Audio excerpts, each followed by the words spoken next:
Hello, I'm John Walton. I teach Old Testament at Wheaton College. I've been here for about 15 years. Before that, I taught at Moody Bible Institute, where I taught for 20 years. I did my PhD work at Hebrew Union College in Cincinnati, and that prepared me well for the kinds of things that I do. Basically, I'm a text guy. That is, I analyze texts, whether it's Hebrew texts or texts of the ancient Near East. And I try to bring those together to help us understand the Bible better. We're going to be looking at the book of Job together. The book of Job is a very difficult book. It's unique not only within the pages of the Old Testament, but within the entire ancient world. There's nothing quite like the book of Job, although certainly there are some things that overlap with it at one point or another. We're going to be trying to understand the book as a whole, as well as the book in its various parts. So that's what we're going to be working at as we think together about the book of Job and what it has to offer us. So, let's get started. I want to start by just talking about some of the problems we face when we deal with the book of Job. There are interpretation problems all around, and there are false ideas. There are things that people tend to think about the book of Job that put them on the wrong path right from the start. So we want to pick those up at the beginning of this series and try to make sure that we're aiming the right direction. The first problem to deal with is, what does the book actually say? The Hebrew in the book of Job is the most difficult Hebrew in the Old Testament. And it's been a problem. There are many words that occur only once in the Hebrew Bible that we encounter in the book of Job. There's difficult syntax. There are all kinds of difficulties of understanding the meanings of words and the use. So our first task is translating a very difficult Hebrew book. Even once we get to the point of translation, then we have to ask the question about literature. How did the author package the book? How did he put it together to work? Some people have thought that the book of Job is sort of a patchwork quilt, that some parts weren't there originally and that it built gradually over time as different parts were added. And sometimes they even think that those parts might be contradictory to one another. I'm not of that opinion. I tend to think of Job as a unified whole, coherent. But that takes some work to try to think through what it is doing literarily. How has the author put this book together to make it work? And so we'll be taking a look at some of that as we go along.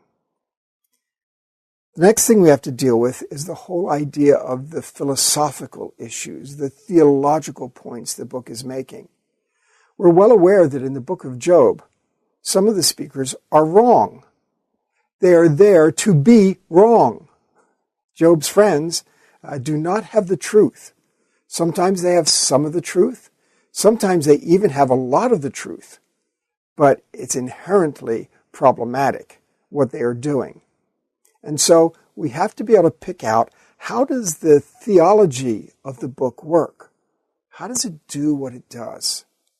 And so the philosophical, theological aspect is very important to us.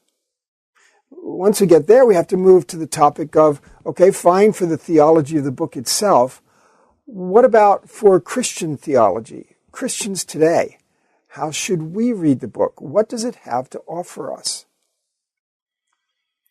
Now, some of the misplaced expectations about the book make it difficult for the book to deliver. Some people read through the book expecting that this is going to be a book that's going to tell them about suffering and how they can understand why they are suffering. And they get to the end of the book and they read God's speeches and they just are puzzled. What's going on here? And then Job just gets all his stuff back and the book ends. And people feel that's so unsatisfying because they say, that hasn't told me anything. What's the book got to deliver? If you go to the book of Job thinking that you are getting an answer to why there is suffering in the world or in your life, you're going for the wrong reason and you are going to be disappointed. It's not going to tell you that. So let's take a look at some of the things that the book does and doesn't do. First of all, Job has trials, but Job is not on trial. Job thinks he's on trial. His friends think he's on trial. But the book really makes it clear from the start that Job is not on trial. After all, what kind of trial would it be when he's exonerated in the first couple verses? And when the major characters all the way through continue to insist that Job's not the problem here. So even though Job has trials, he is not on trial. Job thinks that he is the defendant in a criminal case, that he's been accused in wrongdoing and that he's being punished for it.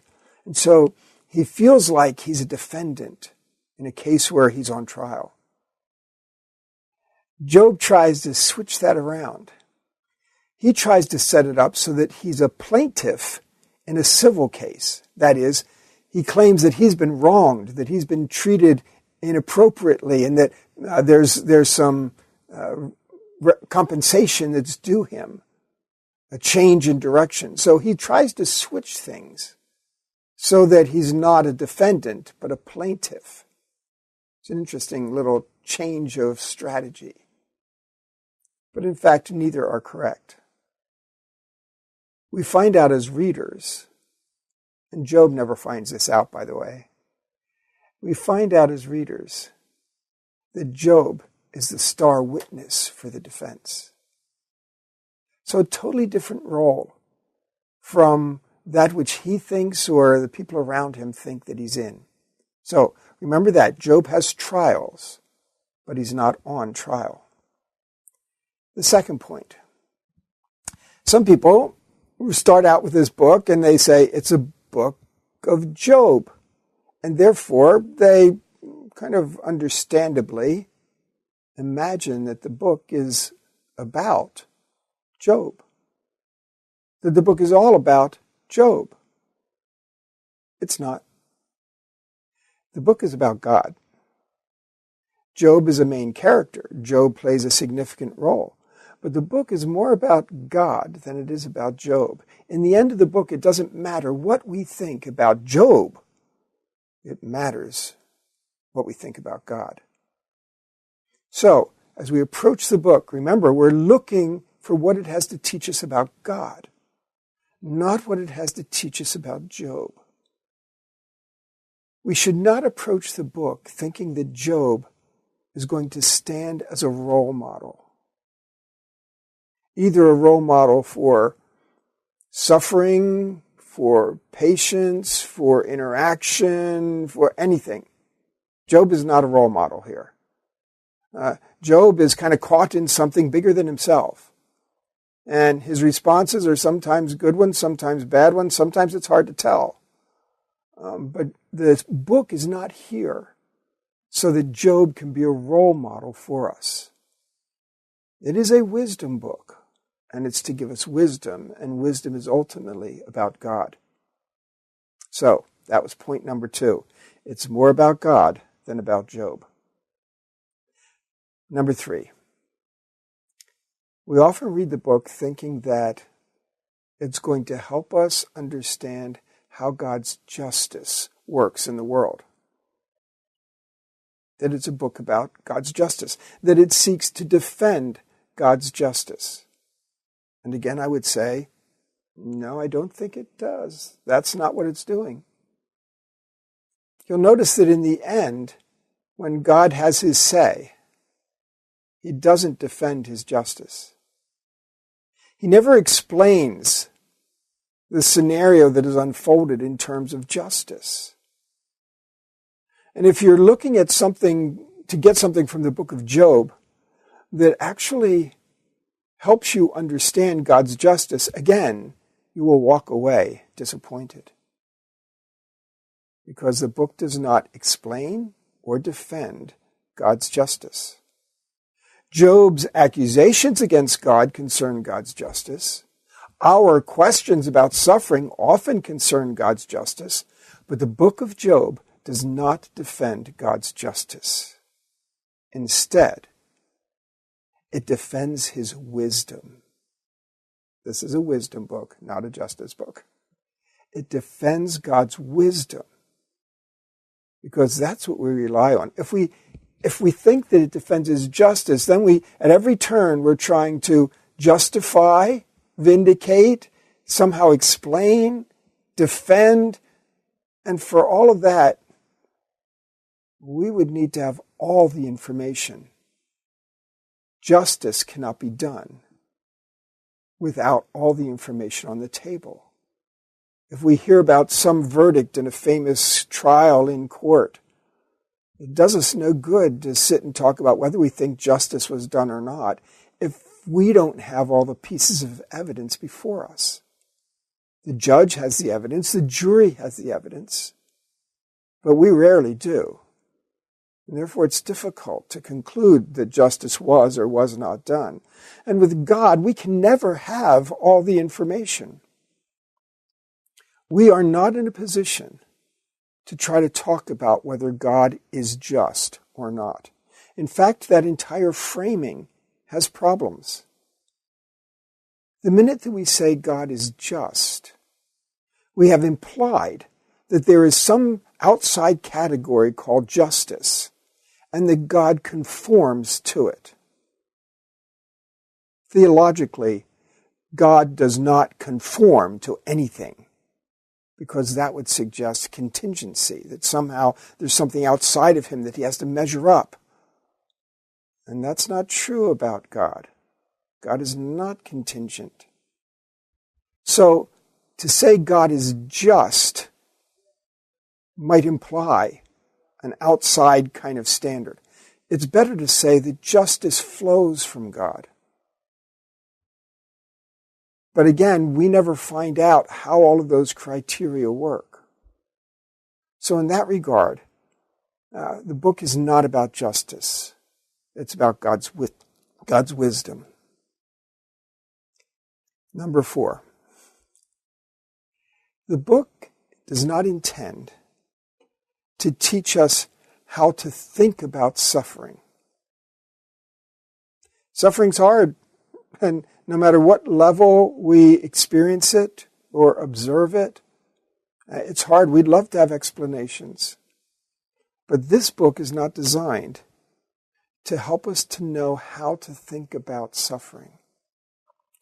It's designed to help us know how to think about God when we are suffering.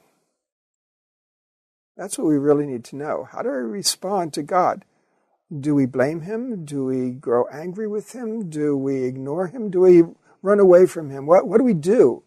How do we think about God when the world's going wrong all around us, when our lives are just going downhill, everything's going south? How do we respond to God? After all, it's easy to think he should be able to fix this. It's easy to think with Job and his friends that, do we deserve this? If not, then what's going on? Again, the book is to help us understand how to think about God when we are suffering. And that goes back to a point we made earlier, that it's about God, not about Job. Point number 5. Lots of times we read the book of Job to try to get answers. Answers that might explain our own suffering. Answers that might explain suffering we see in the world. Why is the world such a difficult place? And so we think that the book of Job might give us answers. We hope for that. We would really like answers. And so we go to the book of Job looking for answers. Therein lies the problem. Because the book is more about trusting than it is about answers. You don't need to trust if you know all the answers. Trusting is our response to God when we don't know what's going on, when we can't figure things out ourselves. Trusting is a response to our ignorance, our confusion. It's then we need to turn to God. And the book of Job is not going to give answers. It's going to call on us to trust. Finally, number 6. The book is more about what constitutes righteousness than about why we suffer. Remember the question that's put on the table right in the first chapter is posed to God. Does Job serve God for nothing? It's really a question that asks about what motivates Job's righteousness.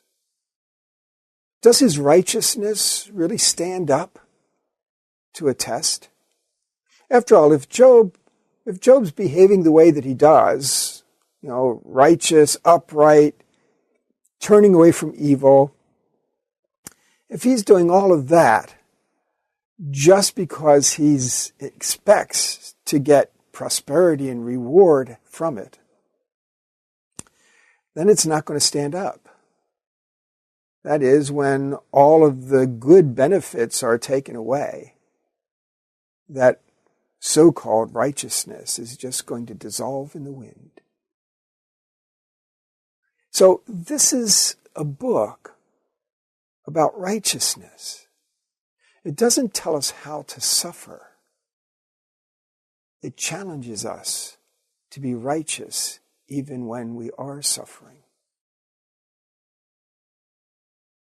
It challenges us to be righteous because righteousness is what should characterize our lives. It calls us to be faithful to God because God is God, not because He's generous. God is not a vending machine. And so what's on question here in the book is what motivates people to be righteous. Suffering is simply the way that righteousness is tested in the book of Job. Suffering is there to discover whether Job's righteousness is real or not. So by the time we reach the end of the book, we shouldn't be expecting to find out, why am I suffering? We should expect to find out, am I truly righteous? Am I righteous for the right reasons instead of the wrong reasons? Does my righteousness stand the test of suffering? That's what the book's going to help us figure out. That's really what's going on with Job. So let me review these 6 points. Job has trials, but he's not on trial. The book is more about God than it is about Job. The book is more about God's wisdom than about His justice.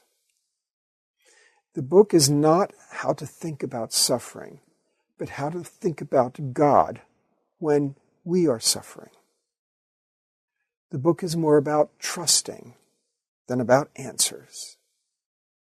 And the book is more about what constitutes righteousness than about why we suffer.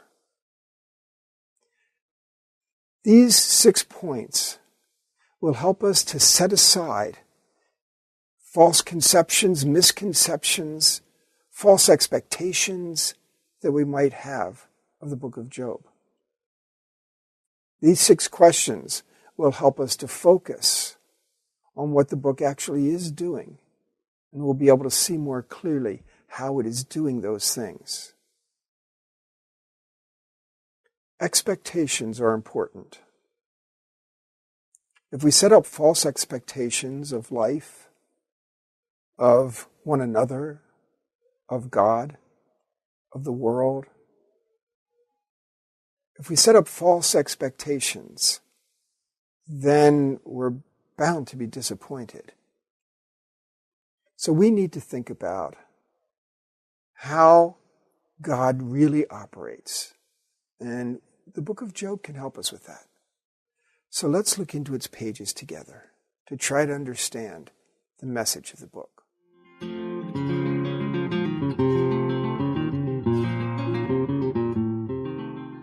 Let's spend a few moments to talk about the date and authorship of the book of Job. Now, even as I introduce that line, we've got problems. We often try to look at various books of the Bible to ask about date and authorship of the book. Here's the problem. There are no books in the ancient world, and there are no authors in the ancient world.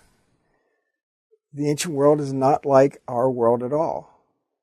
There's really no such thing as an author who writes a book. Instead of authors, we have authority figures who speak, and we have scribes who write. And of course, they don't write books. They write documents. Maybe a document that's recorded on a clay tablet or on a papyrus or something of that sort, even on wax tablets. So we don't have either books or authors in the ancient world. The ancient world is a hearing-dominant world. By hearing dominant, I mean that they are used to receiving their information through speaking and hearing. And that's normal for them. In fact, authoritative words come that way.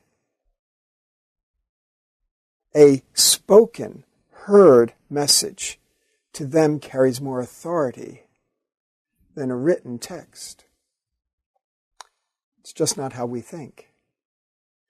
Authors today, of course, have intellectual property. There's copyright. Nothing like that in the ancient world. And so what we have is a very different world.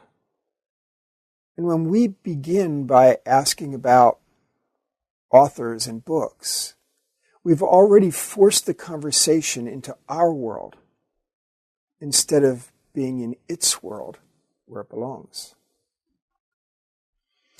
So in one sense, we're asking the wrong questions.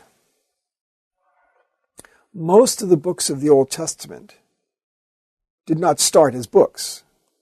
Of course, I have to amend that. Most of what we call books in the Old Testament have eventually come down to us as books, but they didn't begin as books.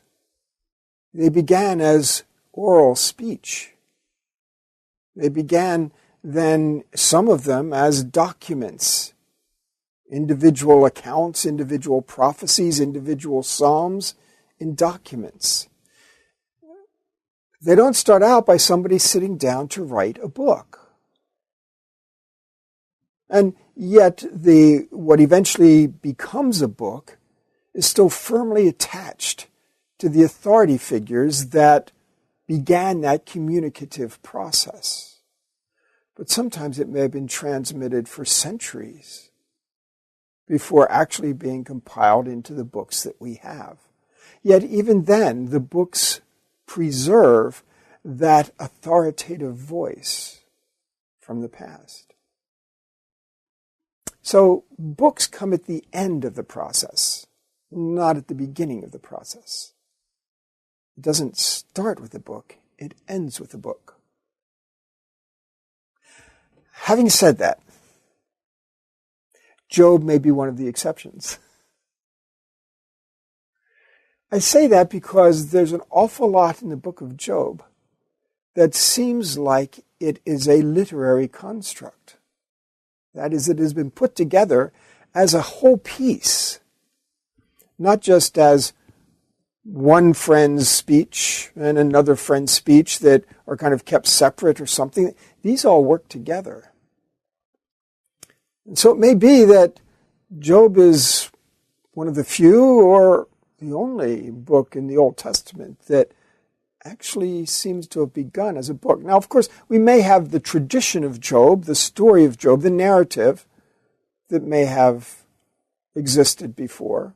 We'll deal with some of those things as we go along. But the book is a highly composed piece of literature. And so we need to take that into consideration. Now, in the ancient world, they weren't tied to orality, speech and hearing, because they were illiterate. Certainly people probably learned to write at least at a basic level. And there were others, of course, that were quite literate by training and by their profession, scribes especially. But in the ancient world, people didn't need to write. They didn't need to read. It is a hearing-dominant culture, and therefore nothing in culture was dependent on them reading or writing. That means even if they learned a little bit of it, they never used it. It's like some people today who might study a foreign language when they're in high school, and then they never use it, and, well, they studied it, and maybe it'll do them some good somewhere along the line, but they don't remember it, and they lose it after a while, and it's not something that they really are able to work in that language. And it's a lot like that, I think, with reading and writing in the ancient world. They could do some basics, but the operation of society and culture did not depend on people knowing how to read and write. It only depended on some people knowing how to do that. Today, lots of people have a basic understanding of sort of the legal requirements in our society, but they're not lawyers. And they understand that if they need something done really seriously, they need to go to a lawyer and have a document drawn up. They wouldn't do it on their own. And so in the ancient world, they had scribes. And when they really needed something written, which wasn't near as much as we do, then they would get a scribe to do it. The documents that were written were not accessible. Even if we think of some of the narrative traditions of the Israelites being written down earlier rather than later, if they were, they would have been written down and they're in scribal archives, and nobody really has access to those. Nobody takes out a book out of the library to read it. It just doesn't work that way. So even if they're written into documents, scribes are practicing their work by copying them, things of that sort.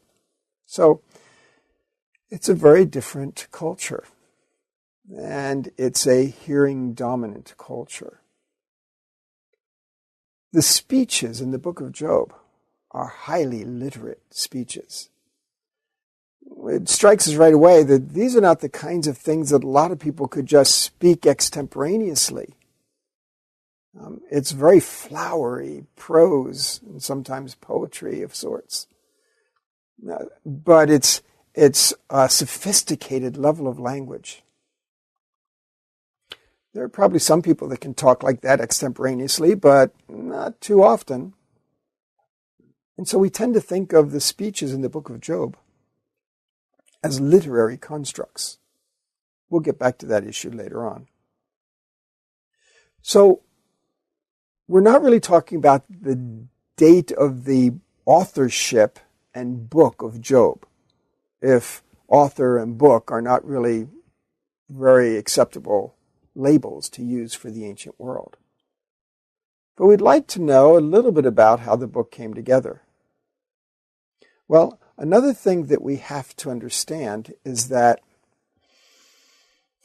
we don't have to think that the book was written at the time that Job lived.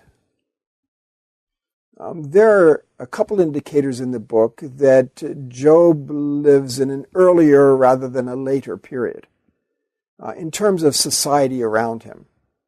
But there are also indications in the book that the literary focus of the book is later rather than earlier. That leads us to think that even if Job is dated as a person at a very early period, that doesn't mean that the book is written in that early period or composed. Let's use that word as neutral. Composed at that early period. The person could be early. The composition could be late.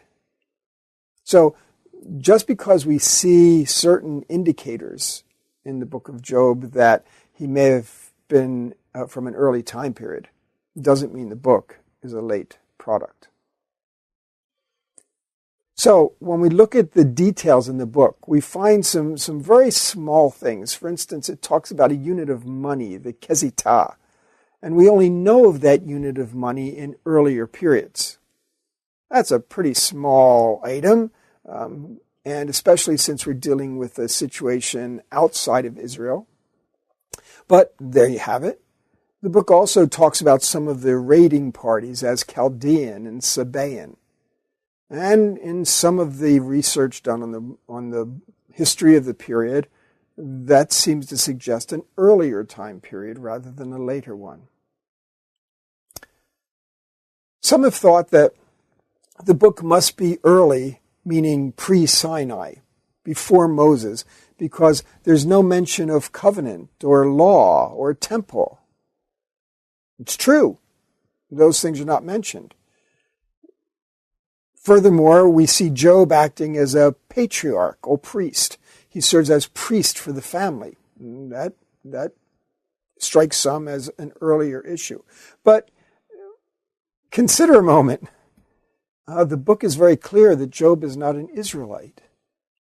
If Job is not an Israelite, then we wouldn't expect covenant or law or temple.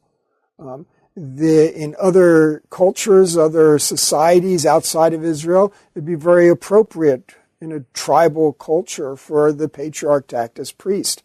Those things don't really help us identify date. They only help us to see that it's not an Israelite that we're dealing with.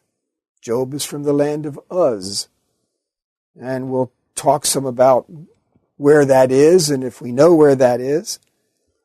But it makes a strong point that he's not an Israelite. And if he's not an Israelite, those details don't really mean anything. On the other hand, interestingly enough, the book is written to Israelites. And we can detect that. We'll get to that a little bit later, in a later lecture. We can detect that Israelite orientation, even in a book that is focused on a non-Israelite character. So, the date of composition of the book is likely a different date from the date of the events. And therefore, we can't tell the date of the book from the events. If it truly is a book focused on Israelites, then we expect it to be later rather than earlier. And so we'll be looking at some of those issues. All that having been said, we have to remember that the book of Job is a wisdom book. It's not intended to be just somebody's story. It's intended to be a wisdom book. And the very nature of wisdom literature is that the truths are timeless. It's the very point of wisdom, that these are truths that anybody at any time can benefit from. And so we really have to recognize that in the end it doesn't matter whether we think of it as oral or written, whether we think of it as a book or a compilation of documents, whether we think of it in literary terms or in rhetoric terms, whether we think of Israelite or non-Israelite, early or late, it doesn't make a difference. We're reading the book for its wisdom teaching. Therein lies the authority of the book. And so that's what we're going to focus on, the wisdom teaching. And we can safely set the issue of date and authorship aside as not making a difference in how we read the book itself.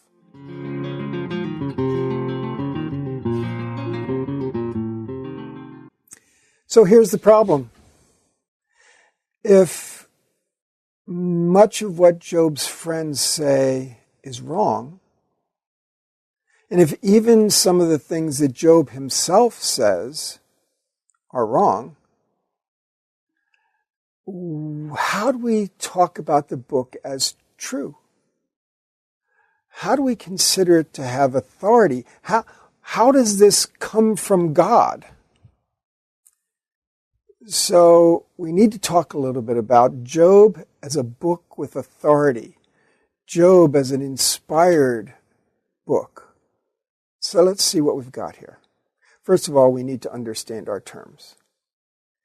When we talk about inspiration, what we mean is that the book has its source in God.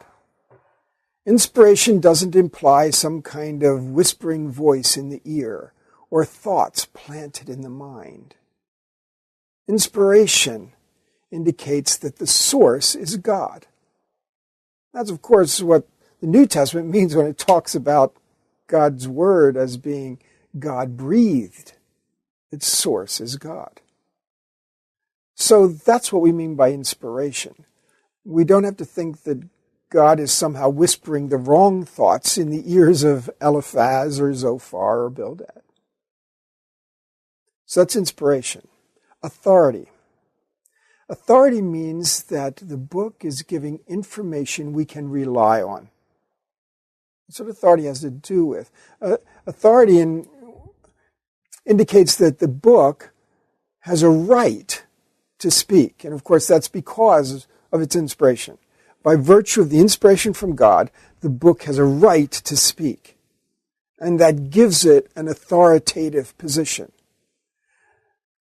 But not only does it have a right to speak, it's right in what it speaks.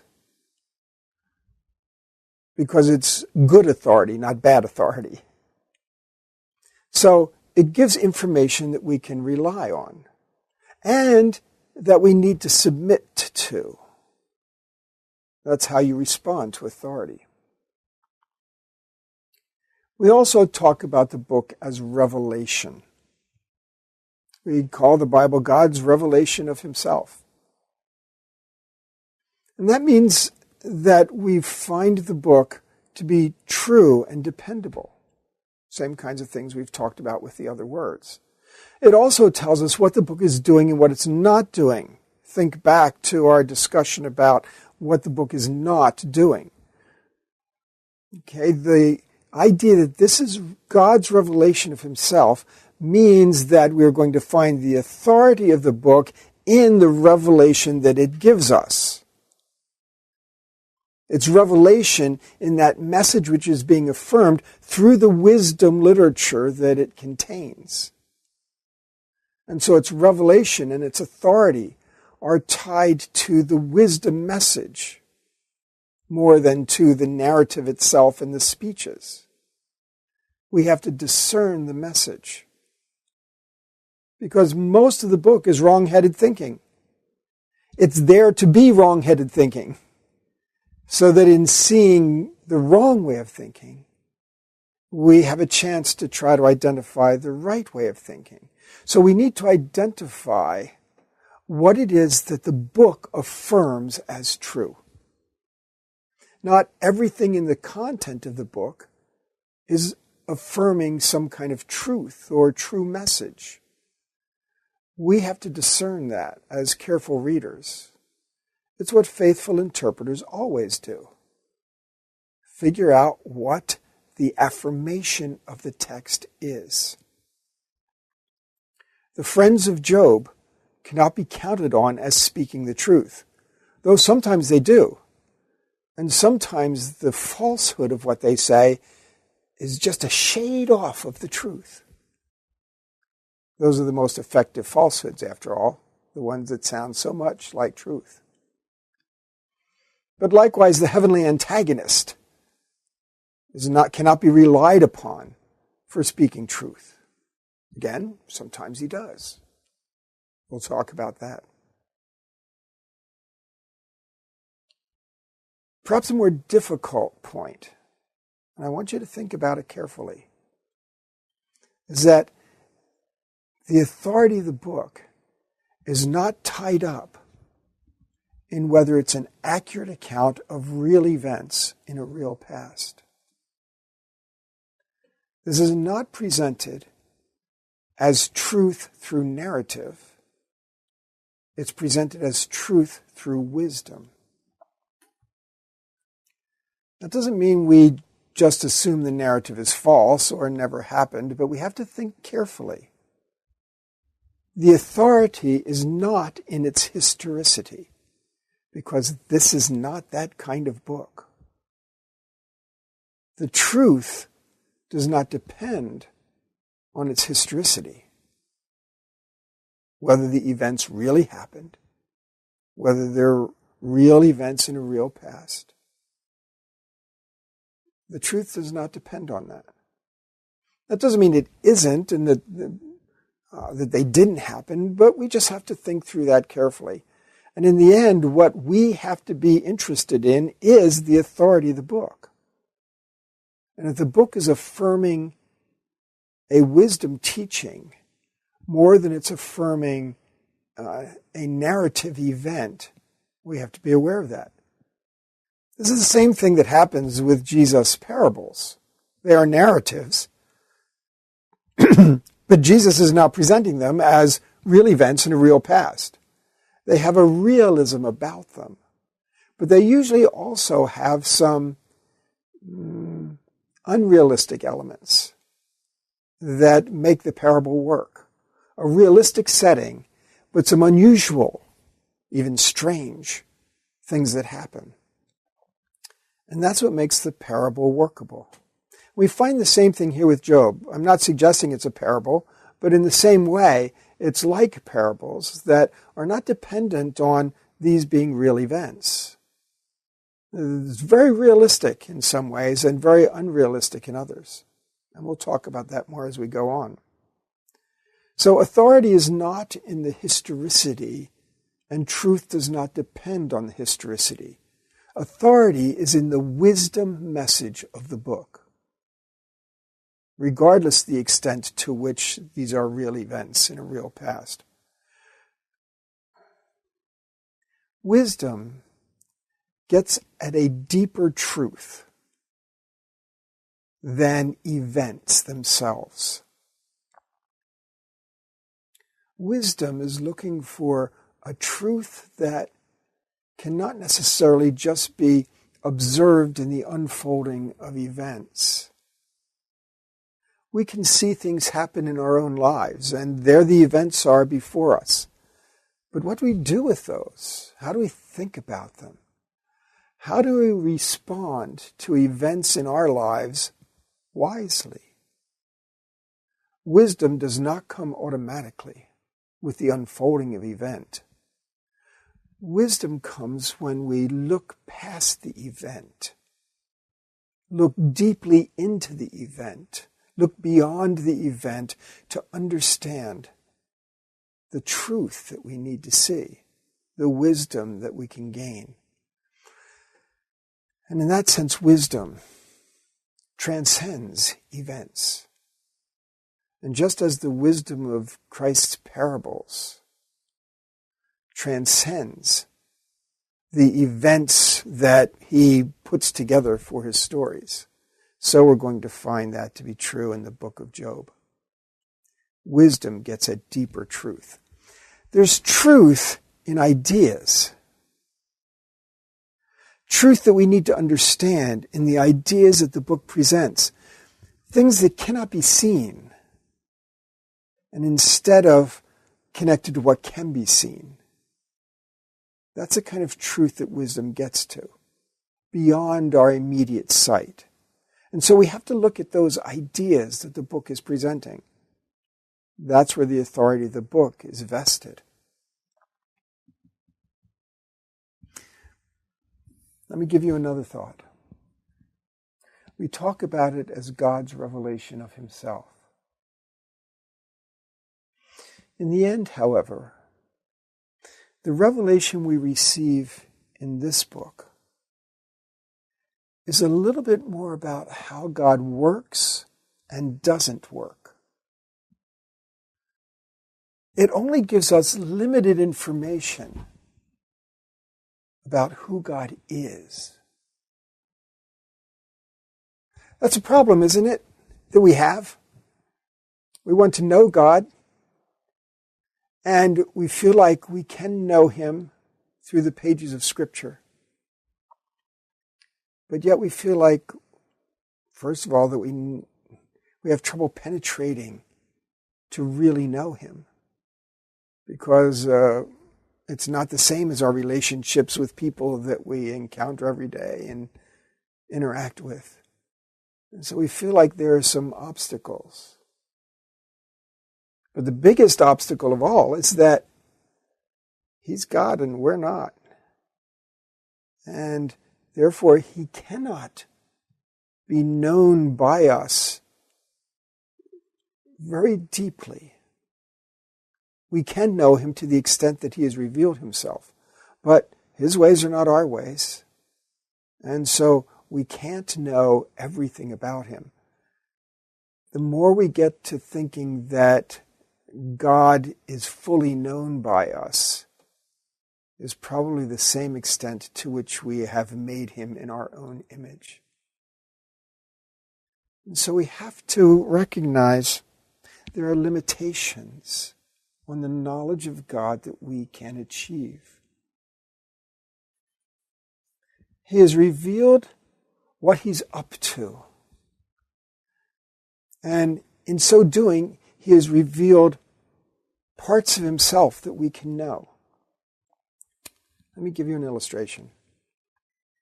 When I put together a syllabus and hand it out to students, I'm revealing something to them. I'm revealing my plans for the course, my purposes in the course, and I'm revealing to them how they are expected to participate in the course. In fact, to become partners in this learning experience. Those are important things, and that's what a syllabus is for. To reveal my plans and purposes so that they can participate as active partners. Now, if they're very attentive to the syllabus, they can discern or infer something about me as a professor, as a person, as a teacher. They can even understand whether I'm organized or not, whether I have a flair for design or not. They can tell some things about me from that syllabus. And in that sense, the syllabus is trying to reveal a little bit of myself, even as it focuses on my plans and purposes. I think there's benefit to thinking about the Bible a bit like a syllabus. That in its pages, God has revealed His plans and purposes, His kingdom, and what role we have in that kingdom. And He's given us enough to participate in His work, to be partners along with Him. He's made us in His image to be partners with Him in a process. And so He's given us enough to know what we need to do to participate in His plans and purposes. Along the way, we can learn a lot about His person, but there are more limitations there. So as we think of the book of Job and the revelation that it offers us, we understand that it offers us information about God's working, how He does things, how He wants us to think about Him. But it's not going to give all the explanations of why God does what He does and give us this intimate insider look at God's reasoning. We're going to have to make those distinctions as we go along. So, we've got a book that is part of God's inspired word. It has its source in God. We've got a book that speaks with authority in what it affirms, its wisdom message. And we are expected to submit to that authority. Once we accept the Bible as authoritative, we can't allow ourselves the luxury, the freedom to pick and choose. To say, well, I'll take that part, and I won't take that part. After all, we don't have the freedom, for instance, to respond to our governments by saying, we'll pay this part of the tax, but not that part. We're under authority. And once we discern the authoritative message, we are committed to submit ourselves to that message. An inspired peace that has authority and that reveals to us a little bit about how God does and does not work. That's the kind of wisdom message that is affirmed for us in the book of Job. And we want to understand every single bit of it that we can.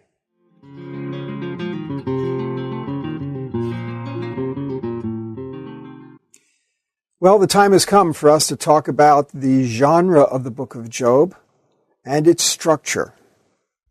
So, here's what we have to think about. Is this book real? Some people would answer that question by asking, is it history or fiction? I think that's a false dichotomy.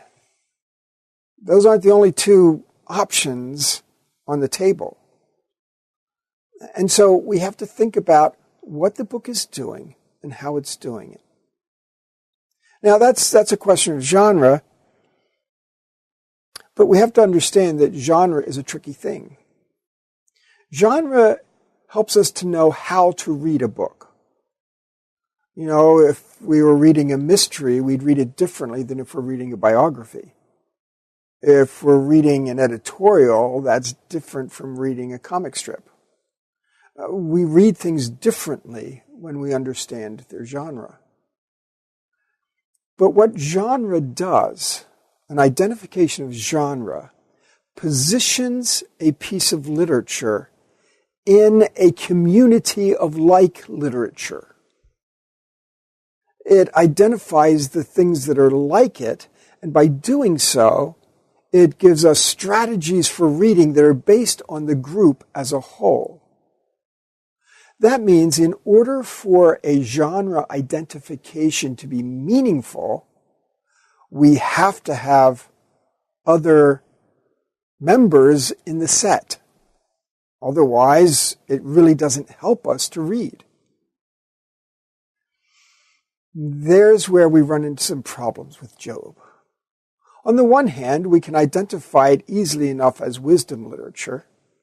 That's a broad category, but we know that there are many different genres of wisdom literature. A proverb is a genre of wisdom literature. That's far different than a dialogue that could be a wisdom dialogue. And so saying it's wisdom literature gives us a broad category and gives us some sense of expectation. But it doesn't really give us a strategy, per se. And that's where we run into a problem with the book of Job. There's nothing like it. There is no community of literature other than the broad scope of wisdom. It's true. I mean, we have pieces of literature that are dialogues, and Job has some dialogue in it.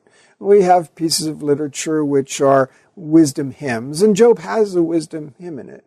We have pieces of literature that are discourse, and Job has some discourses. So it has bits and pieces of genres that we know from other pieces. But when you look at the book of Job as a whole, there's nothing like it. There's other books that deal with innocent suffering in the ancient world, but they're really not like Job at all. So as a result, we have numerous genres within the book. We have a number of similar scenarios in the ancient Near Eastern world. But we really don't have anything that's quite like the book of Job. which means that we're a little bit on our own outside of those general categories that we can deal with. It is wisdom literature, and that can guide us through a lot of kind of our questions about asking strategy. One form of wisdom literature, and it's the one that I would like to propose,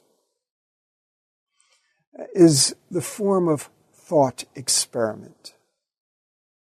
In a thought experiment, you propose a scenario. It's a scenario that's carefully constructed to have all the features necessary for an issue to be explored.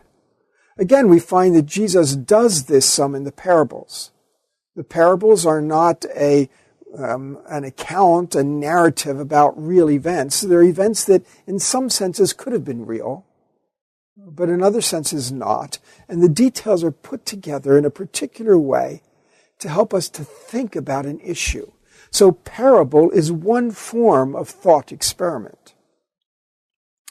I don't believe that Job is a parable, but I think that it is another form of thought experiment. In a thought experiment, it's sort of a what-if scenario. What if we had this kind of situation?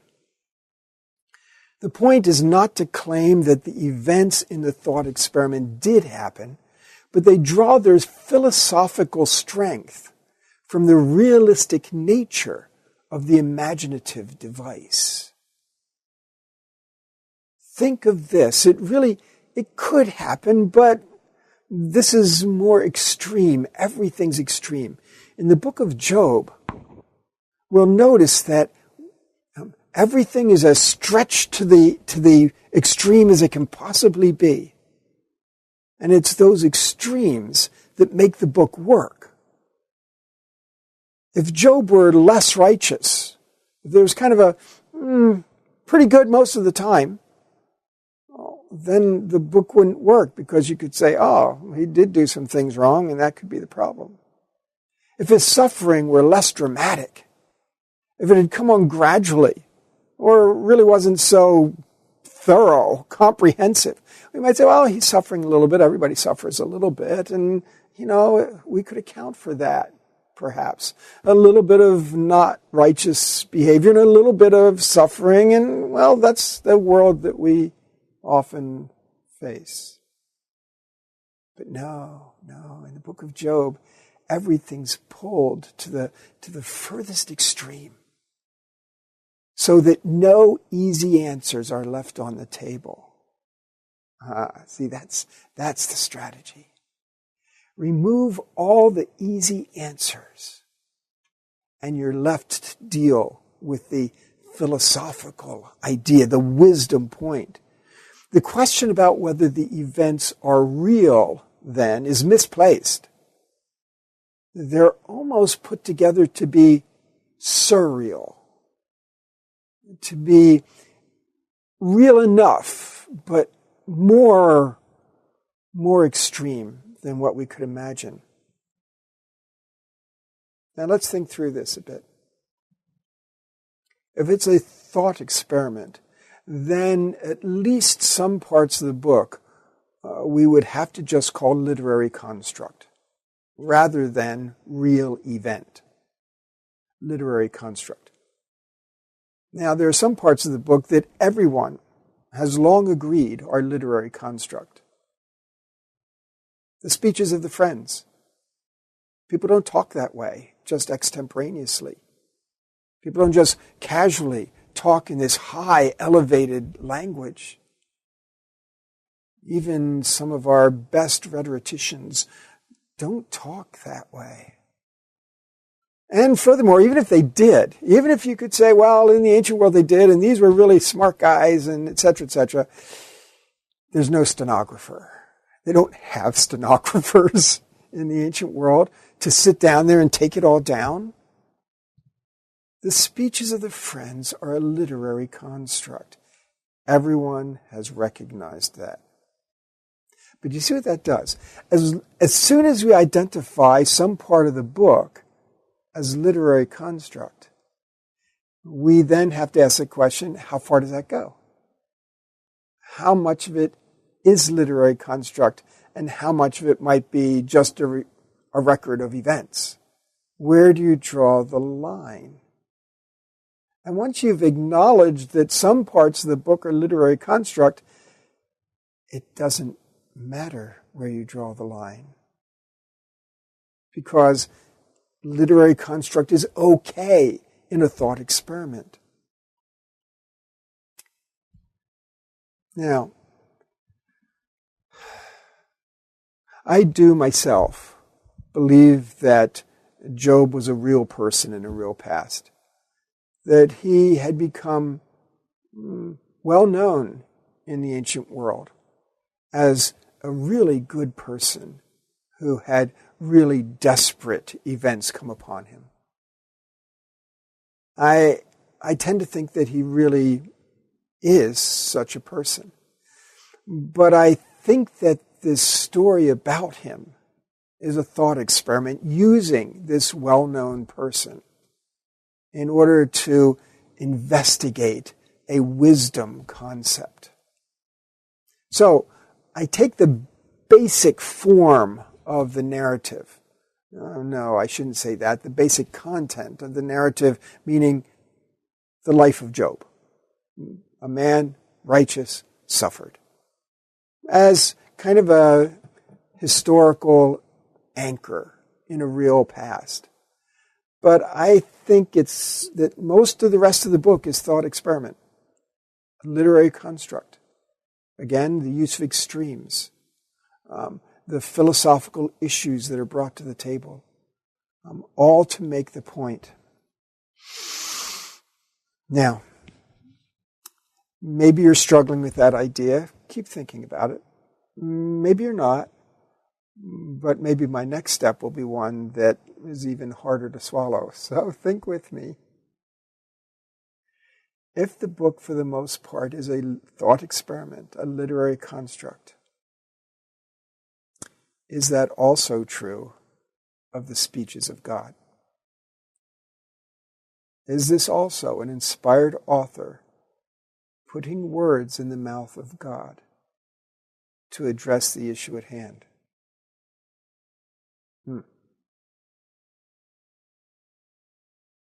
And what does it say about the opening scene in heaven? Is that also literary construct? Is that also designed to set up an extreme situation?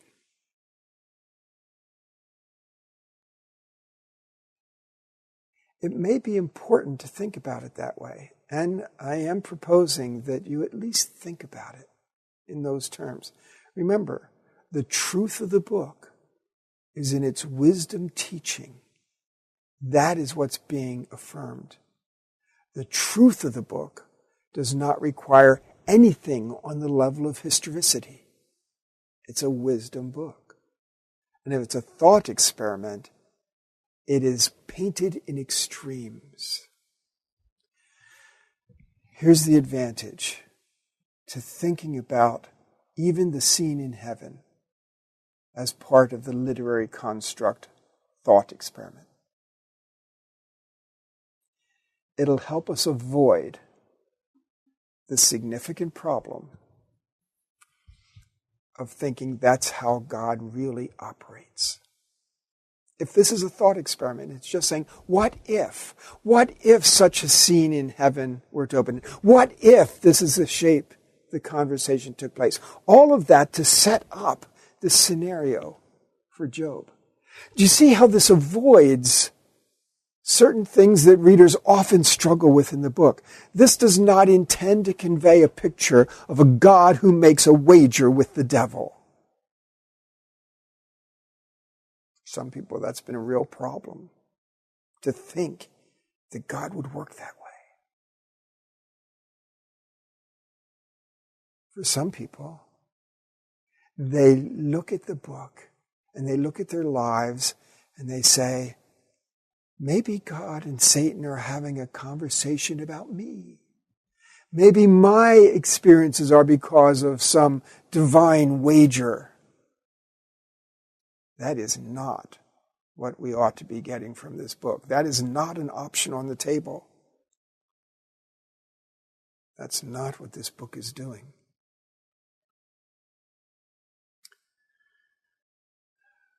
These are obviously complicated issues and complex for us to think through. But think about it.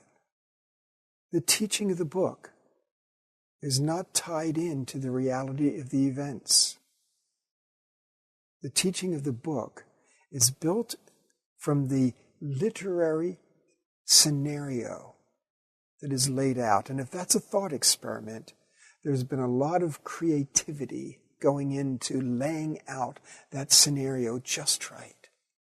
Just right so the easy answers are off the table and there's room for discussion about how we should think about the world and what God does or does not do. I don't mean what he does or does not do in a session in heaven. But how do we think about God and his responsibility for suffering, or how he's not responsible for suffering? How do we think about God's role in the events that we encounter in the world? It's not about what goes on in the heavenly discussions. So, with that kind of thought experiment idea in mind, we want to talk about how the book accomplishes its teaching. This is what we call the rhetorical strategy. It talks about how the book is laid out literarily. The structure of the book is pretty easy to identify. It has a sandwiching effect. We've got a prose prologue with the scene in heaven and Job's experiences. And we have a prose epilogue, okay, where God restores Job. Now, so those are the two bookends. In the very middle of the book, we have a hymn to wisdom. Many people have wondered about that hymn to wisdom. In a casual reading, one can easily think that it's Job speaking. Job is speaking in chapter 27. Chapter 28 is the hymn to wisdom. And in chapter 29, Job is speaking. And it doesn't introduce a new speaker in 28. And so some people have assumed that it's just Job speaking straight through. But there's a problem. The section that ends in 27 is the dialogue section of the book. The section that starts in 29 is the discourse section of the book. And this hymn to wisdom is squarely in between them. In fact, it provides a transition from the dialogue section to the discourse section. And what we find, whether we're looking in the dialogue section or the discourse section, what we find is that nowhere does Job have the kind of perspective that is represented in chapter 28. The hymn to wisdom has a position, a perspective, an insight that Job does not, as a person, get to, either before or after. And therefore, it's really out of place in Job's mouth.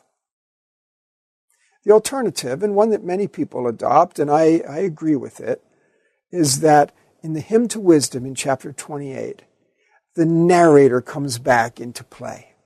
The one who gave us the prologue and the epilogue, who set up the scene and brings it to a conclusion, has come back into the middle. And he comes back in after we've completed the dialogue between Job and his friends. That's the dialogue section. And that starts in chapter 3 and goes through chapter 27. Job and his friends kind of alternately talking to one another. And all of that winds down. It winds down, the speeches get shorter, and in the last one, Zophar doesn't even have anything to say. He's made his point, he's done. Bildad's is very short, okay? They've kind of run out of steam in the dialogue. Remember, this dialogue is supposed to be taking place among the wisest people known in the ancient world. And you get to the end of it, and the hymn to wisdom, in a very elaborate and eloquent way, basically says, is that all you've got? Is that it? Do you think that is wisdom? You haven't even scratched the surface. And the book then, in that hymn to wisdom, turns our attention. It turns our attention from what looks like is a discussion about justice. And it says, no, you're missing it. You're missing it entirely. It's about wisdom. So the hymn to wisdom, I believe, plays a very significant role in the middle of the book as it transitions us from dialogue to discourse, as it shows that really the dialogue section accomplished nothing, as it brings the narrator back in to kind of move us along to the next part. And it helps us to see what the issue really is. We'll come back to that later on. So, we've got our prologue and epilogue. We've got the hymn to wisdom in the middle. And then the major sections are the dialogue and discourse. Dialogue comes first, and this is where we find Job and his friends discussing the issues. And so we have Eliphaz and Bildad and Zophar, each giving speeches, Job responding to them. And that's the dialogue section. Starts with Job's lament in chapter 3, picks up with Eliphaz's speech in chapter 4, and goes through 27. Then the hymn to wisdom, then the discourses. The discourses are different from the dialogues because they're not interchanged. And so here these are just three characters giving speeches. Job gives his speeches in 29 to 31. Elihu gives his speeches in 32 to 37. And then Yahweh gives speeches. And that fills out the discourse section. So we have the dialogues and the discourses, which contain lots of the raw content of the book. And then the epilogue draws it all to a close. Now, I find this structure helps us to understand the rhetorical strategy. That is, the structure helps us to work through how is the case being built. And I don't see that any of the pieces could easily be left out and the book still be coherent and accomplish its purposes. Yes, they're very different literarily. You've got narrative, you've got dialogue, you've got discourse, you've got hymn. They're very different, but they all work together. And you can't leave any one of them out and still have something that has a coherent message to it. So as we work through the book, we're going to be building the rhetorical strategy. We're going to be looking for a contribution that each part of the book makes, because we believe that each part does make a contribution. We're treating the book as a coherent whole, as a unity, not something that's been thrown together as a patchwork quilt or with many different hands. And that's why I talked earlier about the idea that this may be one of those pieces that comes together as a book. If it's literary construct, if it's constructed, composed, thought experiment with a wisdom message, and that all the pieces are part of it, this one actually may have been composed as a book. Though the bards of the ancient world were talented, and they could put this together as a oral piece as well. It would be a lot to learn, a lot to memorize, but the bards of the ancient world did that. Some of the Homeric literature is pretty long itself, and that was passed along orally. So, hard to tell. In the end, it doesn't matter. We've got the book as it is. It's got an identifiable, really easily identifiable structure, and that gives it its rhetorical strategy. And so from that, we're going to try to understand the message of the book. The rhetorical strategy tells us what the author is doing. The rhetorical strategy is the author's strategy. Again, I'm using author. That's kind of a shortcut here for the communicator, whether oral or written. It's the rhetorical strategy that helps us to see into the intention of the author. And it's that intention which has authority. Remember, it's God's authority, but God has vested that authority in a human communicator. And if we're going to get God's authoritative message, we have to get it through the human communicator. And so we're always looking for what we call the author's intention. What are they getting at? I believe that part of the author's intention is a thought experiment. Some may differ, and that's okay. It will make a difference. It will affect how we think about different parts of the book. But in the end, that's what we're trying to get to. Remember, faithful interpreters are pursuing the message of a book that was delivered by God through a human communicator, a human instrument to us. The Bible was written for us, but it was not written to us. And so we have to try to discern what it is that that human communicator was getting at. And that's where we'll find the authority. We don't have the freedom to freelance, to kind of read our own thing into it. We don't have the freedom to say, oh, I think the book really wants me to think this way. If you can't get it from the book itself, you're not getting it from God, and then what good is it doing? So we pay attention to the genre with all of the problems we've suggested. We pay attention to the rhetorical strategy, all of that trying to help us to get the best understanding we can of what the inspired book has to say, that the author intended as God communicated through.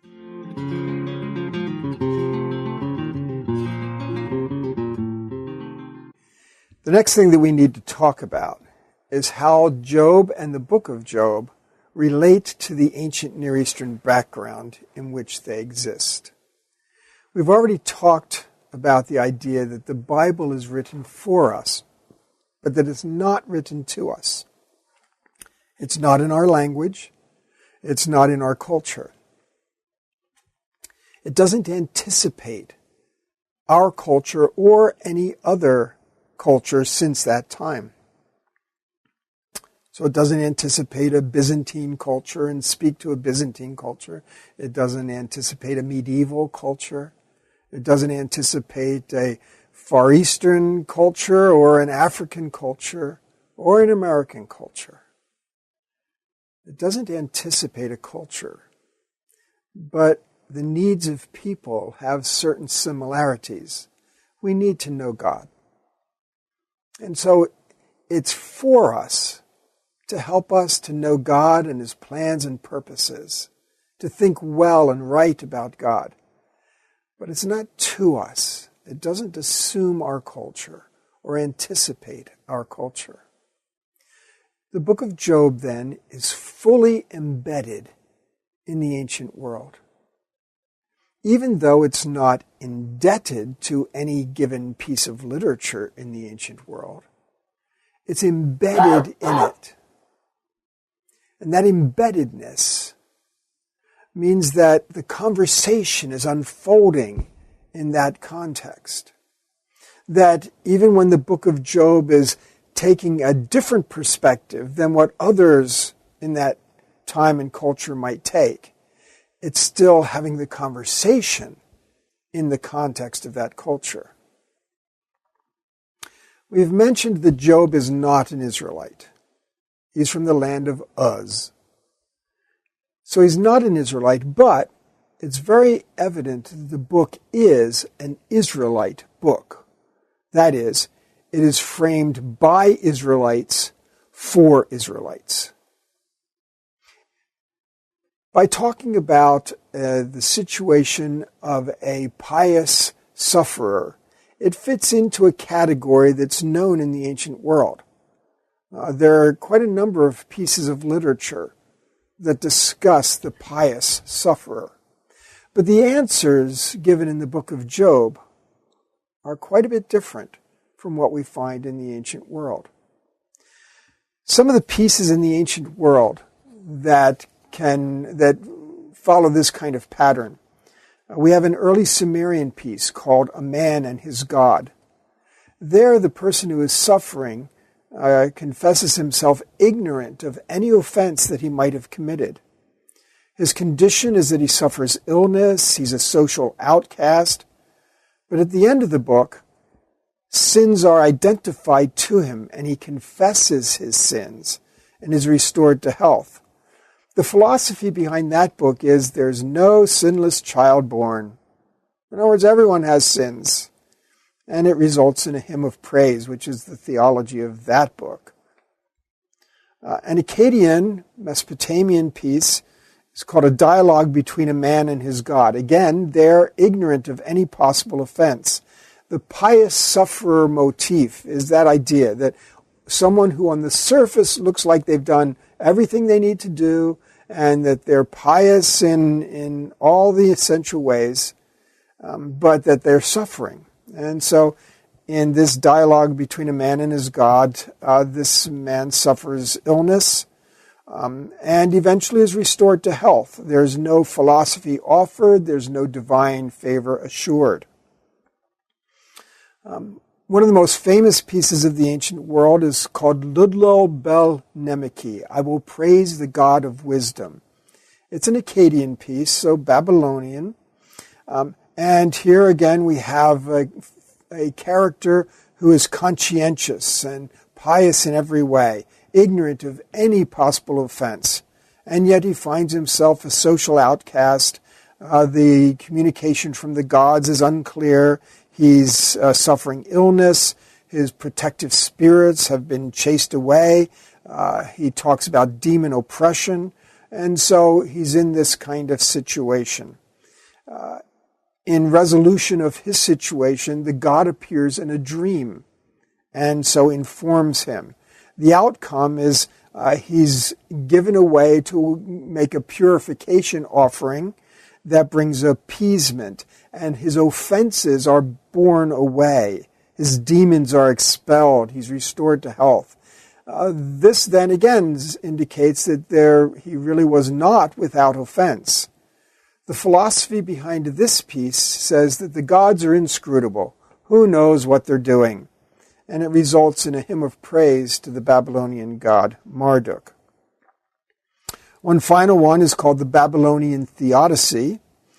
In this one, again, the person claims piety, but his family is gone and he's suffering poverty.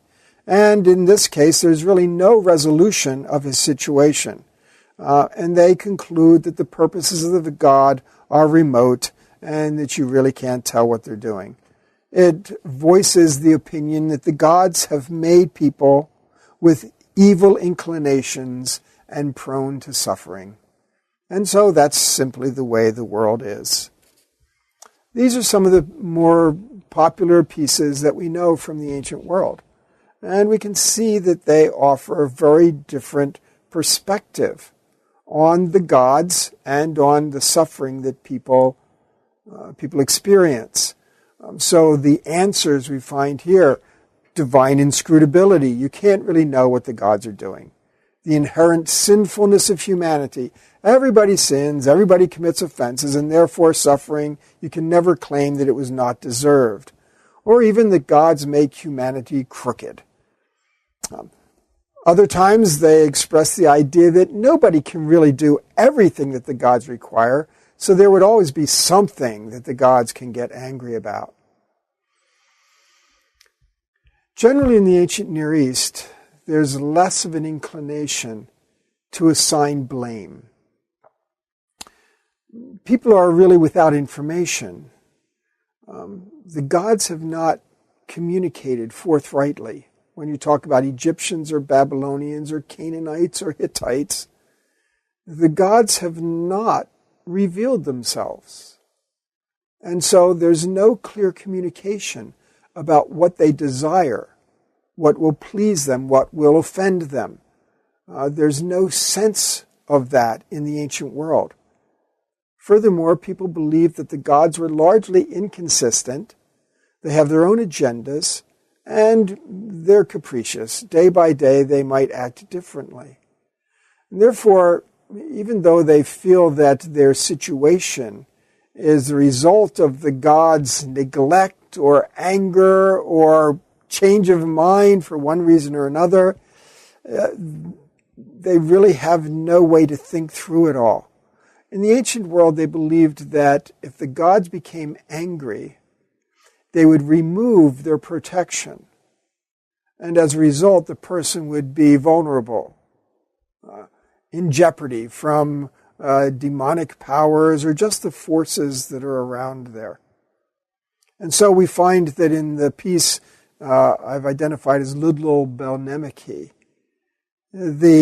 after the sufferer has done everything that he can think to do, he has these words: "I wish I knew that these things were pleasing to one's God.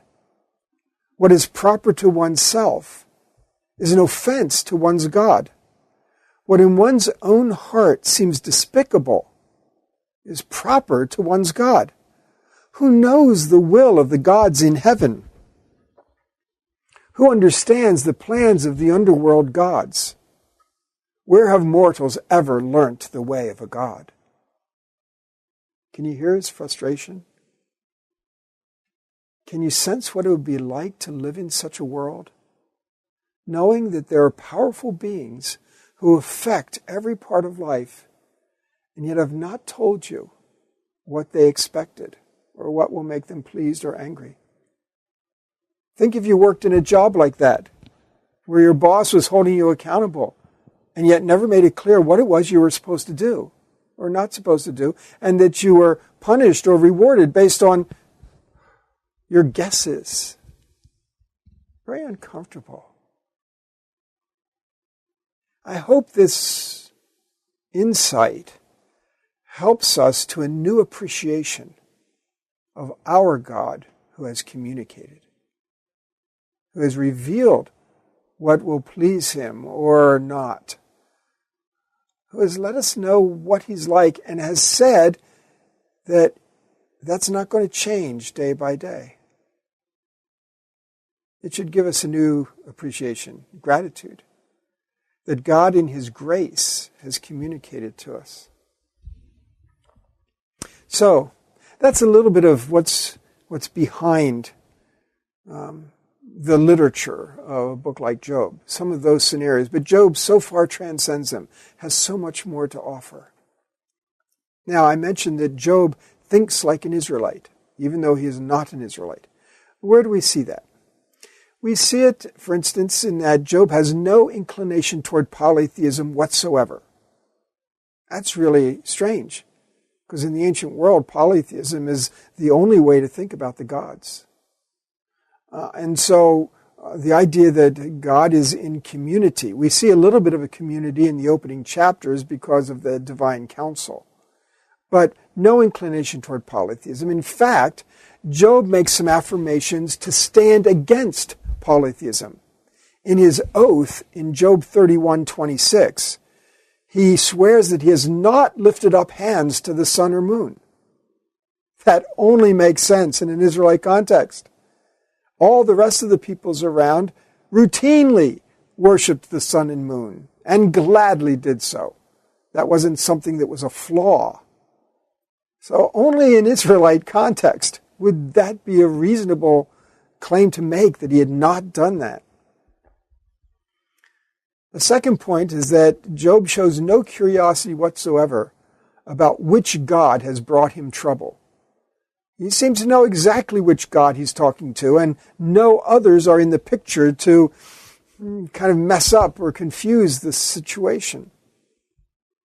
He doesn't make any appeal to any other God.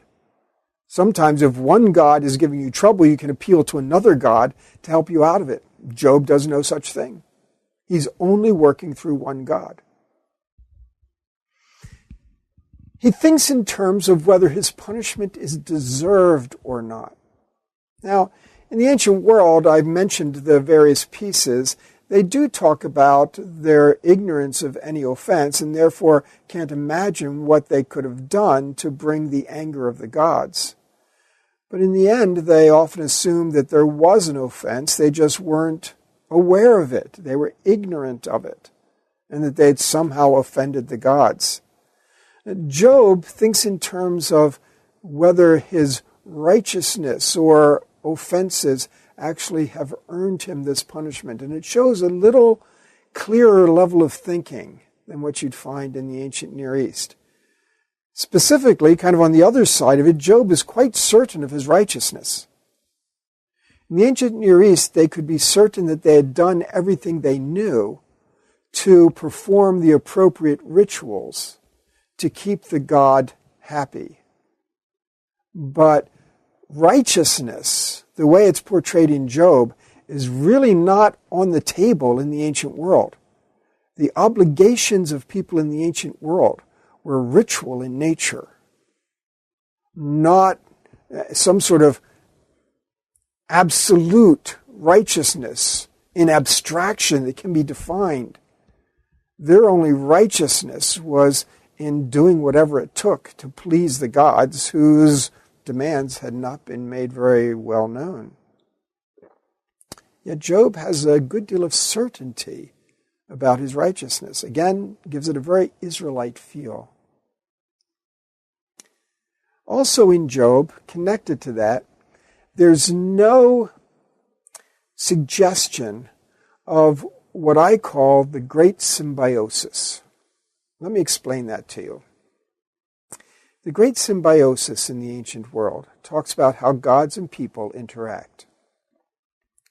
In the ancient world at large, they believed that the gods had created humans because the gods had gotten tired of meeting their own needs.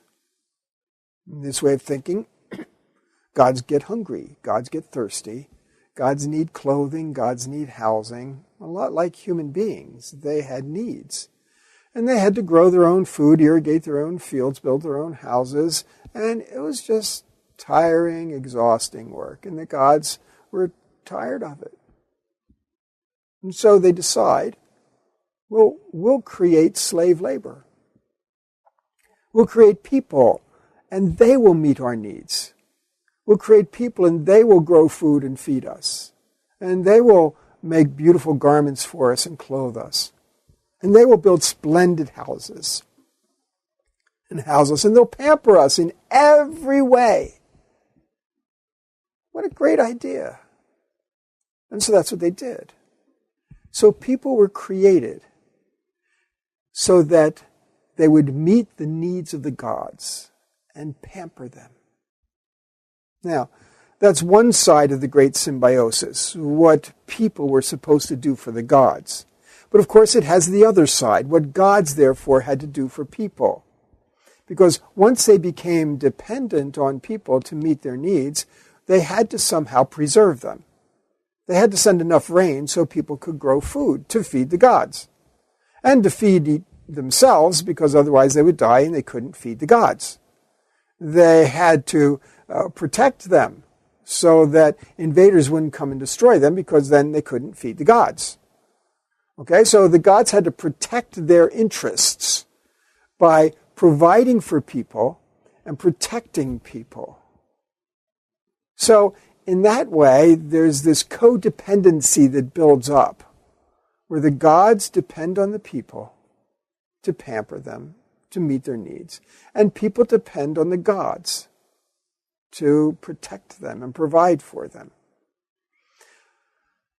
That's a little bit where justice comes into the system, because the gods were interested in preserving justice, not because justice was kind of somehow inherent in their nature, but because if there was mayhem and chaos and trouble in society, if society was not ordered and just, then there were all kinds of problems and people couldn't attend to their task, the task being to pamper the gods. So if there were people fighting amongst each other, if society was full of unrest, then the gods weren't being attended to. So the gods had some self-interest in making sure there was justice, order in society. So this is the great symbiosis, this codependency, mutual need, where the gods need people and people need the gods. Now, when the question is put on the table about Job, does Job serve God for nothing? You can see that that hits at the very foundation of this great symbiosis. In the ancient world, nobody served God for nothing. The whole idea of serving God was so that God would return the favor. The very idea of offering the rituals was so that the gods would bring prosperity and protection. Nobody in the ancient world served God for nothing. This shows us how Israelite this book is. Because the very premise of the question in the book is a premise that denies that the great symbiosis will always be in place or that is being worked out. And only in Israel could you begin to think in that direction. Job is thinking like an Israelite. There's no concept of disinterested righteousness in the great symbiosis. Furthermore, Job's Israelite thinking is reflected as he enters into disagreement with his friends. His friends think like ancient Near Eastern folks. They are thinking that Job needs to appease God so that God will give him his benefits back. I call it getting your stuff back. How to get your stuff back. And all of the advice of Job's friends is about, here's what you need to do to get your stuff back. If you do these things, then God's anger will be appeased and you'll get your stuff back. In other words, they're representing this view which says, Job, it's really all about the stuff. Whereas the very issue in the book is, it's not about the stuff. Or does Job really think it's not about the stuff? Is Job's righteousness disinterested? That is he really not interested in the benefits, but only interested in righteousness? Job's friends keep trying to turn his interest to the benefits of how he can restore his stuff. And if Job listens to them, the whole book falls apart.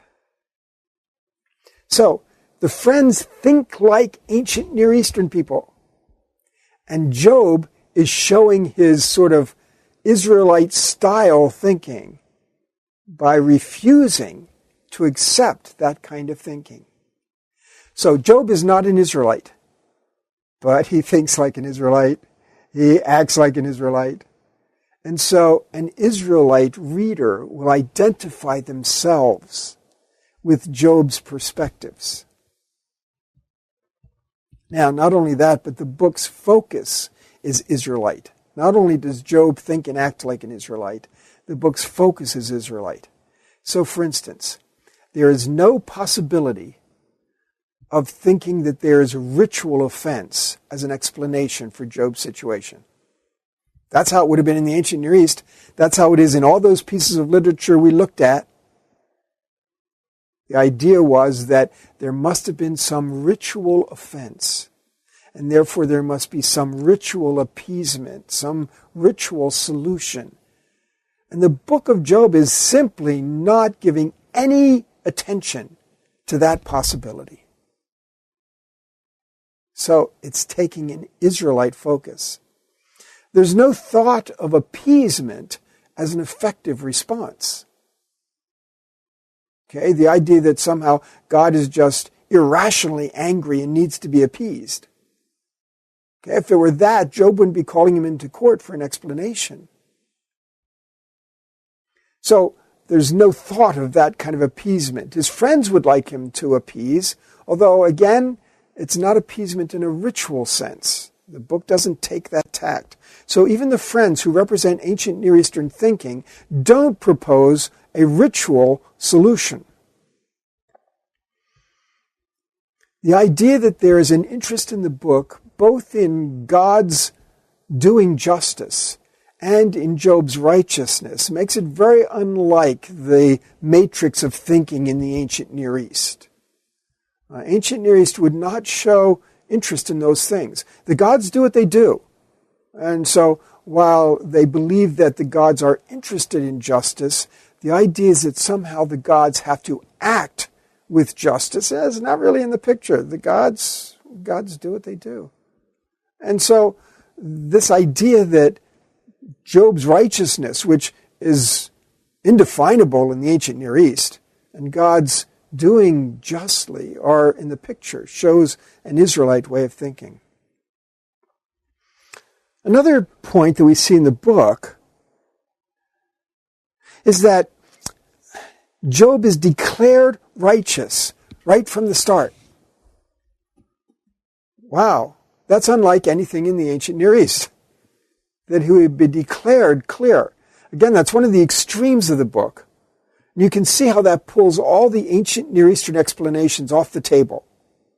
If it exonerates Job right from the start, then all of the answers about Job's suffering are no longer available, all the ones that the ancient Near East gives.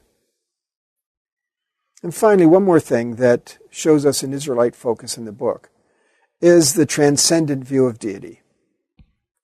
That God kind of stays above it all. Now again, that could be mitigated depending how you read that first chapter or two, and we'll talk about that further.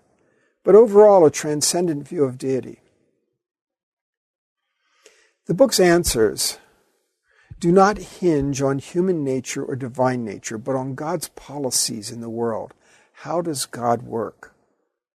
And in that sense, again, it's very unlike what we find in the ancient Near East. The book of Job, then, I would say, is not indebted to any piece of ancient Near Eastern literature. It uses the ancient Near Eastern literature as a foil. It wants you to think about, well, it wants its audience to think about the other answers that are given, because it's going to show how bankrupt they are. The ancient Near East, then, is a conversation partner for the book of Job. And the Israelites are very well aware of that broader conversation.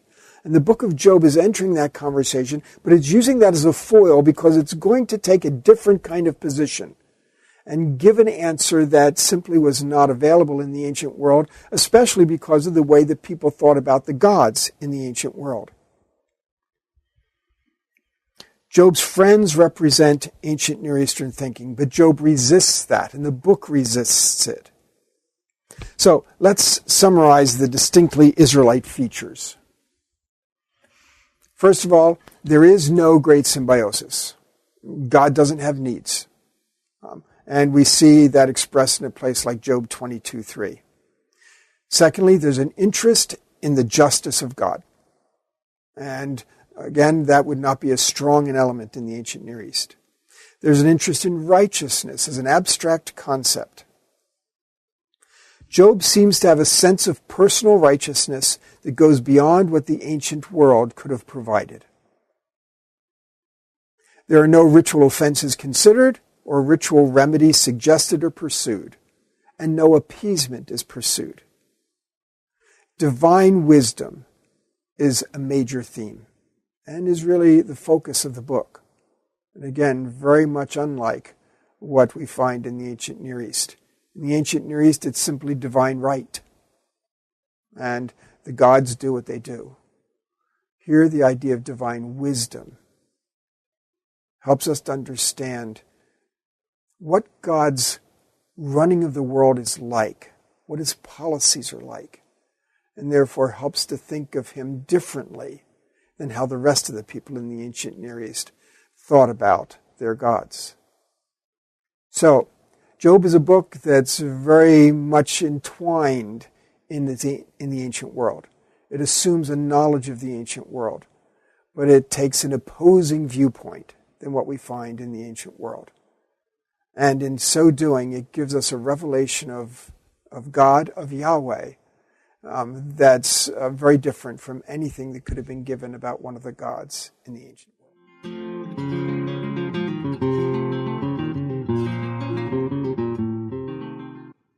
So now we're getting to the really important issues.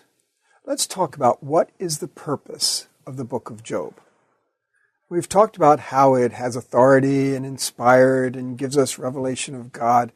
So we've talked about its setting and its genre, date and authorship issues. But now, what is the purpose of the book? The purpose is accomplished by the rhetorical strategy. The purpose is accomplished through the structure. But what do we find to be the purpose of the book? When we talked about some of the misconceptions we could have, we talked about the idea that Job is not on trial, this is more about God than about Job, etc. So let's give some specificity to that. This book is to help us learn how to think well about God when disaster strikes. How do we think properly, appropriately about God when disaster strikes? I would like to suggest then that the purpose of the book is to explore God's policies. How does God work in the world? We tend to think that if God is good and God is all-powerful, then he should be able to prevent suffering. And so we wonder then, what is God doing when we encounter suffering, especially suffering by people who seem totally undeserving? How do we think about God's policies? How does he work in the world? And I would suggest to you that that's really what the book is to try to help us figure out. How does God work in the world, especially when we're suffering? Now, the book is set up with two accusations being driven at God from different directions. We have the adversary in heaven, the antagonist, the challenger, sometimes referred to as the Satan. We'll get to that in a little bit. That's another lecture. But let's call him the challenger for now. We've got the challenger, and when the challenger stands before God, God draws attention to Job. Have you considered my servant Job? There's none like him. Again, the description of Job is extreme, just as righteous, the best a person could be. And remember that the challenger's question is, does Job serve God for nothing? Now, this sounds like it's a question about Job's motivations, and that's sort of most directly what it is. What really motivates Job to be the kind of person that he is? But inherent in that question, and I think the real focus of it, has to do with how God works things, what God's policies are. So really what the challenger is asking is it a good policy, God, for you to bring prosperity on righteous people? It sounds logical enough, but think about it. If righteous people keep receiving all sorts of benefits and prosperity and success and good health, benefits of every sort, because of their righteousness, aren't you really training them to be mercenaries? Aren't you really giving them an ulterior motive for being righteous? If you spend enough time giving benefits to righteous people, you end up training them to long for the benefits rather than to care about the righteousness. You train them to think differently. And that different kind of thinking is actually subversive to true righteousness. Because the more the person decides they like the benefits, the less they will be thinking about true righteousness. You ought to rethink this, God. Is it a good policy to bring prosperity to righteous people? Is that really in your best interests and in the best interests of true righteousness? it corrupts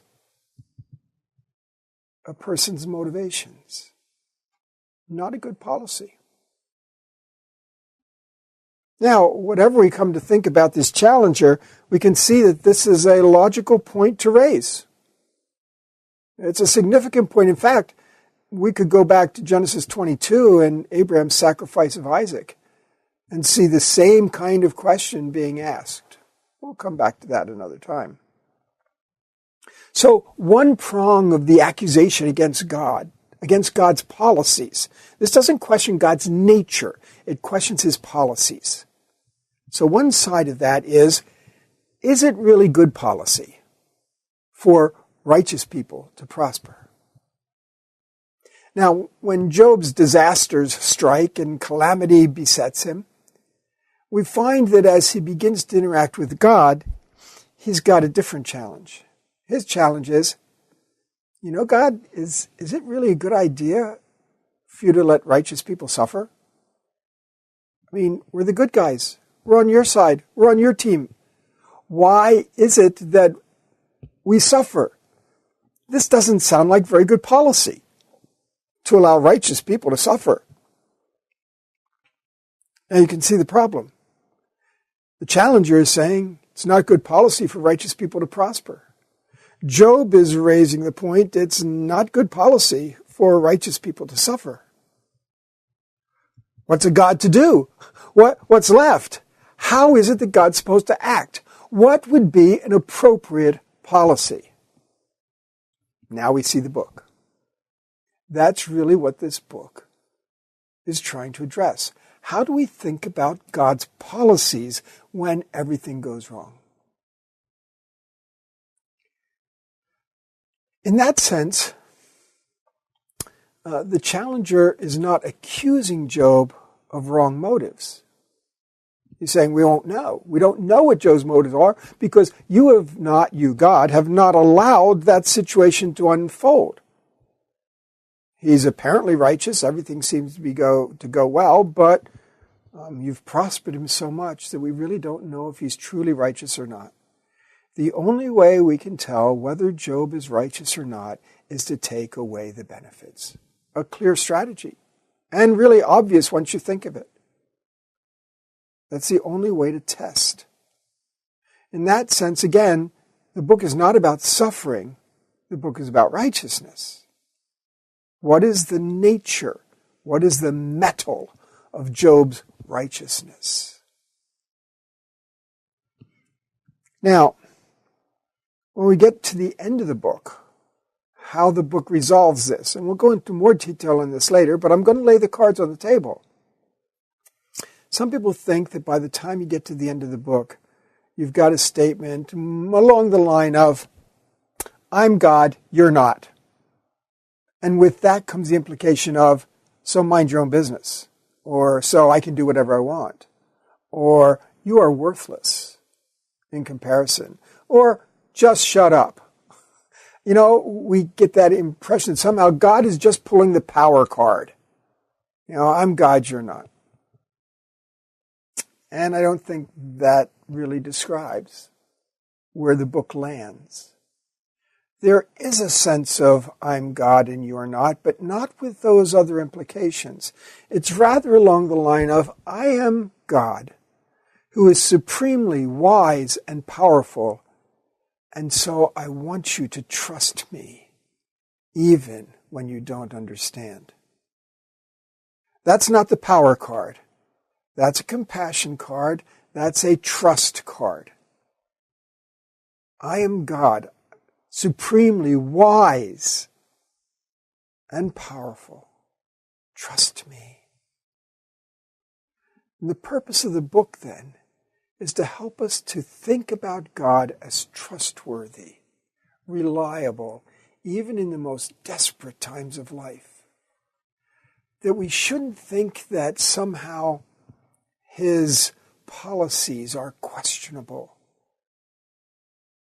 And it's easy to think that because when things are going wrong, we look for somebody to blame. And God's the easiest one to blame. And so this idea of how does God work in the world? How do we understand our suffering so that we can feel comfortable trusting God? If we thought that he was the one that brought the suffering, it would be hard to trust him. And so we have to learn how to think about how he's working in the world. And when God actually gives the answers to Job, when he talks about the situation to Job in the last chapters, he talks to us about how he works in the world. And so that's what we're going to look at as we kind of talk about the book in this large frame of its purpose. How to think about God's policies and to think well of God, to think appropriately about God when disasters strike.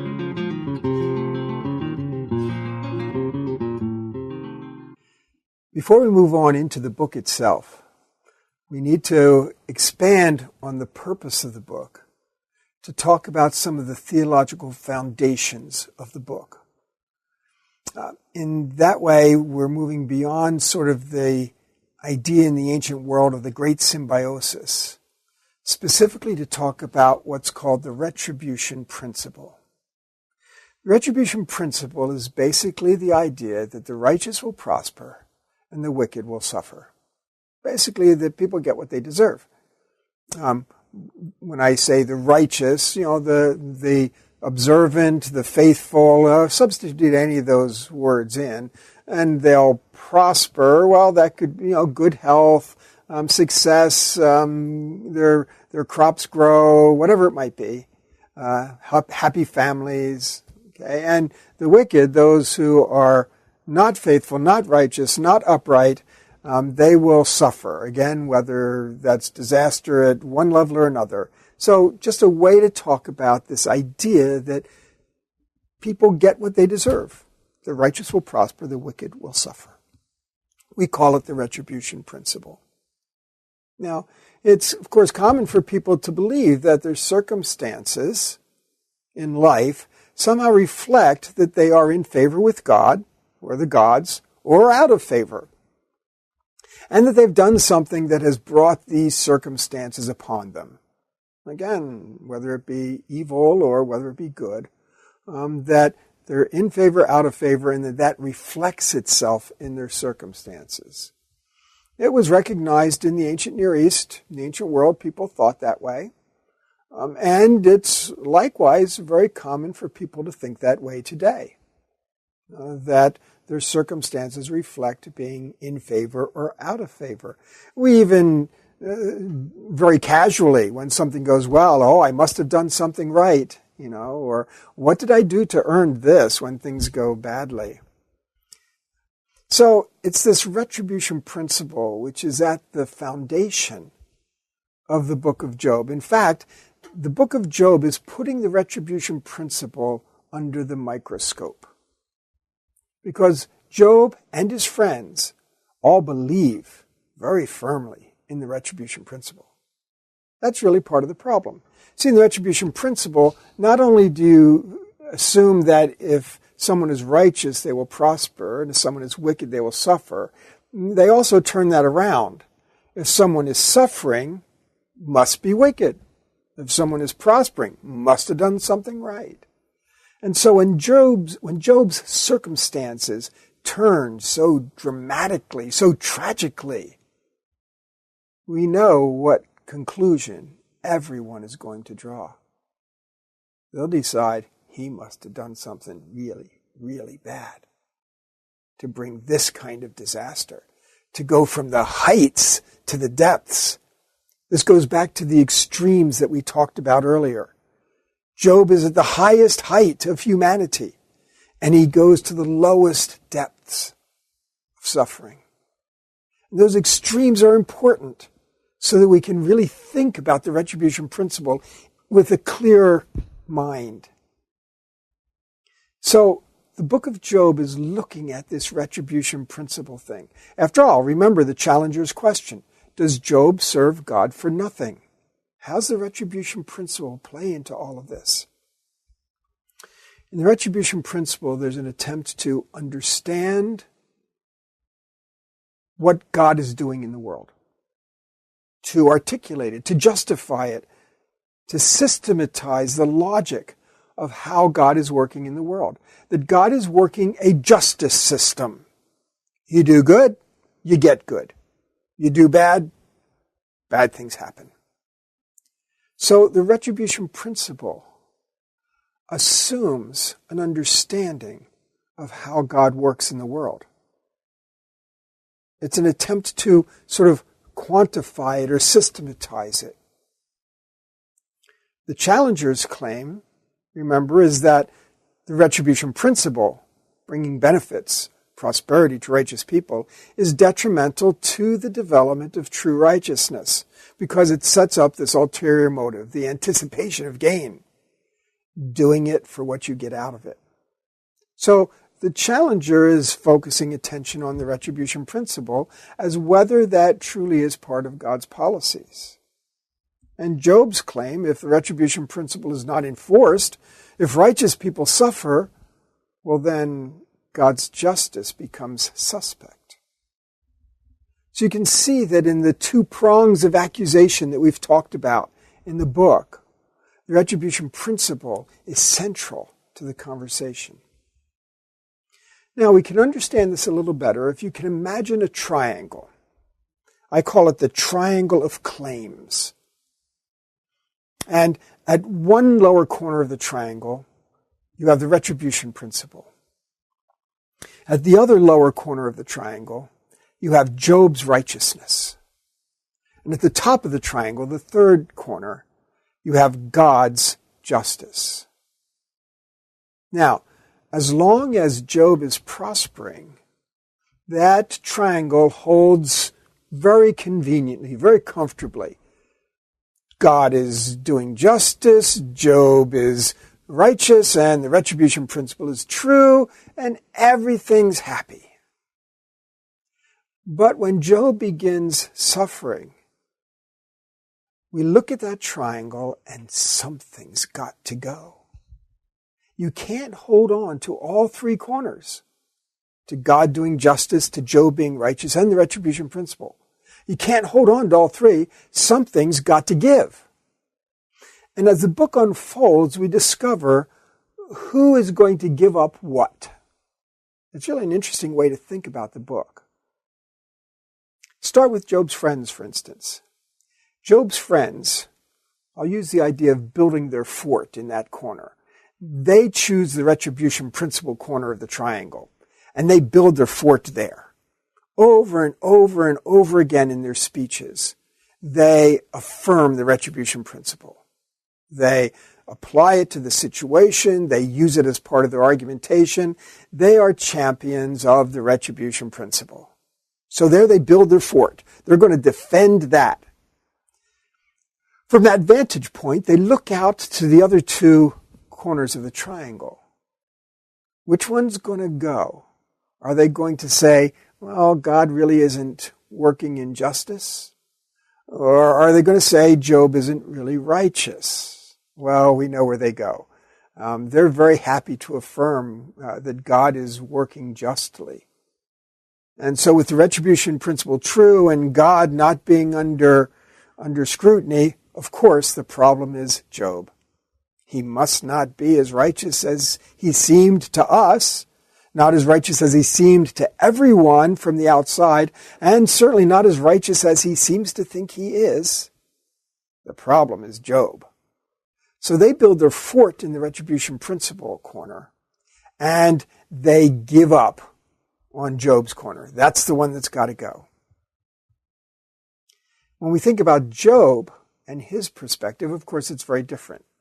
It's very clear where he builds his fort. He builds his fort in his own corner. His righteousness is unassailable in his mind. But of course, that creates a little bit of an awkwardness because now he's got to look out and which one's he going to give up? Is he going to give up the retribution principle, or is he going to give up the idea that God acts justly? Boy, conundrum for poor Job. But what we find is over and over again, he affirms the retribution principle. He tries to find a weakness in it, but he really can't. And so he turns his eyes toward God. And as Job's speeches continue through the book, he becomes more and more accusing of God, becomes more and more doubtful, skeptical about God and whether he does justice at all. So Job builds his fort in his own corner, and he's giving up God's corner as he holds on to the retribution principle. Now, besides the three friends that come in all through the dialogue section, Eliphaz, Bildad, and Zophar, we have a fourth character, Elihu. He doesn't come in till the second discourse toward the end of the book. But Elihu is still engaged in the triangle. Elihu builds his fort at the top of the triangle, God's justice. Now at that point you say, okay, so what's Elihu going to give up? Is he going to give up the retribution principle? Or like Job's other friends, is he going to question Job's righteousness? Some people have read the book and thought that Elihu really isn't much different than the other friends. But I disagree with that strongly. Elihu positions himself differently on the triangle and comes to conclusions that the friends weren't even close to. So when we ask the question, which of the other two corners does Elihu give up? We find that, well, he cheats. He's clever. What he does is he looks at the retribution principle and he says, retribution principle is true, but I think we've got it wrong. We have to re-nuance it and expand it. See, most people thought of the retribution principle as you've done bad things in the past, so now bad things are happening to you. So your circumstances are a response to past behavior. Elihu comes along and says, maybe it's more complex than that.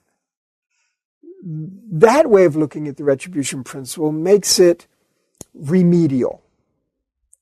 Fixing, addressing, responding to what's going wrong. What if we think of the retribution principle as more preventative or kind of developing? Here's how it would look. It's not so much something you did in the past that's causing negative consequences. It's something that you are just ready to get involved in, that you're on the brink of this kind of behavior, that it's supposed to kind of turn you away from it. And so the retribution principle could be a response to kind of present developing things instead of things in the past. Now what that does, it means that unlike the friends, he doesn't have to find unrighteousness in Job's past. Instead, now he looks at Job differently and he says, so here's the problem, Job. Here's what is the reason for your suffering. Look at your self-righteousness. Your willingness to vindicate yourself, justify yourself at the expense of God. He says, the problem is not what you did before your suffering began. The problem has become evident in how you have responded once the suffering started. The problem then, Job, is what is very evident, your self-righteous behavior. That's why I say he cheated. He redefined terms. And in redefining them, it gave him an alternative that the other friends never thought of. And that Job himself is less in a position to defend himself on. Even as he continues to affirm his righteousness, his self-righteousness becomes very evident, and his willingness to accuse God. So Elihu has built his fort on God acting justly. And in the process, he's held on to the retribution principle, though he's redefined it. And that has given him a different sort of attack against Job's righteousness.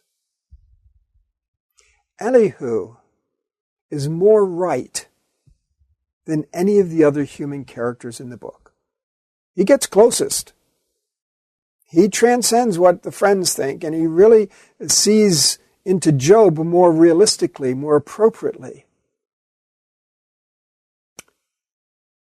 The problem is with Elihu is that even though he's closer to the truth than anyone else, he's got his own problems. And in the end, he's still making the retribution principle the basis for understanding how things work. He just redefines it. And as we go through the book, we're going to get to Elihu's part, and we'll evaluate that more closely. But so we've got our triangle, the triangle of claims, how different parties kind of pick up different positions, and how to view the scenario of the book from those different positions. Now, as we try to resolve some of these tensions, how did people resolve the tension of the retribution principle? After all, most people at some time or another come to experience life in such a way that the retribution principle looks suspect to them. And how are those tensions resolved? One way is to come to some qualifications regarding the nature of God. This is certainly what they did in the ancient Near East. They had no confidence that God was acting justly. Okay, they believed the retribution principle, but they really didn't have a triangle tightly pieced together. They just had compromised on the nature of God. Other times, people might compromise or qualify regarding the purpose of suffering. Some people talk about suffering as educational, character building. Maybe even to talk about it as participation with Christ in his sufferings. And so they end up qualifying the purpose of suffering. And that kind of resolves some tensions in the retribution principle. In the biblical texts, some people resolve the tension. The psalmist sometimes, for instance, resolve the tension by thinking about timing. The psalmist, as you know, in the lament psalms, most of the times they're lamenting in the context of retribution principle. Their enemies are triumphing over them, and why should that happen? The enemy's the bad guy, I'm the good guy. Why is this happening? And so that question about the retribution principle is underlying many of the lament psalms, and lots of times the psalmist treated in terms of timing. Eventually things are going to smooth out. God will, in his appropriate time, act against the enemy and restore the psalmist. So, at times, of course, in Christian theology, that even goes further. That maybe things are bad now, but we've got eternity. We've got eternity with God, eternity in heaven, and so things will be fine. And on the scale of eternity, the small things we suffer now are minor. So some people qualify the retribution principle with the extended time concept. Some people qualify the retribution principle with regard to the role of justice in the world. You can talk about the world not being just, even if you still talk about God acting justly. That is, that in this world, non-order continues. That we view the idea that justice is not the sole foundation of how God works in the world. That doesn't compromise him. But the question is, has he made the world to conform to his own justice? And we know that he hasn't, because we're sinful people and yet we still exist. If the world fully conformed to God's justice, it wouldn't be a world that we could live in. And so, given a fallen world, perfect justice is not attainable. The basis for God's operation in the world is his entire character, his entire range of attributes, not just one attribute or another. You can't say that God is love and that covers everything. No, it doesn't. He's lots of other things too. Okay, so the one way to qualify the retribution principle without somehow being detrimental to the character of God is to understand that God and his world are different and that he has not imposed justice on it. God in his wisdom is concerned with justice. But that's all given the parameters of an imperfect world, a fallen world, and even a not yet fully ordered world. God has brought order into a world of non-order. And disorder, sin, has also come into the picture. But we're not living in a perfectly ordered world, and therefore it's not one that reflects God's attributes throughout. The affirmations that we find of the retribution principle, and we find them in Psalms, especially wisdom Psalms, we find them in Proverbs. These affirmations are not intended to be a full theological description of how the world works according to God's attributes and his doing justice. They are proverbial in nature. The retribution principle needs to be understood by us as proverbial in nature. That means it's how things often act, but not how things always work. It's not a guarantee. It's not a promise. The retribution principle does not function well to offer an explanation of suffering and evil in the world. The technical term for that is theodicy, explaining why there's suffering and evil in the world. And retribution principle does not offer a theodicy. The retribution principle is not an explanation of how God operates at all times in all places in the world. It is an affirmation in part of who God is. That is, God delights in bringing good things to his faithful servants. And God takes seriously punishing wicked people. But he doesn't carry those things out throughout, because again, it's a fallen world and none of us could live through that. It tells us, though, about the identity of God, about the heart of God. And his identity and his character are bound to have ramifications in the world, ripple effects. And that's why sometimes it looks to us like the retribution principle is working out, and sometimes indeed it is. But we shouldn't expect it to work out all the time in every circumstance. So we have the theology, this is what God is like, standing against the theodicy, this explains life as we experience it. They're contrasting positions. And the book of Job is performing some radical surgery to separate those two, so that we don't make the mistake of thinking that the theology leads to a theodicy. Yahweh's justice must be taken on faith rather than worked out philosophically on a moment-by-moment analysis of our experiences. He does not need to be defended. In one sense, theodicy, our attempts at theodicy, are a bit of an insult to God. He doesn't need our defense. And we're really not in a position to defend him very ably. He doesn't need to be defended. He wants to be trusted. The entire constellation of God's attributes is at work in a complex, coordinated manner. We can never tell when God is going to choose justice or when he's going to choose mercy. We can never tell where his compassion might override something that he ought to be doing. Justice is a part of that constellation, but it doesn't trump all the other attributes that God has. Here's a way that can help us sort this out.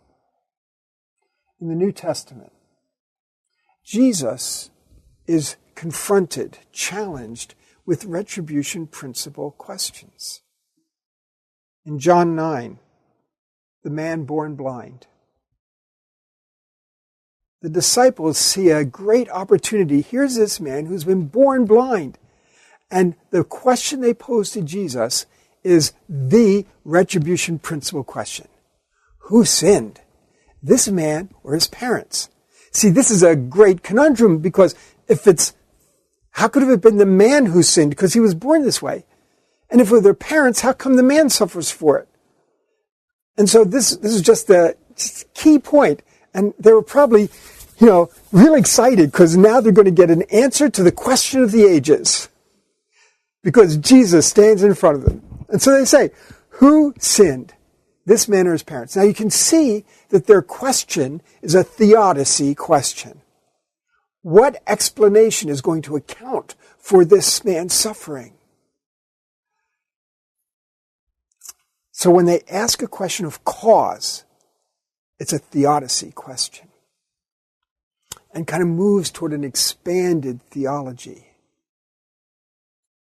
which is what Jesus does. Jesus turns them away from the theodicy to the theology. Isn't it intriguing that he says, neither this man nor his parents? And by that time, the disciples have stopped kind of excitedly, and now they're going, oh no, he's doing it again. He's doing it again. He's not going to answer the question we asked. He's going to answer the question we should have asked. Ha! He says that neither was this man nor his parents, that the Son of God might be glorified. Now, it's really an interesting question. Because what he does is basically say, don't look to the past and ask the question about cause. You're not getting that answer. Instead, what Jesus answers, Jesus doesn't give them the cause. He doesn't give them an explanation of the past. But he says what you should do is turn your attention to the future and look for purpose. The glory of God is a purpose. It's not a cause. It's not a reason.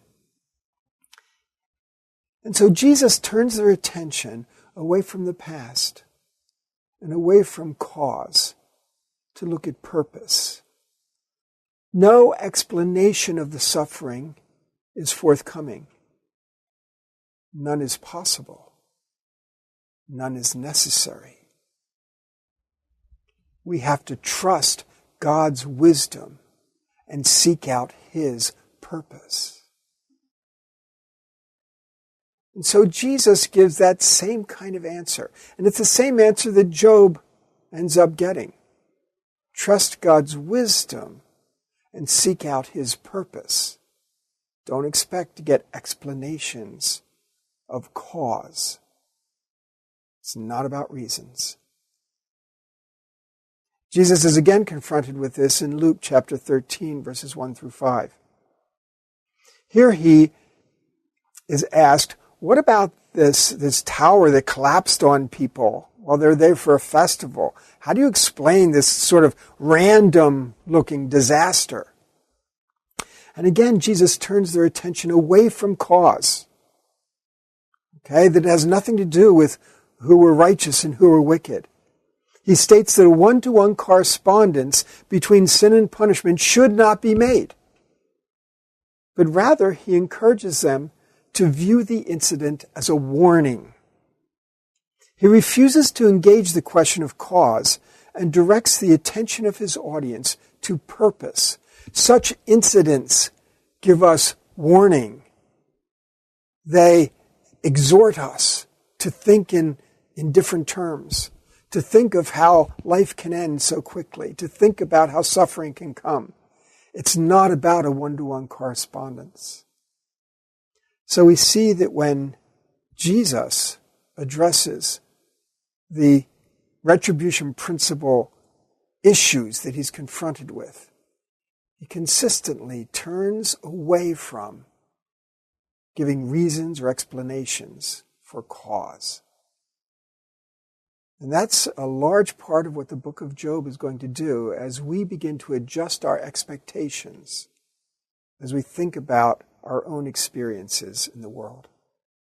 We're now ready to get into the book of Job itself, section by section, and we'll begin that in the next portion.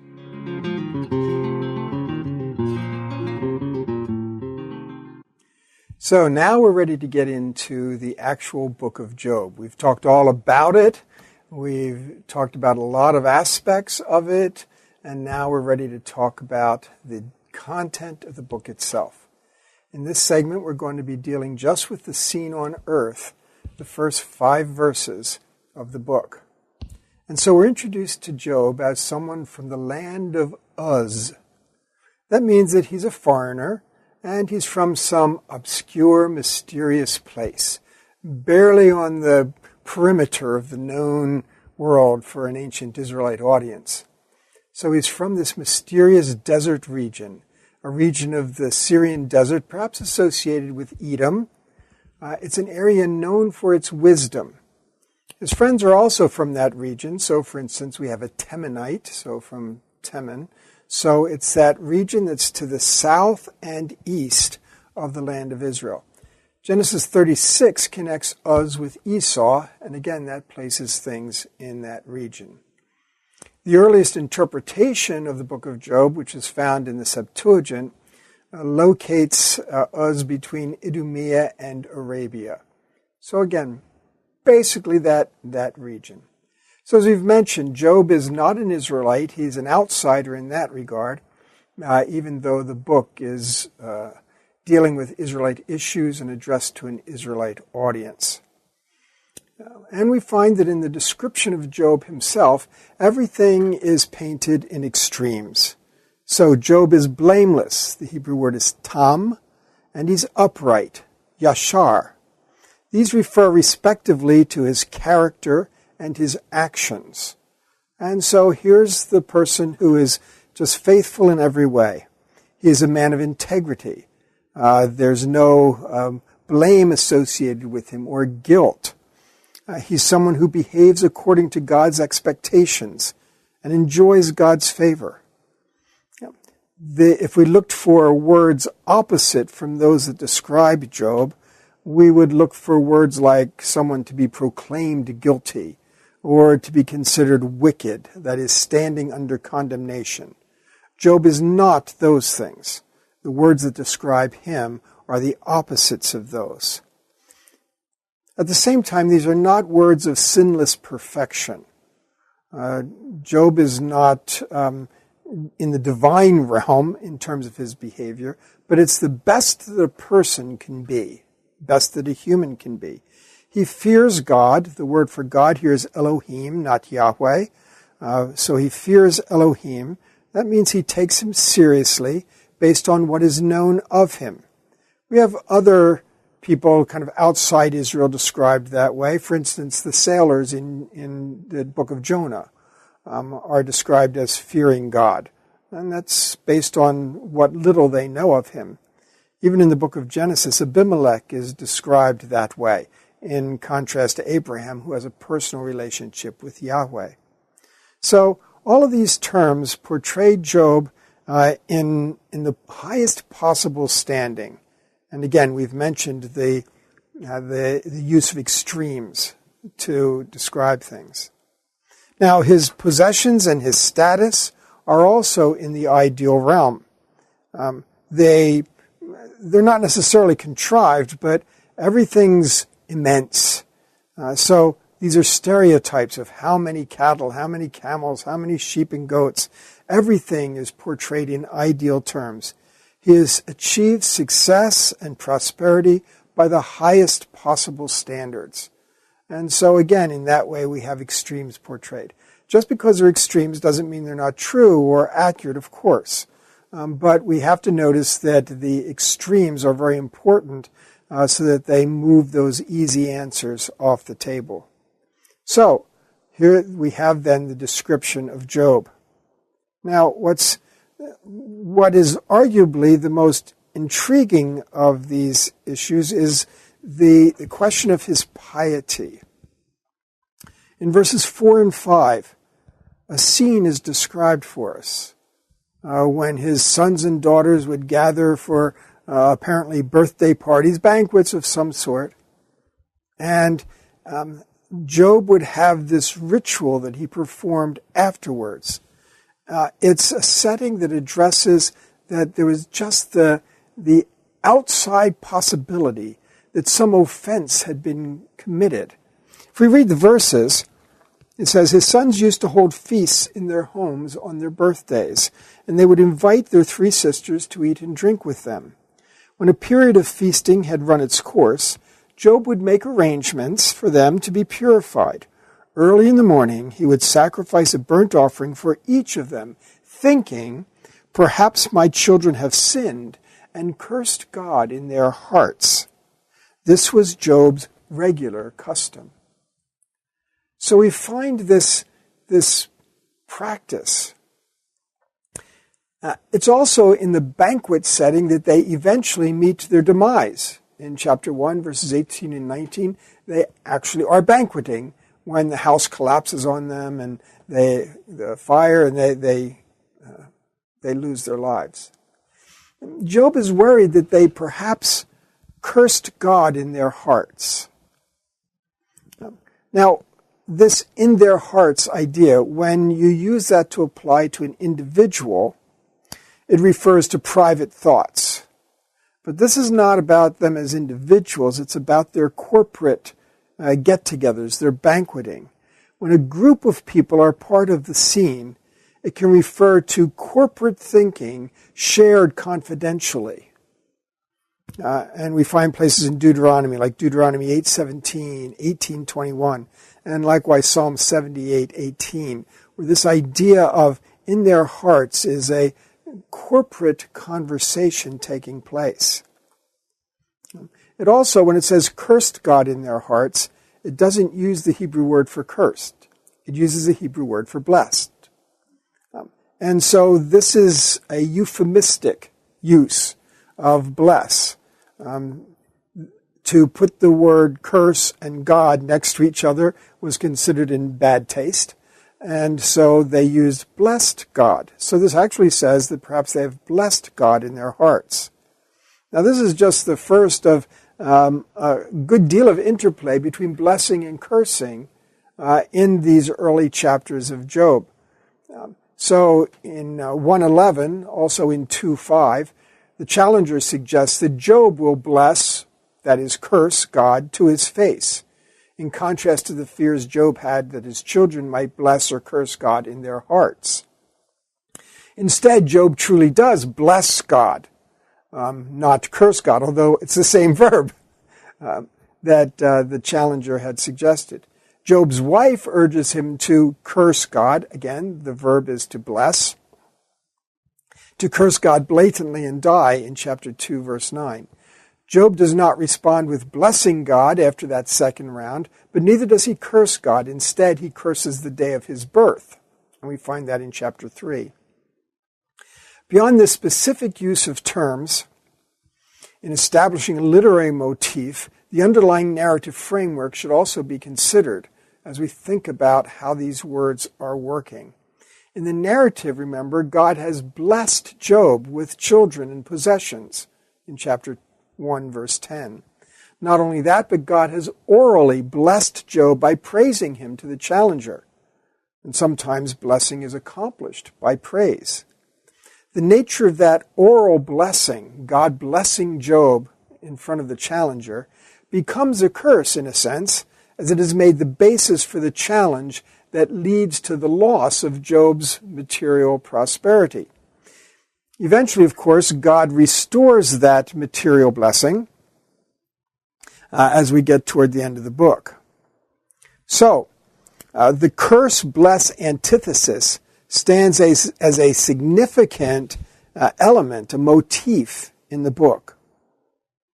Now, what exactly would be entailed in cursing God? What would that look like? Cursing God can be thought of in a variety of ways. Using God's name in a frivolous oath, would be one way. Using God's name along with illicit words of power, so a hex or something of that sort. Using words of power against God in something like an incantation. Even speaking in a denigrating, contemptuous, or slanderous way about God, basically insulting God. Holding God in contempt by stating implicitly or explicitly that God is powerless to act, or that God is corrupt in his actions or motives, that God has needs, or that God can be manipulated, making God less than God. Now, Job arguably does some of these in his accusations against God, but he's expressing anger, not contempt. And he still maintains the integrity, as we'll talk about later. Perhaps it's best to think of cursing God as involving contemptuous renunciation, disavowal, neglect of proper honors. And of course, Job did not do that. Most important in this whole scene is to try to understand Job's ritual behavior. What Job does is not so much indicative of what he thinks about his children, but rather what he thought about God. What does this scene in verses 1 through 5 tell us about what Job thought about God?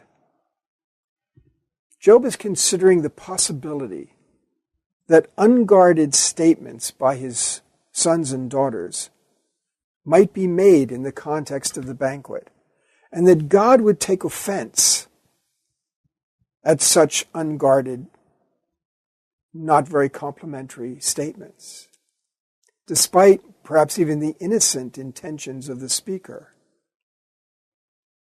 We know that this was considered a real possibility in the ancient world. We have an Assyrian piece called A Prayer to Every God, and in it the worshiper is very worried.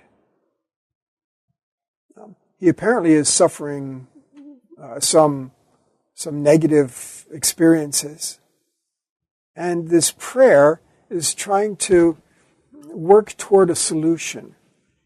And he says, if I've inadvertently stepped on a place that's holy to my God, or to my goddess, or to a god that I don't know, or to a goddess that I don't know, if I maybe have pronounced a word that is offensive to my God, or to my goddess, or to a god that I don't know, or a goddess that I don't know. And he goes through this whole checklist of things he might have inadvertently done that might have offended his god or his goddess, or the god he doesn't know, or the goddess he doesn't know. And we can see then that a prayer like this is an expression of the idea that the gods can be pretty petty. They can be demanding in things that human beings would have no way to know about. Job's character and his behavior are above reproach. But in my understanding, these two verses about Job's ritual piety suggest that his view of God may be flawed. It suggests that he may be thinking of God as petty. And it's that kind of expression that opens the path for the challenge against him by the challenger. If Job is inclined to think of God as petty, he may well be ready to think that it's really all about benefits, and that it's not about righteousness per se, it's about trying to please an easily offended God. So I'm inclined to think that verses 4 and 5 in chapter 1 are not actually part of the positive characterizations of Job. It actually shows where the weakness in his armor might be. That already he's thinking about God as petty. And the fact is, in his speeches, that's going to come back. And he's going to express those things more straightforwardly. So, in verses 1 through 4, we have a setup for the narrative to continue. We've learned about Job being above reproach. We've also learned that there's a chink in his armor, and that can be exploited. And we'll find out more about that when the scene in heaven opens.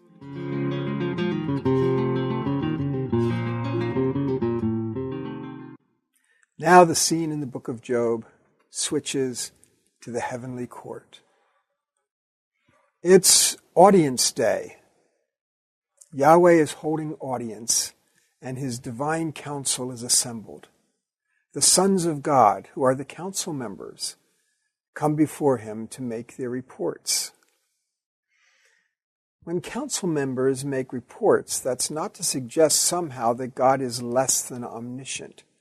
It's just that God has chosen to work with a council. We find that picture in the Bible in a number of places. 1 Kings 22, here in Job, Isaiah 6, whom shall I send? Who will go for us? Psalm 82, numerous other places. This is the way it presents God's workings. These are not other gods like they are in some of the other ancient cultures as they think about a divine council. But yet God has chosen to work through a council. God doesn't need other beings. He doesn't need anyone to counsel him. But if he chooses to work that way, that's his business. So the sons of God have gathered, and Satan, is among them. Now, if we say it that way, it confuses us a bit because we're used to thinking of Satan as the bad guy, the devil, who doesn't belong even in heaven, let alone among the sons of God. So let's be careful here. This character comes. Who is he? The text is one step away from talking about him as Satan. I know most translations render Satan with a capital S and immediately make us think about a personal name connected to the devil. But here, the Hebrew text does not present it as a personal name. It puts a definite article on it. In Hebrew, that's ha, so it's Hasatan. Satan is a Hebrew word. You didn't know you knew some Hebrew. Anyway, so this is Hasatan, the Satan. Okay, now that means it's not a personal name. And that really means we shouldn't be capitalizing it, to be fair. I mean, we shouldn't. But it rather describes a role. Satan, as I mentioned, is a Hebrew word. And it's a word that can function as a verb as well as a noun, and we need to look at how that word works. When it's a verb, it suggests that there's some opposing, being an adversary, challenging someone, all of those kinds of things. It can be carried out by human beings, that is, other kings who challenge Solomon, for instance. It can be done by people in a court setting, a prosecuting attorney. It can even be done by the angel of the Lord, who challenges Balaam's movement in Numbers 22, stands in his way as Satan. So there's nothing intrinsically evil about this role. We find human beings in this role. We also find non-human beings, like the angel of the Lord that I mentioned, who carries out this function in that particular passage. And, of course, here in Job, this particular character. But this character, this challenger, and that's the term I will prefer, this challenger is among the sons of God. He's in the divine council. This is not portrayed as the devil. In fact, in the Old Testament, the use of Satan does not suggest devil. It's only applied to a non-human being, such as in this case, in a couple other instances. One of them is in Zechariah chapter 3, in which he challenges the right of the high priest to be restored. That's an appropriate challenge. God does rebuke him and offers his own direction as to why that can take place. In 1 Chronicles 21, it refers to Satan, who incites David to take a census. And so we have just these couple occurrences, hardly enough to build a profile. But here he is among the heavenly council, the sons of God. The idea that it refers to someone who challenges, no matter what the context, whether for good or ill, whether among humans or among the heavenly host, that it's someone who challenges, who takes an adversarial position, fits the profile of what we find with the word. It does not become a personal name for the devil until we're well out of the Old Testament period. In the pseudepigraphal literature, that literature kind of in the Second Temple period, between the Testaments and beyond, it refers to many Satans, not just one. It's not a personal name for the devil. Here in Job, the Hasatan, the challenger, is God's agent. He's been sent out with the task. He's coming back to report. He's doing God's will and God's bidding. He is God's agent. Now, how is he a challenger? Well, here we find that he challenges God's policies. And we've already talked about this. He does so appropriately. That is, it's true that if righteous people continue to receive benefits, it may subvert their righteousness and give them an ulterior motive. That's true. That's not some false, hyped up accusation. And so we find that this agent of God's is doing the job God has given him to do. Job is not his target. God's the one that brought up Job. The target of his challenge is God's policies.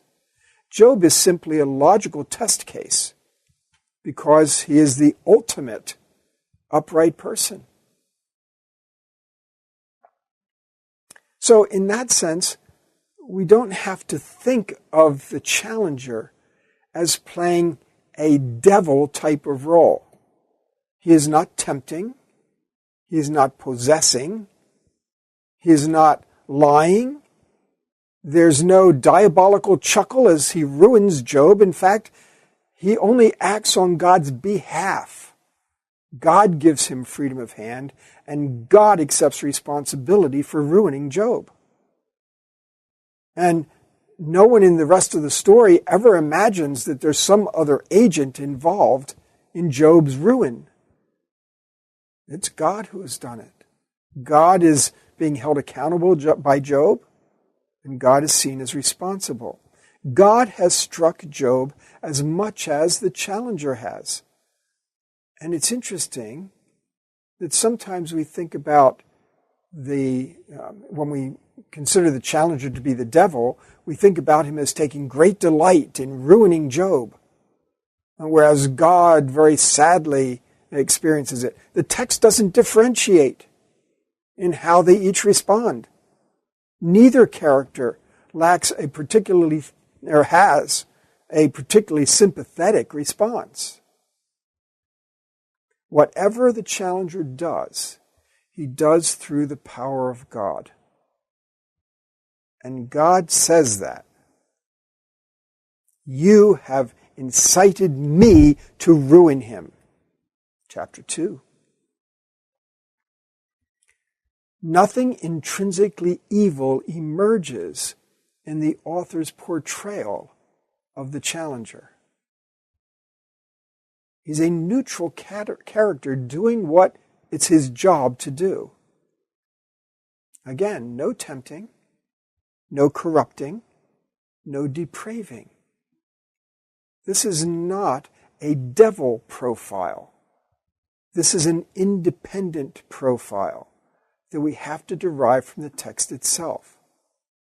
The fact that the angel of the Lord himself can perform the role of Satan suggests that it's not intrinsically evil.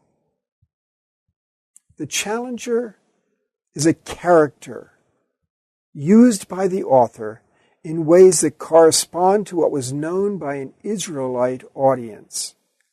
Remember, we've talked about this being a literary construct, and therefore all of the characters are just that. They are literary characters, playing a role. Regardless of whether this is truly the being that the New Testament designates as the devil, the book of Job needs to be interpreted based on the profile that was available to the target audience, Israelites, not a later Greco-Roman audience, New Testament. The challenger in actuality is of very little theological significance in the book. He just helps set the scene as he questions Job's motives and challenges God's policies. He's not offered as the one who can be blamed for Job's suffering, and the book certainly is not suggesting that we ought to look for blame in the devil when we are suffering. That is not the teaching of the book. His role does not provide an explanation for suffering or evil in our experiences or in the world. He's a minor character, playing a bit part in the unfolding drama. And we give him too much attention at our peril because it distorts the message of the book. This is a heavenly functionary playing his assigned role to bring challenge into the courts of God. That's what he's doing. He does it well. It sets a scene for the book. And so we proceed to discover whether Job's righteousness will stand the test. Remember, suffering is the only way to test the mettle of Job's righteousness. And so, suffering is the path that the book is going to take.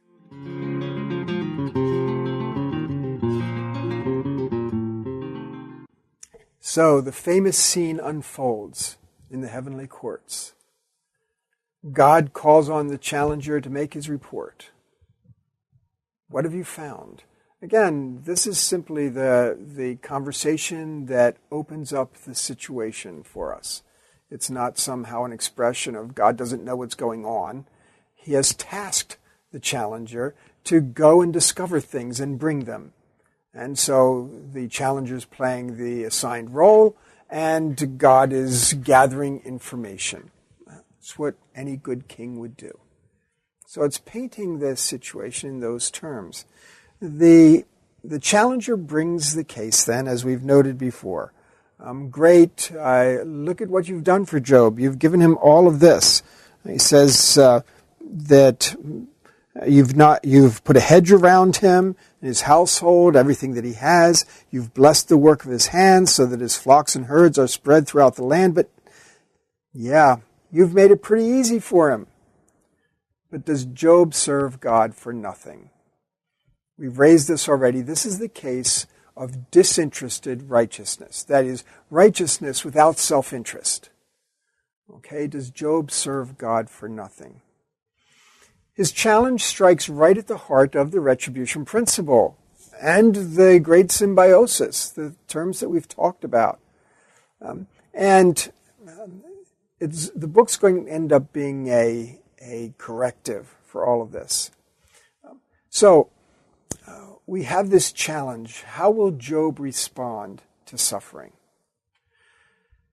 Remember that we've talked about Job then as the star witness for the defense of God's policies. How he responds will be important for determining whether blessing righteous people is an acceptable policy. Now, the challenger suggests that Job will curse God to his face. We've talked about this terminology before, bless and curse. Every place in Job 1 and 2 where the text talks about cursing God in translations, The Hebrew word that's used is the Hebrew verb barak, which means to bless. So again, in these contexts, chapter 1, verse 5, verse 11, chapter 2, verse 5, and verse 9, in those contexts, barak, which means bless, is being used euphemistically to refer to curse. Okay, and it's translated as bless in chapter 1, verse 10 and verse 21. This use of euphemism produces an odd juxtaposition, since the challenger claims that Job will barak God to his face, meaning curse, yet in contrast, Job baraks God, meaning bless, in 121. And so it creates a very interesting kind of play on words as we work through the passage. And the decision of whether barak is a euphemism or whether it actually means bless depends on the context of the sentence. Now, of course, once the challenger is given a free hand, there's resulting tragedy. There's human foes. There's divine judgment from heaven. There is what could be called natural disaster, all in rapid succession. Again, the fact that all areas are covered, that all of them bring absolute disaster, only I have escaped, that they come in rapid succession, is all part of the extreme picture. Everything's got to be sudden and total for the whole picture of the book to work out. In contrast, we look at Job's responses. First of all, he engages in the common acts of mourning. And so we have that described for us. Prostration is a response to something remarkable that God has done and represents acknowledgement and acceptance. And so Job prostrates himself before God. Notice again, he considers this an act of God, not an independent act of some evil agent. He ends his speech with the invocation of blessing on the name of God. Naked I came from my mother's womb, naked I will depart. Yahweh has given, Yahweh has taken away. May the name of Yahweh be praised. It's interesting that it uses the name of Yahweh here in Job's mouth, yet through all the speeches and all the discourses, Yahweh is never used until we get to Yahweh's speeches in chapter 38. Job always refers to God as El or Elohim or El Shaddai, never Yahweh, except here in the prologue and then in Yahweh's speeches. The challenger said that he would curse the name of God. Job's speech ends with blessing of the name of God. But it's exactly what the challenger said he would do and exactly the opposite. The challenger said he would barak and he baraks. So it's the same as what the challenger said, but it's the opposite. Okay, because the challenger was using it as the euphemism. Job does bless God to his face, but with no euphemistic connotation. Job is not calling God to accountability. Whether God gives or takes away, he should be praised. God owes us nothing. Now, this is an admirable and commendable response. We'll find, of course, that Job doesn't manage to maintain this kind of pure response throughout the book. But it's easier at the beginning than it is as time goes on. I think many of us find it this way when we face extended, difficult situations. It's a little easier to be strong at the beginning, but things deteriorate as time goes on. The book tells us that in all this, Job did not sin by charging God with wrongdoing. Yet he considered God to be the one who had done it, but he's not seeking to hold God accountable. Now, in the rhetorical strategy of the book, how does this first scene in heaven work? Well, first of all, it does indicate to us that Job is indeed innocent of wrongdoing. It eliminates then the usual answers of the ancient Near East, as I've mentioned earlier. It makes room for some new solutions.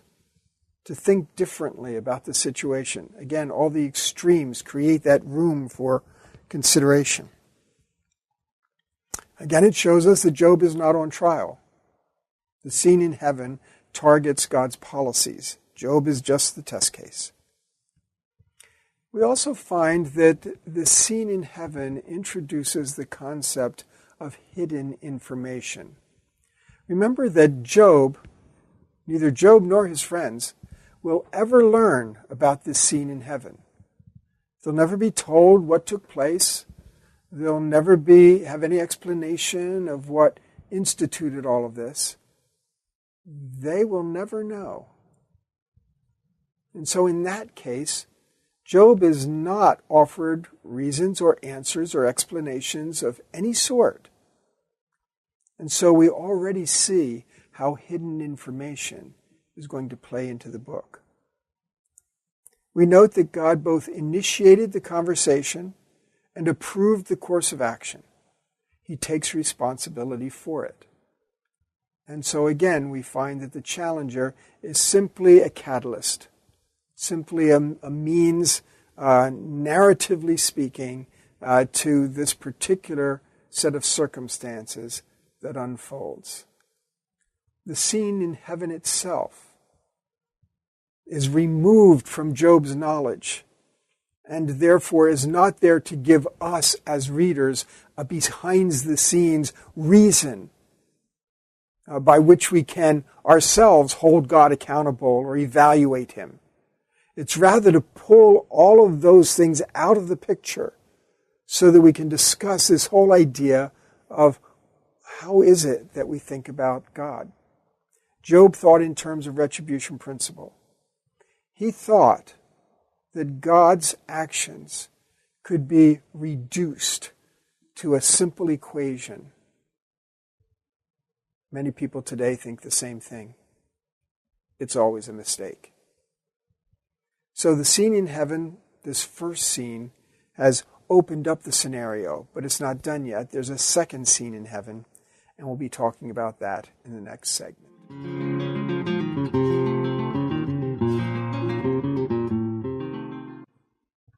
So now we move to the second scene in heaven. Job has lost all of his possessions, his sheep and cattle, his camels, his oxen, his sons and daughters, his everything that he has lost. And so again, we have a conversation between Yahweh and the challenger. And there, verse 3. Then the Lord said to the challenger, "Have you considered my servant Job? There's no one on earth like him. He is blameless and upright." The same kinds of things he said the first time. And he still maintains his integrity. "Though you have incited me against him to ruin him without any reason." Okay, now I want to look at that phrase a little bit. We want to look at the use of this verb to incite. In Hebrew, it's the root sut. And for those of you who have a little Hebrew, it's the hiphil form, which is sometimes causative. But here, sometimes it occurs with an indirect object and sometimes without. Here, the subject is the challenger. The verb, of course, incite. The direct object is Yahweh. You have incited me. And the indirect object is Job, against him, to ruin him. Okay, so we have three parties involved in the sentence, the challenger and Yahweh and Job. There are three other places in the Old Testament that use the verb in that kind of context. One of them is in 1 Samuel 26:19. There the subject is Yahweh. The object is Saul. That is, David is talking to Saul and says, "If Yahweh has incited you against me." So David is the indirect object. In 2 Samuel 24:1, it's Yahweh, or his anger, incites David to take a census. Okay, he's inciting David against Israel. So there, Yahweh is a subject, David is a direct object, Israel is the indirect object. In Jeremiah 43:3, Baruch is the subject who incites Jeremiah, the direct object, against Israel, Jeremiah is the direct object, Israel is the indirect object. So we have three other places besides Job 2:3 that use this verb and that have this set up, that have a subject and a direct object and an indirect object. Now, if we examine those, we can learn something about usage here and how it works. The incited action is always negative for the indirect object. Okay, the incited action is always negative for the indirect object, though it's not intrinsically a sinful or evil action. After all, sometimes Yahweh is the one who's inciting. Okay, so it's not intrinsically sinful or evil. In Job, as a direct object, Yahweh is accountable for the action against Job, though the challenger, as the subject, has influenced his decision.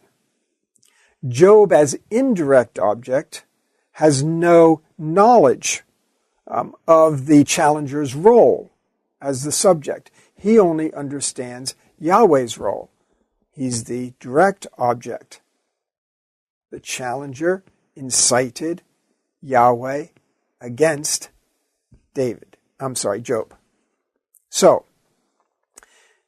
used in 1:9 when the challenger raised the question about whether Job served God for no reason. That's this word hinam, for no reason. So, he's incited him with no reason. Okay, so that's used in 2:3. It was also used in 1:9 about whether Job served God for no reason. So, does Job serve God for no reason? Now the challenger has incited Yahweh against Job for no reason. Same Hebrew word, hinam. This can refer to something done in vain, for instance in Ezekiel 6:10, or something done unnecessarily, as in 1 Samuel 25:31, or even something done without compensation, Jeremiah 29:15. And of course that's the meaning in Job 1:9, that it's done without compensation. In most cases, it refers to something done without cause, that is, undeserved treatment. And here would be passages like 1 Samuel 19:5 or 1 Kings 2:31. So we've got the scene set for us where this statement has been made by Yahweh. You have incited me against him for no reason. Now, there we find out that God is not pushing responsibility or blame off on the challenger. The challenger is incited, but that's not an intrinsically evil thing to do. Okay, but that's what's happened. And again, Job will know nothing of the challenger's role. Nothing whatsoever. It's never told to him. So what's the results of this second round? In this second round, we have a little bit of a difference. The first round took away all the positive things, prosperity. The second round adds negative. Here we get the physical suffering. So the idea, and this is presented by the challenger, the idea is, well, anybody can stand when they lose all their stuff. But when you start putting them in pain, now it's going to show. And so God gives permission for that as well. So this second round is different because it adds that physical suffering. The first round brought mental anguish associated with loss and grief. The second brought physical problems associated with pain. The skin disease that Job manifests, would have led to him being expelled from the city and ostracized. We really can't give a medical diagnosis of it, but skin disease was treated that way in the ancient world. That's cause for being ostracized. And so he's expelled from the city, and he ends up at what the text refers to as the ash heap. This is like the city dump. Okay? It's not only garbage that was dumped there, it's dung that is dumped there. And Job ends up sitting out at the city dump. And it shows how low he's gone. He's been reduced this far. So it's not just ashes. That's not near bad enough to describe the situation he's in. So what's the rhetorical strategy of this second scene in heaven? It assures that Job has every opportunity to abandon God if his only motive for faithfulness is to gain benefits. Again, now he has not only suffered loss, he is suffering pain. It makes sure he has every chance to abandon God, to find out what his motives really are. Tolerating pain is different from tolerating loss.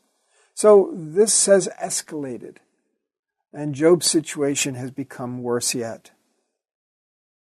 And so it's in that context that he encounters his wife and his 3 friends, and we're going to deal with the role that they each have and his responses to them in the next segment.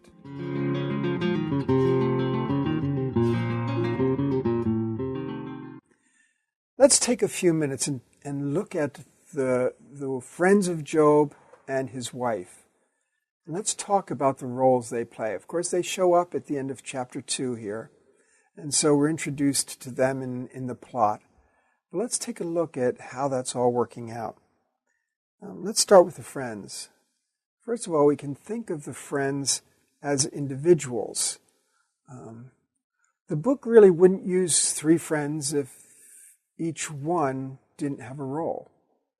We have to think of them then as having individual profiles. Again, as you might recall, I'm treating this as literary construct, so the 3 friends very intentionally fill 3 roles. That's what the author wants to do with them. That's how their characters are used. And so as readers, we shouldn't just lump them all together and think of them as a corporate group, but rather try to see the role that each one plays. Eliphaz, as he makes his explanations, his comments to Job, is focused on the weight of personal experiences. Now, we know people like this. They'll talk to us about their lives and their stories and what they've seen or experienced or concluded, and their conversation is based on those personal experiences that they've had. Bildad is more inclined to talk about the wisdom of the ages. He's the philosopher among the group. Let's think about how people have always thought about these things. And so let me deliver it to you from an educated person. Here's the wisdom of the ages. Zophar is most inclined to find understanding in a system of thinking. Let's systematize things. Everything's black and white if we just organize it correctly. And so we've got these 3 personalities, these 3 characters: experience, wisdom of the ages, systemization. And so they each have their own role to play. At the same time, of course, they are acting as a group as well. There are certain things that they all have in common. So the friends corporately represent the sages of the ancient world. These are supposed to be the wisest people around. If anybody's got an answer, if any explanation exists, these are the people. These are the specialists. You've got the world's best right here, ranked 1, 2, and 3. I don't know which is which. But here they are. So they are there to present the height of wisdom in the ancient world. But in the book, as we've mentioned already, they are foils. The book's playing them because even though they have this reputation, the wisest of the wise, In the end, they are fools. The book rejects the wisdom that they have to offer as being shallow, inadequate, flawed reasoning built on flimsy assumptions. Here they come as representatives of wisdom, and instead they're dismissed as misguided fools. It's an interesting strategy for the book to take the best the world has to offer and to turn it on its ear and reject it summarily. The friends collectively play the role of the challenger's philosophical representatives. Let me explain that. Remember, the challenger has said, does Job serve God for nothing? The friends represent retribution principle thinking. Remember, that's where they build their fort. And that means they're working on the principle of the retribution principle, and therefore working on the assumption that people get what they deserve. Therefore, when Job suffers, they easily conclude that he must be suffering because he has done some great evil. They don't know what evil he has done. They make their random wild guesses throughout their speeches, but they don't know. They have no evidence. They have not seen any of it with their own eyes. But they assume it must be true. And so they draw the conclusion that Job has some serious issues to deal with, and that he needs to do so. Confess those sins, whatever they might be. Do whatever it takes to get your stuff back. The friends are all about stuff. And since the challenger had said that if Job loses his stuff, he's going to give up his righteousness, we can see that the friends are working in that same line of argumentation. They are working hard to persuade him it really is all about stuff. And your response should be to get your stuff back. And if Job believes them, if Job responds along that line that it really is about stuff and I just need to get my stuff back, that would show that the challenger was right. That Job's righteousness really, in the end, was all about stuff. And so we can conclude that the friends, unbeknownst to them, they are inadvertently pressing the agenda for the very point that the challenger brought up. Is it about stuff, or is it about righteousness? The challenger suspected it was about stuff. Seems to know human beings pretty well. The friends tried to help Job think of it in terms of stuff. But he wasn't so easy to persuade. Now, when we understand this role of the friends, we can hopefully discard a couple other misconceptions about the role of the friends. The role of the friends is not so that readers can be instructed on how not to give counsel and comfort. Lots of times people respond to the friends in the book of Job by saying what ill comfort they offer, how unsatisfying they are in trying to commiserate with Job and bring comfort to him. They're pretty rough on him. But the reader is not supposed to therefore say, well, now I know how I shouldn't try to comfort somebody who's suffering. That's not what the friends are there for. By the way, don't do that. But the friends are not there for that. They're not role models. In that case, negative role models. But they're not role models of any sort. They're role players. They play a role in the book. An important literary, theological, philosophical, rhetorical role. And when we're trying to understand the book, we should be trying to understand that role they play because that's how they're being used in the book.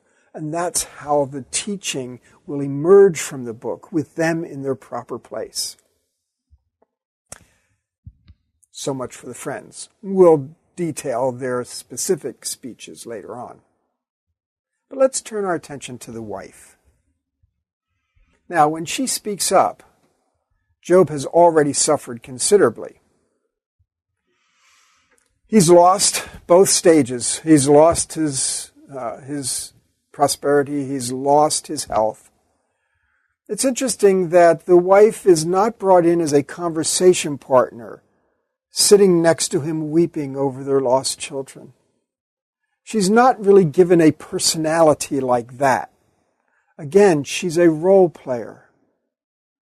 And as with the friends, she also is standing on the side of the challenger to try to push Job in a particular direction. In one sense, we could say that with the wife's words, curse God and die, she represents the quick and easy solution for the challenger's point of view.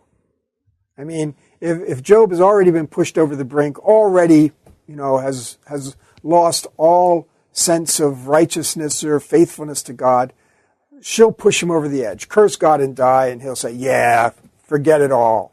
Chuck it. Okay, so that's the quick and easy. The friends are representing the same kind of thing. For the wife, it's all about the stuff you lost. For the friends, try to get that stuff back. So she's really working in tandem with the friends and in tandem with the challenger, pushing that agenda. Okay? It's not going to just be left to Job's own mental workings to figure out whether his righteousness is more important than his stuff. He's being pushed by his wife, pushed by his friends. He's being given the suggestion, curse God and die. Make it about stuff. Do what it takes to get your stuff back. So that's the role she plays. Again, not that life partner who mourns alongside of you. And this is not supposed to be a critical shot at women by the author of the book. It has nothing to do with that. It's just the strategy of the moment, of how is he going to respond. Job, of course, responds to her as a foolish woman. And he states that, shall we accept good from God and not trouble? Again, a very positive response about God and about how we respond to God, about not holding him accountable. And so his wife serves as an instrument of the challenger's expectations, just as the friends do. Once again, the challenger would be proven correct if Job follows his wife's advice, just as the challenger would be proven correct if Job follows his friend's advice.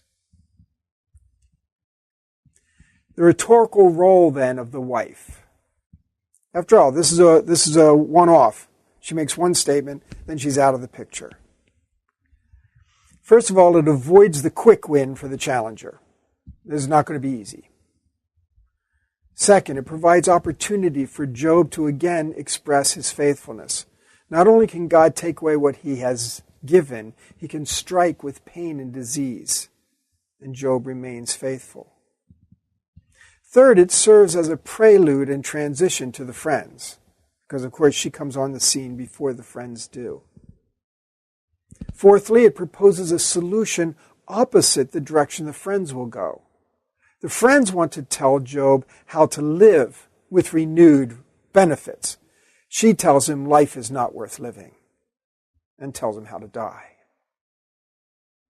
Fifth, both wife and friends assume benefits are essential to the equation, pulling Job in the direction the challenger has suggested that he will go. And therefore, all of them, the friends and Job's wife alike, serve as unwitting agents for the challenger's expectations. So the scene is set. The scenes in heaven have ended. The dialogues are about to begin. We are now back in the earthly realm where we will stay, because even Yahweh, when he speaks, comes to the earthly realm to speak. The challenger will have no further role. It's only his surrogates, the friends that stand in and make a case. So he will have no further role. And now we let the dialogue unfold as we move into Job's lament in chapter 3 and the first series of dialogues in the dialogue section.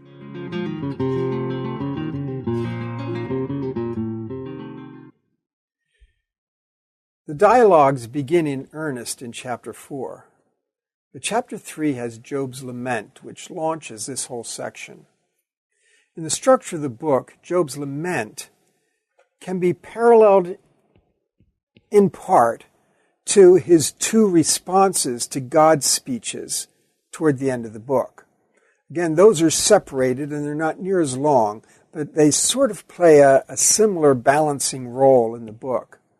But here Job's lament is opening up the dialogues. Job begins the first part of the lament by cursing the day of his birth. Now again, we get the word curse here, but this is a different word. This is not the word barak, bless, that's working euphemistically. The Hebrew word used is kalal, which involves incantation with a word of power. So he's using an incantation against the day of his birth. In 3:8, he says to curse the day. That's a different word. So 3 different words for curse. Barak, in euphemism. Kalal, an incantation with words of power. But then curse the day is arar, and that refers to removing something from God's protection. The disruption of order. Okay, that's arar. So these words, even though they're all translated curse, have different nuances and they work differently. He also talks about rousing Leviathan. That would be something done by divinatory experts who would dabble in such things. Leviathan, again, representing the world of non-order, the world of chaos. And since Job is experiencing chaos, he invokes this idea of rousing Leviathan against the day of his birth. In the second part of his lament, he expresses his wish that he had never been born. He wishes that he had gone straight from womb to netherworld, or like a stillborn would have been, or a miscarriage would have been. And so he wishes that for himself, rather than to have experienced what he has in the unfolding of the text. And finally, in the last part of his lament, he turns to the misery of his present life, what he's now experiencing and how difficult it is for him. The lament is, it's soul-rending, both for Job as he gives it and for us as we hear it. And readers can sometimes find real connection to how Job feels about how horrible his life has become. From a rhetorical standpoint, it builds the transition between the prologue and the speeches through a shift in genre, from narrative in the prologue to direct discourse in the speeches. It also turns to a theological emphasis as it considers what God's doing and what the world is like. In the lament, we see the development from a confident Job in his replies in the prologue section, now to a distraught, questioning Job. So Job is moving into his grief and expressing things differently. His confident trust is eroding. He has no hope that death will lead to an eternity where all can be rectified. In Israel, in the biblical period, they had developed no hope for eternity, no reward and punishment. And Job, being a non-Israelite, is even less inclined. So he has no hope that somehow there'll be a solution to all of this after death. Death is what he wishes for, not for a solution, but for an escape. Neither life nor death at this point offer him any hope, though for him death would be preferable to life. We see that he has begun what is the natural inclination of all of us, to ask, why? Verses 11, 12, 16, 20, 23. Why? It's the word that's on the lips of every suffering person. Why? And that's why the book of Job offers us something of value. Not because it answers the question, but because it helps us to realize it's the wrong question.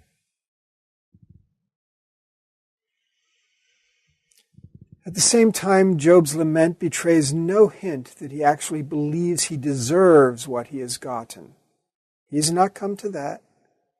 He's not willing to say he did something to deserve all of this. And likewise, despite the fact that he's begun asking the why questions and that his trust is deteriorating, he's still maintaining his integrity. Now,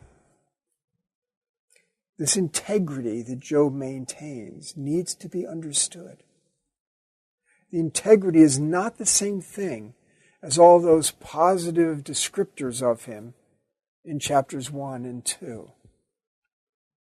His integrity is defined specifically as his insistence that his righteousness stands on its own. That is, that he is not simply pursuing benefits. His righteousness is for righteousness' sake, not for what he gets out of it. That's the integrity, and that's the only thing that he has to maintain.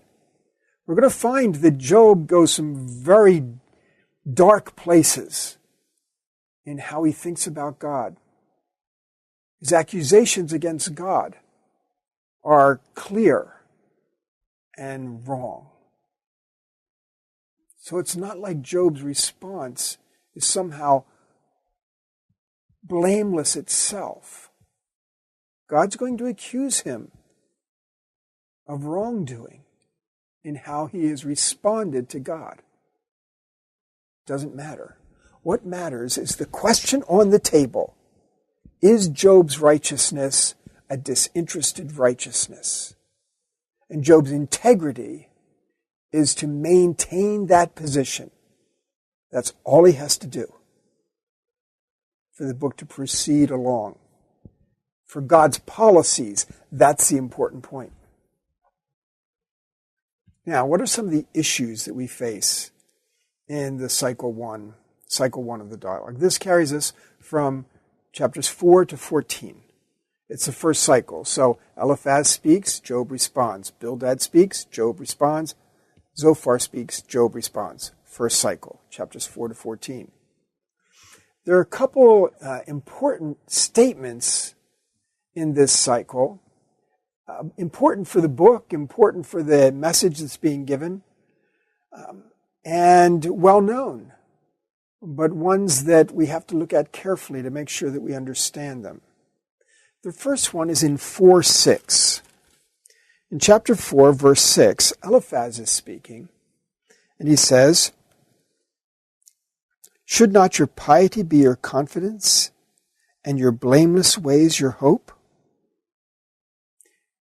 He's raising a question about how it is that Job should respond. Should your piety be your confidence and your blameless ways your hope? I would render that, just to get the understanding, it's a little paraphrase, expanded. Is not your self-proclaimed piety the basis for this irrational confidence? Eliphaz believes Job's piety is only self-proclaimed, that his confidence is irrational and not substantiated. He's asking the question, is your only hope really in the presumed blamelessness of your ways? You got to give me more, Job. That's not enough. So it's not undermining, the book is not undermining Job's piety or his blamelessness. Eliphaz is undermining whether the way Job thinks about them will suffice. This is just an example of some of the complexities of trying to translate the very difficult Hebrew in the book of Job. Also in Eliphaz's speech, we have this account of his mystical experience. It's in verses 12 through 21, and I won't read it, but you can take a look at it. It occurs in a vision that he reports, and in this vision, he's claiming revelation. He sets up the whole scenario of this spiritual experience to highlight what he considers a great insight, a revelation into deep truth. And he expresses that in verse 17 of chapter 4. This is how it's translated in the NIV, just as a base, take a look at it. It says, "Can a mortal be more righteous than God? Can even a strong man be more pure than his Maker?" Now think about that for a moment. Can a mortal be more righteous than God? What kind of great insight is that? Doesn't everybody know that? I mean, why the long setup of this mystical experience just to say something that everybody in the world knows? That a mortal can't be more righteous than God. It sounds like a silly thing to say. Now, maybe he's trying to convey the idea that Job seems to think that he's more righteous than God. Well, that'd be a possibility. But we ought to look at it just a little bit and make sure we're on the right track. The first problem we face is that to ask, can someone be more pure than his Maker? In the second part of the verse, it's not really possible to compare a human's purity to God's, because this term translated purity, tahar in Hebrew, is never used to describe God. God cannot be described as pure or as impure. It's a category that's not applicable to God. And so it really can't be saying whether you can be more pure than God if God can't be characterized as pure. It refers to a clean condition achieved from an unclean state. Since God can never be in an unclean state, God can therefore not be tahar, a condition achieved from an unclean state. God cannot be unclean, so he cannot be designated as clean. Rhetorically, if we follow the traditional rendering of the verse, Eliphaz appears to have overplayed his case. There'd be no need of a mystical revelation to make the point that no one is more righteous than God, and you can't say that someone is pure or less pure than God. Here's my alternate reading. Can a mortal be righteous in God's perspective? Can you achieve righteousness in God's perspective?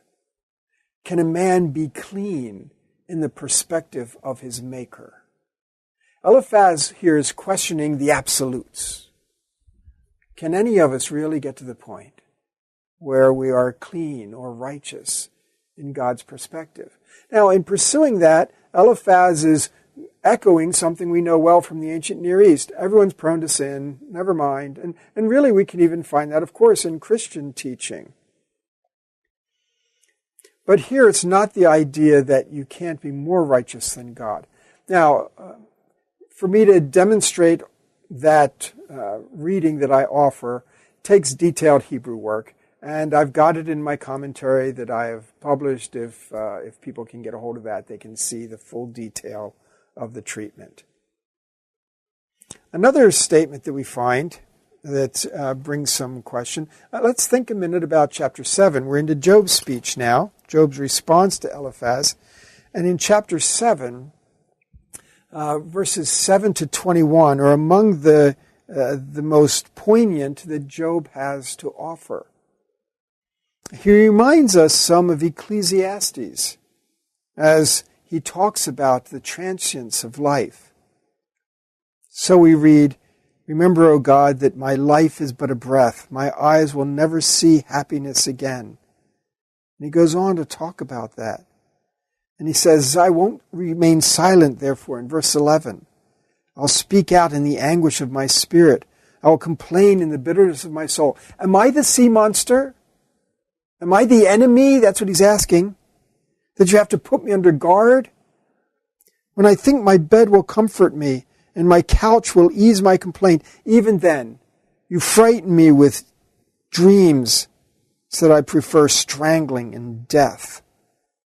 I despise my life. Let me alone. My days have no meaning. And then readers familiar with the Bible will get then to verse 17 and see a very interesting, familiar line. "What is mankind that you make so much of them?" The attentive reader to Scripture will immediately recognize the line of Psalm 8, where it's such a positive thing. Look at what you've done. You've made us just a little lower than the angels. What are we that you've made so much of us? But Job turns that on its head. And he says, "Why do you pay so much attention to us? In all respect, bug off. Leave me alone, please." So he says, "What is mankind that you make so much of them and give them so much attention?" And he goes on to elaborate. "You examine them every morning, test them every moment. Will you please look away from me?" Again, very different from the psalmist who invites God's gaze, invites God to see and examine. For Job, it's, "Please, look away. I need a break." If I've sinned, and of course Job doesn't suggest that he has, but even if that were the case, what's it to you? Why have you made me your target? Why have I become a burden? Get over it. And so we can see that this is true in Job's speeches.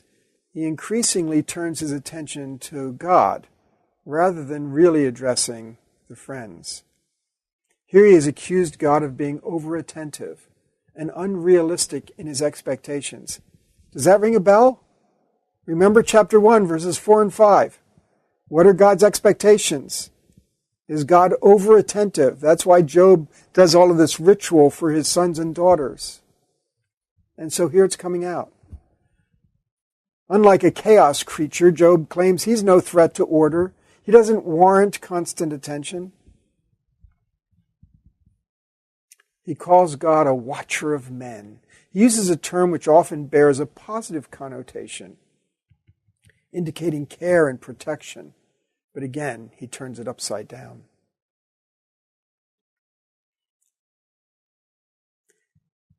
Job views himself already in a trial, already undergoing punishment. He requests a cease and desist order, that God leave him alone, that presume that somehow a trial has already happened and a guilty verdict has already been passed. In verse 20, instead of saying, "If I have sinned," I don't think that's how we should read it. Job is not even letting that possibility stand. I would read it, "I have sinned," but he only means that in terms of, I have somehow fallen out of favor so that you have acted against me. Whatever I might have done to you, why won't you pardon whatever I have done, that you have judged as indictable, and forgive me whatever sin you have imputed to me, for which you are punishing me? Job's talking in that hypothetical realm that concerns how God is treating him. One more verse I want to look at in some detail. It's in chapter 13. It's a well-known verse from the book of Job. And again, it's Job speaking. And the traditional translation is, though he slay me, I will hope in him. When we look over how the translations and the commentaries have treated it, we see a wide array of diversity in translation. One of them reads, behold, he will slay me. I have no hope. Wow, that's a lot different from though he slay me, I will hope in him. Now, this represents an alternate Hebrew reading, the Ketiv, in which instead of the in him, it's the negation. They both sound the same, lo and lo. And so I will hope in him, or I have no hope. Again, it turns the whole thing around. Another commentary reads, if he were to slay me, I would have no hope. If he were to slay me. Remember the other two, behold, he will slay me, or though he slay me. So you can see we're working with that Hebrew particle and exactly what it means. If he were to slay me, I would have no hope. Suggesting that he hasn't done that yet, so there's still reason for hope. Here we can see the whole question. Does he have hope or doesn't he? There are three other commentators who agree on the reading, yes, not if or behold or though, yes, though he slay me, I will not wait in silence. This is a different understanding of the word that's translated hope. They sound very close, hope and wait in Hebrew. And so they're reading it differently. I will not wait, meaning I will not wait in silence. I would take a slightly different tact. I would agree with the back part of that one. But I would translate it, even though he may slay me, I will not wait in silence. I see it as Job expressing his intention to argue against God. Eliphaz had told him, you don't want to go there. You go in and start arguing with God, nothing good can come of it. You don't want to do that. Job is kind of arming himself with courage and saying, even though he might slay me for it, I'm going to do it. I will not wait in silence. I'm going to make my claim. So that's how I would read it. Again, a very difficult verse, and various commentators and translators have had different ideas about what it says. Let's summarize the arguments in Cycle 1. When we get to the rhetorical strategy of the book, what we want to ask is, what does each speech contribute to the conversation? Again, we're assuming that these aren't here just for kind of flowery, poetic expressions. They are trying to accomplish something as the book's case moves forward. So let's summarize each one, and you'll be able to see how they work. So, Eliphaz's speech in Cycle 1, I would summarize it this way. You have counseled many who are in similar circumstances as you are now, and you should take your own advice. Trust in your piety. The retribution principle will hold. It's the wicked who perish. Yet from God's perspective, no mortal is righteous. Appeal to God. Accept his discipline. That's Eliphaz's first speech. Job's response, summarized like this. The extent of my misery justifies my outcry. I wish he would put me to death. Then I would die with the consolation that at least I had assessed the situation realistically. I feel so helpless. I'm not sure I can continue, and my friends are of no help. I would be delighted if God would show me something that I had done wrong. My miserable days will soon come to an end, so I may as well speak my mind. Why, O God, have you targeted me for such attention? No one can bear such scrutiny. Can't you show some tolerance before it's too late? That's Job's first speech, summed up. In general, then, Eliphaz's advice was, appeal to God and admit your offense. Job's reply, stop treating me as guilty. Rather than appeal to God with false humility and trumped-up offenses, I will confront him with demands for vindication. And thus Job sets off on his path. In Cycle 1, the second speech by Bildad can be summarized this way. How dare you suggest that God perverts justice? Remember, Bildad is the wisdom of the ages spokesperson. How dare you suggest that God perverts justice? Your children undoubtedly sinned. I mean, that's a given. If they're all died that way, undoubtedly they sinned. Face the facts, come clean, then it will go smoothly for you. Traditional wisdom gives you all the information you need. Retribution principle. The wicked perish. But God does not reject a righteous man. Come back, Job. Get your stuff back. Job's response to Bildad can be summarized like this. How could anyone ever establish his righteousness before God? You can't argue with him and expect to win. Challenging him would be indeed disastrous. He's too strong to overpower, and he's beyond calling to account. I have nothing left to live for, so I may as well say it outright. He is not just. Both the blameless and the wicked are destroyed. I wish I had an advocate to speak on my behalf. If someone could only speak on my behalf. Nothing makes sense. I can't win. I wish God would just let me die. That's a summary of Job's response. So Bildad's advice was, take the traditional approach. Retribution principle, seriously, recognize the inevitable conclusion. Job's reply, I know the traditions are true, but I'm not ready to admit the conclusions are inevitable. Yet, I'm without recourse. We get to Zophar. Zophar's, remember, he's black and white. Okay? What arrogance! You think you are so pure. Well, you haven't even begun to get what you really deserve. Your understanding is minuscule compared to God. Give it up. Repent of your sin so that all may go well for you. Zophar sees things in very black and white terms. Job's response to Zophar, you, my friends, mock me. If only you would show your wisdom by being silent. You offer no comforting counsel and speak presumptuously and ignorantly on God's behalf. I suffer while the wicked escape scot-free. God is the fount of all wisdom and power. If only I could bring my case before him, I think I would have an airtight defense.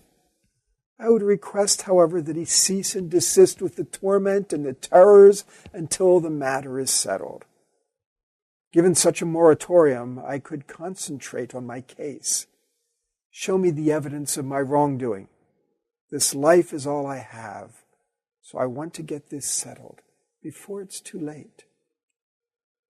So Zophar's advice in a nutshell, devote your heart to God, put away sin. Job's reply, you're badly misrepresenting both God and me.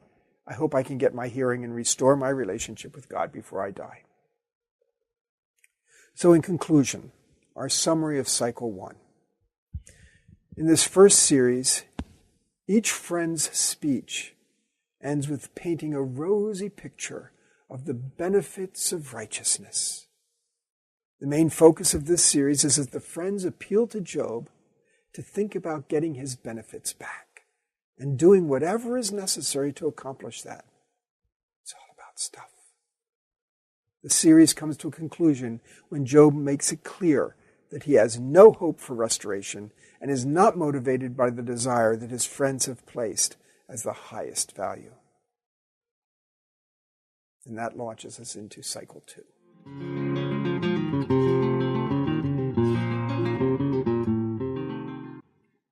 As we come into Cycle 2 in the dialogue section, again, Eliphaz, Bildad, and Zophar will each speak, and Job will respond to each of them.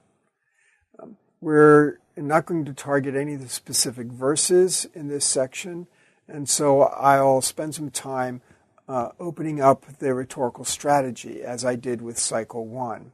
So we'll summarize each speech and then give a nutshell for each of the exchanges, and that'll cover us here. So we begin again with Eliphaz, his second speech now. And this is about how it goes. Job, your bluster is a disgrace. You're merely digging a deeper hole for yourself. What makes you think that you are so much better than everyone else? Stop railing against your circumstances. Accept that which has come upon you, and that it's the result of the corruption shared by all humanity. Since wicked people are ferreted out, you ought to consider how much you have in common with them. Job's response. Talk is easy, Eliphaz, but I would be more encouraging if I were you. Meanwhile, God, why are you attacking me? You've abandoned me to be tormented by enemies, and then you piteously join in yourself. If you can't respond to my misery, I need someone to stand up for me. As for me, I'm determined to stay the course of righteousness, though death is all I have to look forward to. So we would synthesize this response, put it in a nutshell. Eliphaz's advice: recognize your guilt by comparing how God treats the wicked and how he's treating you. Match up? Yeah, you've nullified piety. Job's reply: I need protection from God's attacks, and call for an advocate to take up my case. I need some help. That moves us to Bildad's talk. Bildad, getting briefer now, God's judgment of the wicked is severe, and those who are subject to it, including you, by the way, Job, can be classified as ones who really do not know God. Job replies, despite your accusations, I've done nothing, yet God, in his inexplicable anger, has made a mess of my life. I'm an outcast, despised by all. I'm confident that someone will come and help, and that just when all seems finally lost, I will be vindicated. You supposed friends are in more jeopardy than I. So, Bildad's general advice: give up the pretense. Wicked people are doomed. You're among them. You don't know God. Job's reply: it's God that's messed up my life, not me. A defender will arise and vindicate me from your insinuations. Then we move to Zophar. Zophar, of course, always, you offend me, says Zophar. You know how the rules work. Your self-righteousness betrays you, for all know that such pride characterizes the wicked. Zophar. Job's response: I realize that I'm risking a lot by pressing legal action against God. Notice that he's ignoring Zophar entirely. By pressing legal action against God. Do you realize how many wicked people prosper despite their arrogance against God? That makes me think. He does nothing about that.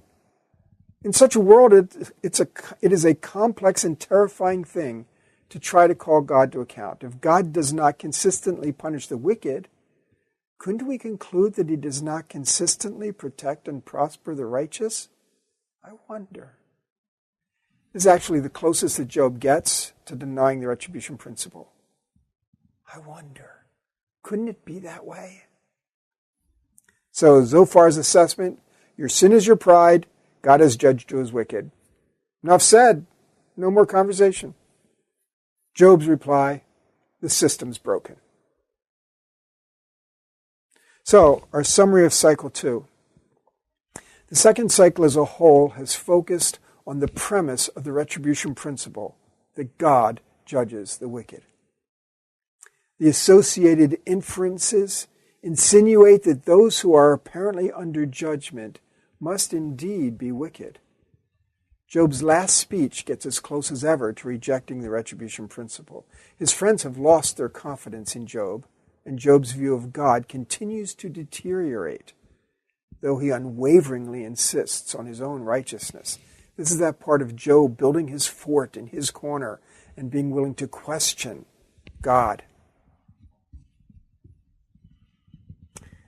He rejects the confession and appeasement resolutions that are proposed by the friends, as his desire for legal resolution escalates.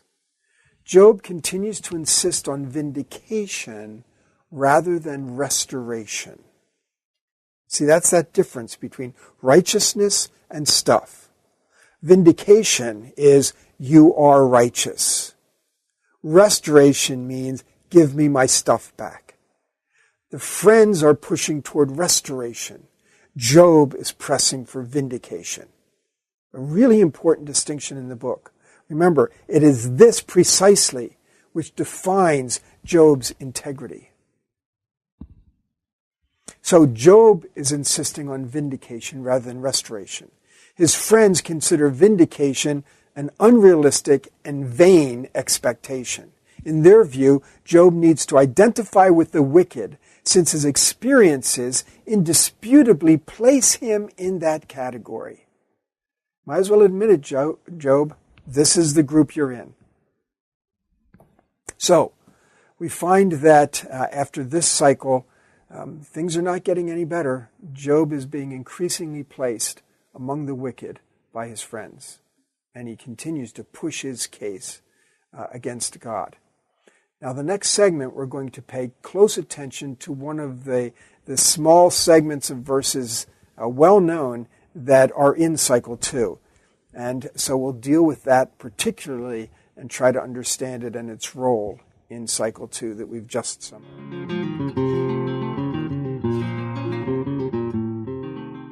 In the midst of chapter 19, in Job's speech responding to Bildad, comes one of the most familiar verses in the book of Job. As translated in the NIV, it says, I know that my Redeemer lives, and that in the end he will stand on the earth. And after my skin has been destroyed, yet in my flesh I will see God. I myself will see him with my own eyes, I and not another. How my heart yearns within me. So, what's going on here? Of course, this verse is very familiar because of Handel's Messiah and that wonderful song, I know my Redeemer lives. So how should we interpret this verse? Well, let's work through it. First of all, it needs to be understood in relationship to Job's many references that have already gone by, where he refers to an advocate related to his legal case. He's looking for someone to represent him before God, someone who will take his case, take his part, advocate for him. And this is another word that suggests that. There are a number of words that Job uses to refer to this position. And of course, this is just one of them. There are several others in the book. But they all focus on the same kind of role of someone that will take Job's part. Now, we have to ask the question, what sort of advocate does Job seek? And who does he expect to fill that role? Where does he expect this advocacy to come from? In D.J. Klein's commentary, an excellent commentary, he tries to understand the advocate impersonally, as a personification of Job's cry of innocence. He thinks that that cry itself will kind of stand without the voice that gave it sound, and that will be his advocate when he's gone. A second view, and a more traditional one, a very common one, is that God is the advocate. But that's, of course, quite problematic. A mediator can't be one of the parties, especially the one accused of injustice. It wouldn't make a lot of sense for him to be the advocate against himself when he's the one being accused. Others have suggested that the advocate role would be played by a human relative. The Hebrew word translated redeemer is goel, and a goel had a particular legal function within the clans of Hebrew society. They were the ones that kind of stood up for the rights of the family. And so the idea that this would be a human relative would make some sense of the word that's being used. But we've got a problem. All his relatives have deserted him. So it's very difficult to think that he will hope for an advocate from those ranks. When we later on get to Elihu's speech, Elihu projects himself as the advocate. Of course, Elihu has a high opinion of himself, as we'll learn, but he projects himself. But he's got a different sort of outcome in mind than Job has. Elihu does not see vindication as the end of that result. So that's not the kind that Job is looking for. In my view, the most likely option is that Job is looking for an advocate from the membership of the divine council. He's looking for someone to stand up and take his part in the heavenly realm where decisions are being made. It's an option referred to by Elihu in Job 33, verses 23 and 24. It's also an option that was discarded early on by Eliphaz in 5:1 and in 22, 2 and 3, where Eliphaz basically said, don't count on that. That's not going to work out for you. And that shows that that would be a theoretical possibility. Now, with 22, verses 2 and 3, I do have a retranslation of that. Again, a very difficult couple of verses. And I would translate it again. I can't defend it here. You'll find it in my commentary. Can a wise mediator do any good for a human being serving on behalf of God? Can such a mediator bring a human any benefit? Will God respond favorably when you justify yourself? Will there be a gain when you give full account of your ways? That's Eliphaz's case that really, it's not going to get you anywhere. It's really, and he's got a point here, it's counterproductive to prove God wrong. There's just something in the end that's going to be unsatisfying about that whole option.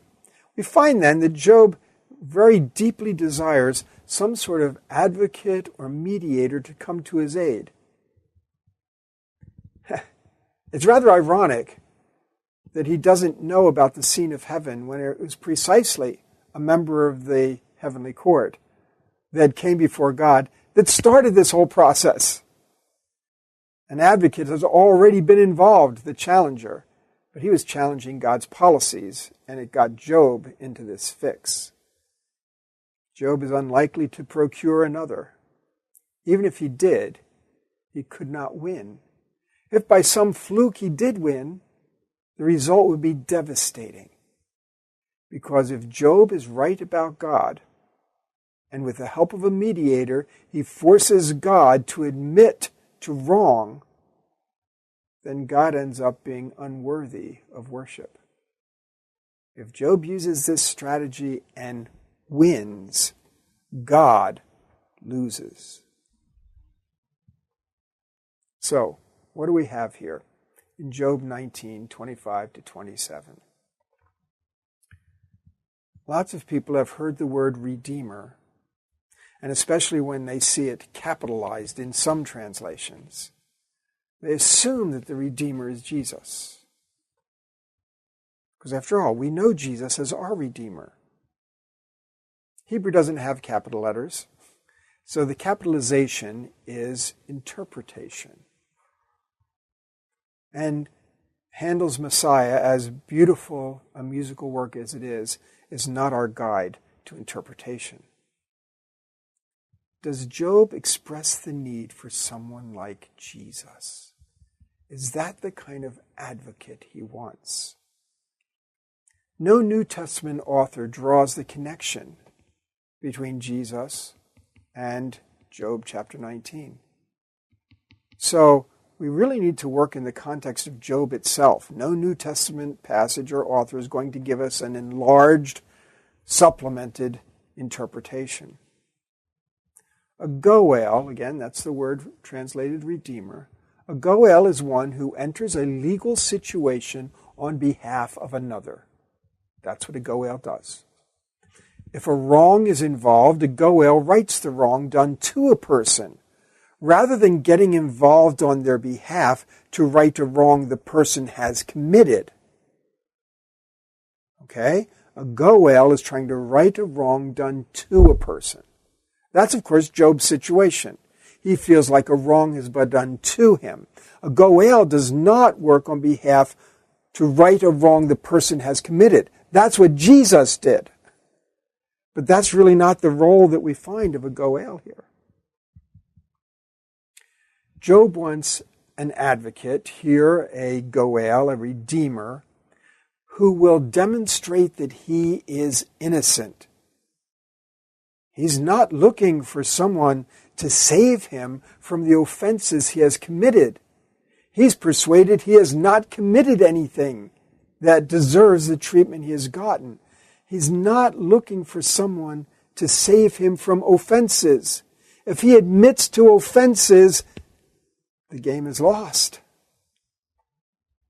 He wants it on record that he did nothing to deserve his suffering. That's not the redeemer role that Jesus plays. In fact, it's the opposite. Job is convinced that his goel is alive. I know that my goel lives. That's not something about the resurrection of Jesus. He lives for Job right now. That's what Job's convinced of. And that goel will take a stand. The verb is used in a literary sense for giving one's testimony. He will testify on my behalf. He expects the goel to arrive at his dung heap. That's the dust that it refers to here. And so he expects the advocate to come here.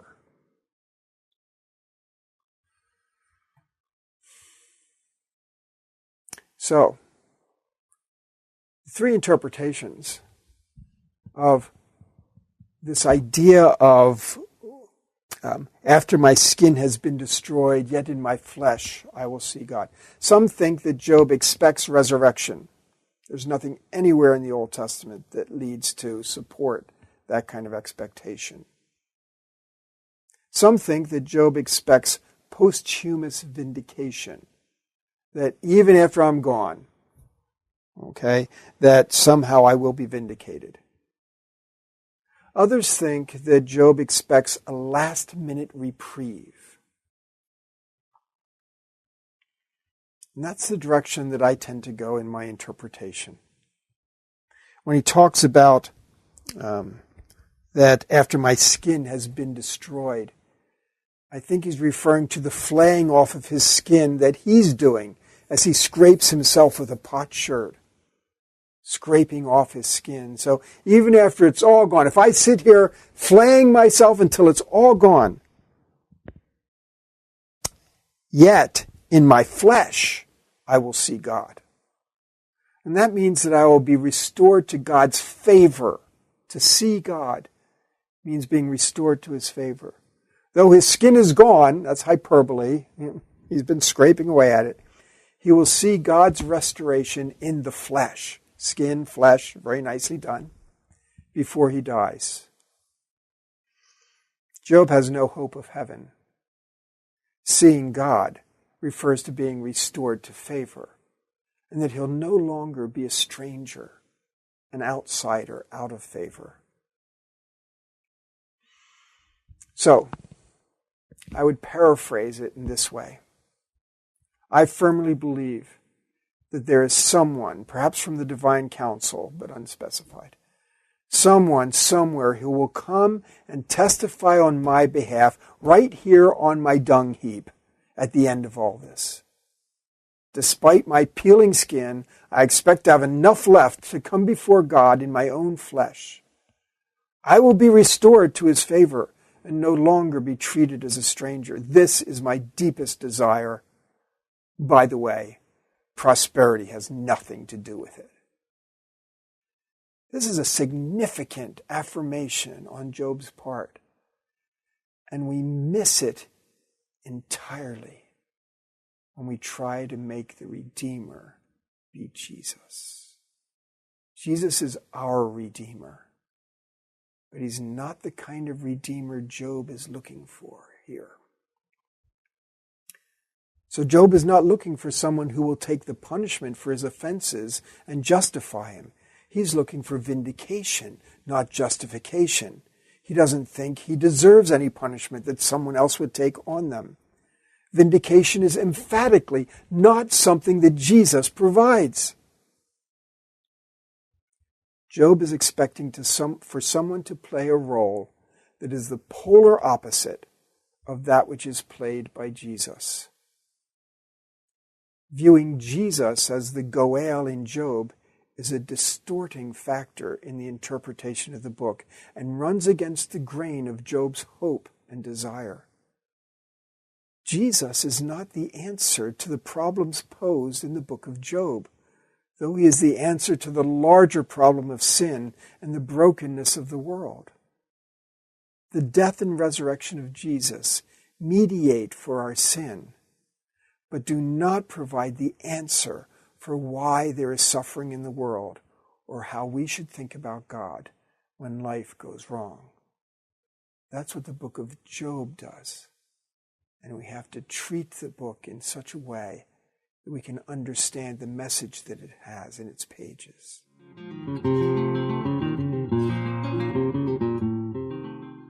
Well, now we're ready to get into cycle 3 of the dialogues.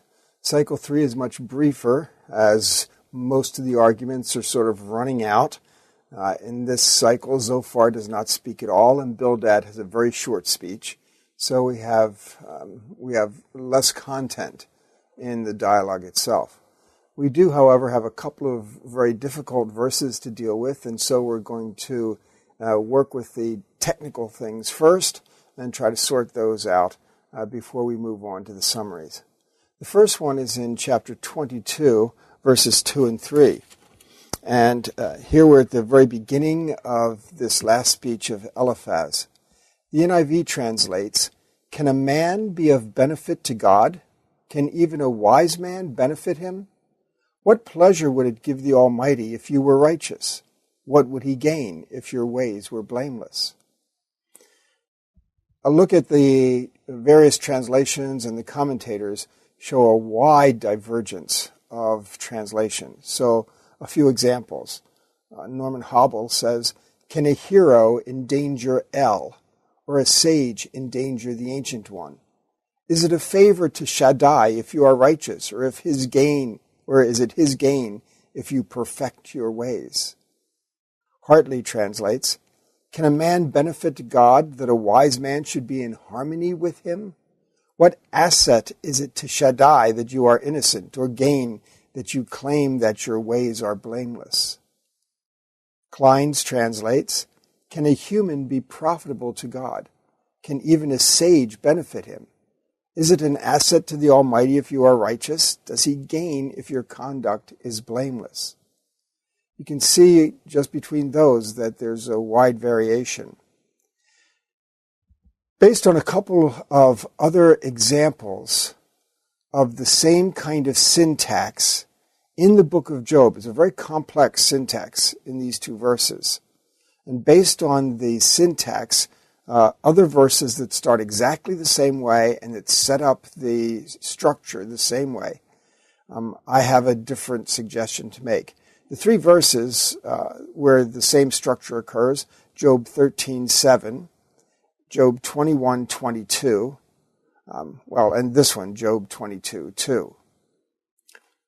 I would render it, "Can a wise mediator do any good for a human being serving on behalf of God?"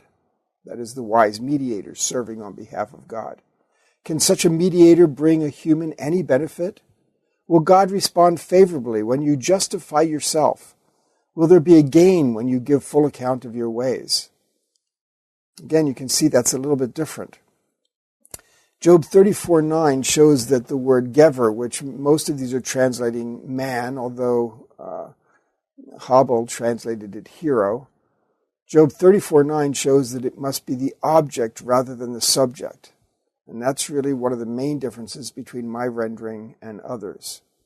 I put wise mediator as the subject of the first sentence, the translation of the Hebrew word maskil, which both in the Hebrew text and in most translations occurs in the second line.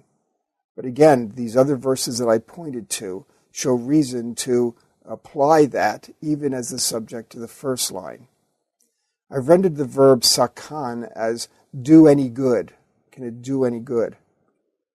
And I've not set God as a direct or indirect object, such as benefit to God, but removed him grammatically one step further from the action, that is, on behalf of God.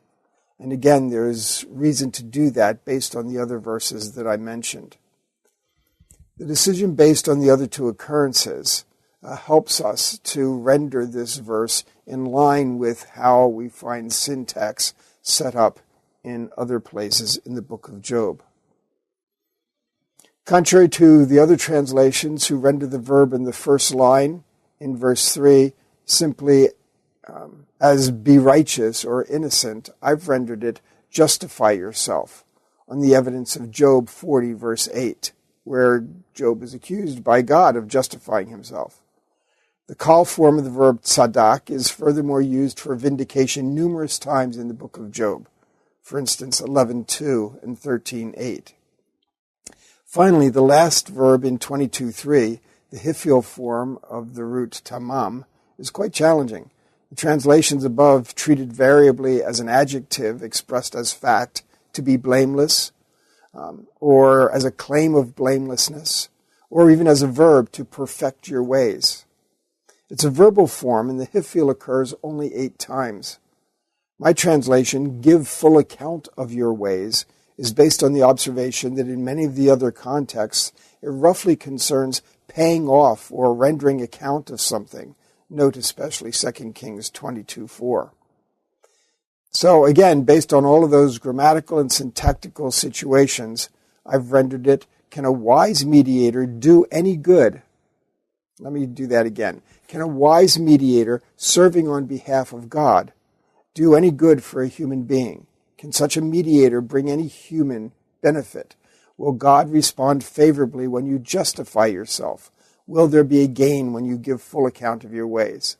This makes a lot of sense in the context of the arguments that have been made in the book, and again with the kind of syntax and vocabulary use that we see in other places. The other verse that I want to give attention to is Job 26:7. The NIV translates it, he spreads out the northern skies over empty space. He suspends the earth over nothing.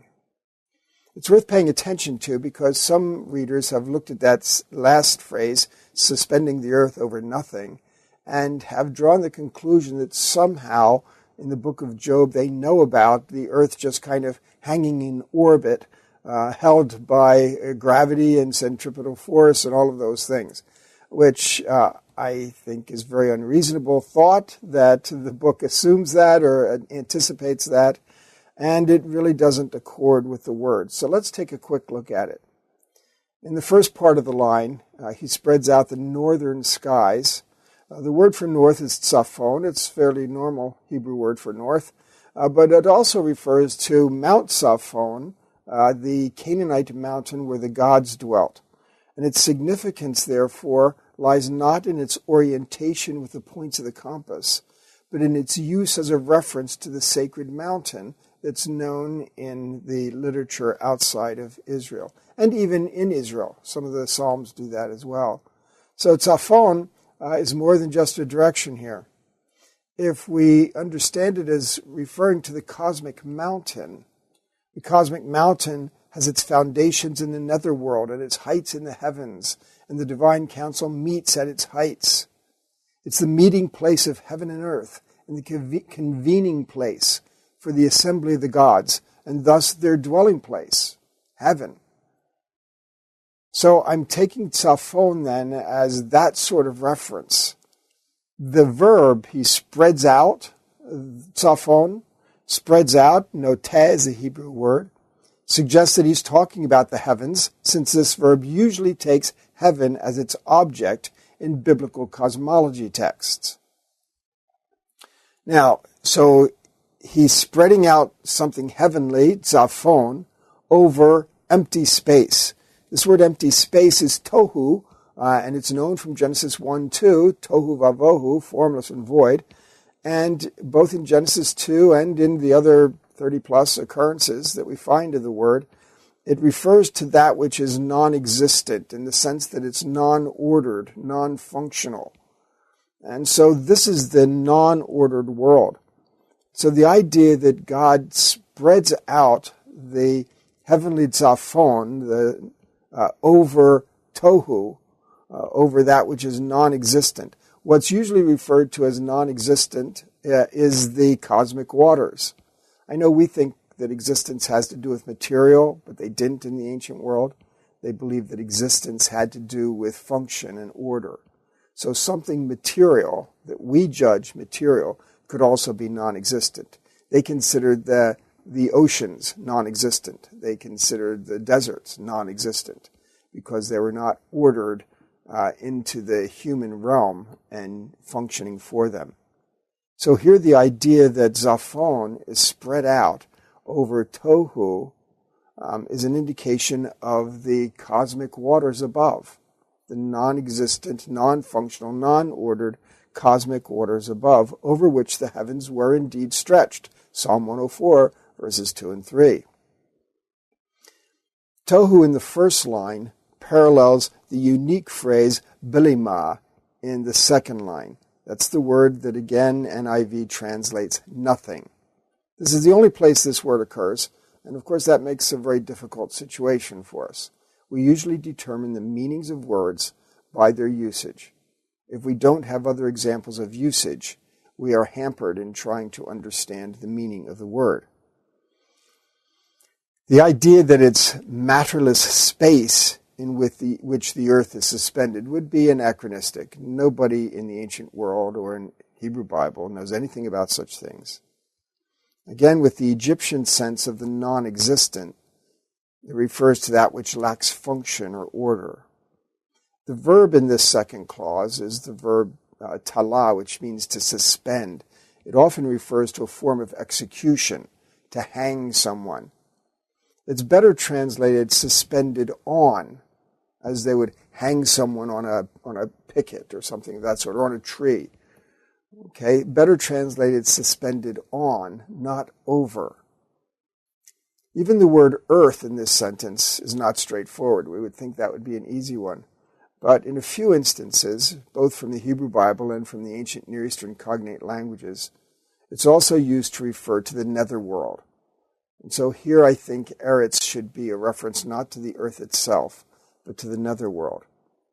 So, we have both tohu in the first line and belima in the second that describe the non-existent, such as the cosmic waters, which we know we have cosmic waters above, cosmic waters below. We have tzafon, which talks about the realm above, and we have eretz, which talks about the realm below. Therefore, my rendering would be, heaven is stretched out over cosmic non-existence. Earth is suspended on the non-existent. And so you get the waters above and the waters below. These two verses that we've talked about are just examples of the difficulties that we face in the book of Job. When we open up an English translation, we often have this idea that somehow everything's been worked out and that the text is understood. But especially in Hebrew Bible, that's not necessarily the case. There's still lots of words that pose problems to us, or that whose meanings are unknown, or maybe whose meanings are generally known, but the full nuances are difficult to capture in English words. We encounter syntax difficulties, especially in poetic texts, and so we face a lot of problems. Translators do the best they can. Commentators try to shed light on it all. You know, everyone's working together to try to come to the best understanding of the text possible. The book of Job, as I've mentioned, is particularly difficult. And so we find these problems such as the two that we've just mentioned. So, fortunately, at another level of understanding, we can look at the rhetorical strategy and the general sense of the cycle, this cycle of the dialogue, and get a good idea of what's going on, even though a couple of the verses are still giving us trouble. So, let's summarize the arguments of Cycle 3. Eliphaz, of course, is the main speaker for the friends, and he basically has the idea, all of your talk of a mediator, remember Job has brought this up before, mediator, advocate, goel, redeemer, All your talk of a mediator and a hearing is hollow. It's a smokescreen. God obviously knows your wicked deeds of injustice. You've gotten what you deserve, and I, for one, am glad of it. Your best course of action is to start listening, stop arguing. When you do, just imagine all the benefits and favor you will again enjoy. Now notice Eliphaz's common focus on getting your stuff back. Here, it's hard to still consider him a friend. These are very harsh words. He's no longer being gentle, if he ever was, no longer being gentle with Job. And so Eliphaz is going deeper and deeper in his accusations. Job hardly even gives a thought to Eliphaz. To summarize his statement, if only I could find God. I fantasize about what that would be like, but it's hopeless. I'm innocent, and he knows it. What a terrifying position to be in. Why doesn't God do something about this mess? Oppressive people do whatever they want without any accountability, while poor people trying to scrape out a living suffer under their unchecked tyranny. Criminals go about their business unrestrained, but I'm still convinced that there is no future for such people. Their wickedness will catch up with them eventually. You can see that Job is still holding on to retribution principle, and he's still trying to make the world make sense with the retribution principle. But he recognizes that his own circumstances, his own experiences, aren't really supporting that principle very well. So, Eliphaz's advice, repent, be restored, and go on the lecture circuit. I say that a bit facetiously because he basically presents the idea, then you can tell everybody else how God has worked in your life. So, go on the lecture circuit. Job's reply, look around you. Who can think about self when the world is so out of sync? So, that's how the Eliphaz and Job exchange goes. Now, Bildad jumps in just for a few verses, and basically, remember, wisdom of the ages, that's Bildad. God is unimaginably great. Humans are intrinsically flawed and don't ultimately matter anyway. Thanks, Bildad. Job's response to Bildad, your position is preposterous and totally unpersuasive. You've referred to God establishing order, but you haven't begun to grasp the immensity of God's work. Yet for all of the order that he has established in the cosmos, this is where the verse in 26 comes in, he has brought nothing but disorder to my life. Nevertheless, I will follow the advice that all of you have offered. My righteousness, let me get that right. Nevertheless, I will never follow the advice that all of you have offered. My righteousness is all I have, and I will cling to it until the end. You have become my enemies, and therefore God's enemies. So we all know what's in store for you. So, synthesizing Bildad's advice, face the facts, the tradition knows well. Job's reply, God's immense power has brought order to the cosmos, but not to my life. I am God's victim, and you will be too. Here I stand, with only my righteousness to cling to. The philosophical focus and the resolution of this series of speeches hinges on whether or not Job will admit to sin. That's what the entire dialogue cycle has been about. Eliphaz explicates his accusations, which Job resolutely denies. Remember that from the beginning of the book, the challenge on the table was that Job will curse God to his face. It's the question of whether there is disinterested righteousness. We've talked about the idea that Job needs to maintain his integrity. No matter what else he gets right or wrong about God or about the world or about his perception of his own situation or how he evaluates his experiences, no matter what, how any of that goes, as long as he maintains his integrity, that his righteousness is about righteousness, not about benefits, the challenger's accusation will be turned away. The friends and the wife, remember, have been representing that position, drawing Job to value his stuff rather than his righteousness. And Job has resolutely denied that way of thinking. That means that we really come to a major conclusion in chapter 27, 1 through 6. This is in Job's final words, and I just summarized it, but let's read it because it really is important for how the dialogue section ends. I'm actually going to start in 27:2.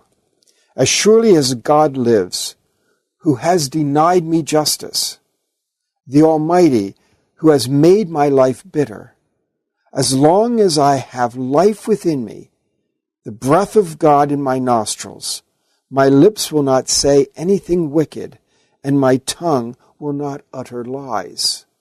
Pause for a moment. What lies is he talking about? The lies he's talking about would be found if he were to agree that he had sinned, if he was to confess sin that he didn't believe he had committed. So I will not utter lies. I will never admit you are in the right. Till I die, I will not deny my integrity. Again, what's this integrity we're talking about? Next verse. I will maintain my innocence and never let go of it. My conscience will not reproach me as long as I live. Job, holding on to his innocence, that is, that he has not done anything to deserve this, that he is righteous, and that's what it's all about, not the stuff. That's his integrity. This speech then, this final peg in the dialogue section, brings the treatment of the challenger's contention to conclusion. At this point, the challenger's case is done, and he's been proven wrong.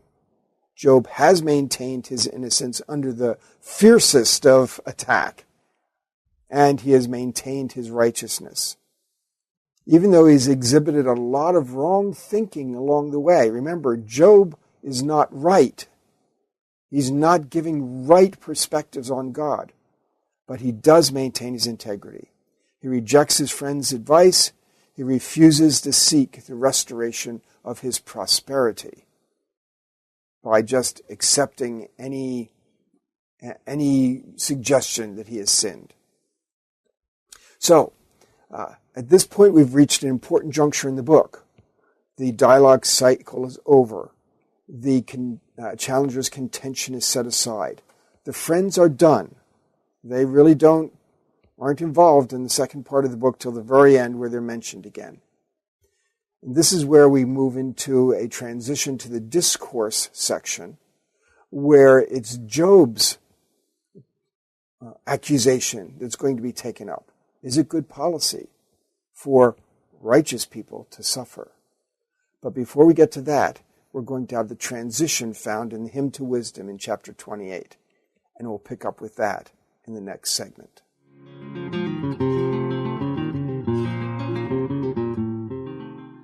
Now we want to talk about this interlude chapter, the Hymn to Wisdom in chapter 28. But let's review a little bit what has brought us here so that we can have our bearings going into it. The dialogue section is complete. Job has finished with his friends. That conversation is over. Job has not been seduced by the prospect of renewed benefits, and even though that's been the pressure. And he basically has concluded that the system known as the retribution principle is broken. That was the series 2 in the dialogues. He has refused to admit wrongdoing as the cause of his calamity. That was series 3, cycle 3 in the dialogues. He has proven that his righteousness is not founded on the expectation of reward. And in so doing, he has served well as the star witness for the defense of God's policies. He has demonstrated that there is such a thing as disinterested righteousness. So the challenger's claim that God's policy of rewarding righteous people was counterproductive and even subversive has been cast aside. The friends who represented the challenger's case have been silenced, case dismissed. But now we make our transition through the wisdom interlude to the dialogue section. Chapter 28, again, as we talked about when we discussed the structure of the book, chapter 28 does not actually introduce a different speaker. And therefore, it's easy to conclude that somehow Job continues to speak. As I mentioned back in that segment, the problem is that the things being said in chapter 28 don't reflect very well at all on Job's actual viewpoints expressed either before or after. So I look at this as the work of the narrator who is giving us kind of a intermission, so to speak, and transitioning us to a different way of thinking. So, in 28 verses 1 through 11 use the illustration of mining. And the basic thrust of that illustration is that mining brings hidden things to light. In verses 12 through 19, there are a number of rhetorical questions concerning wisdom. And it's suggested that wisdom is inaccessible to humans, yet beyond value and beyond human effort and ingenuity. Numerous indicators about what this is.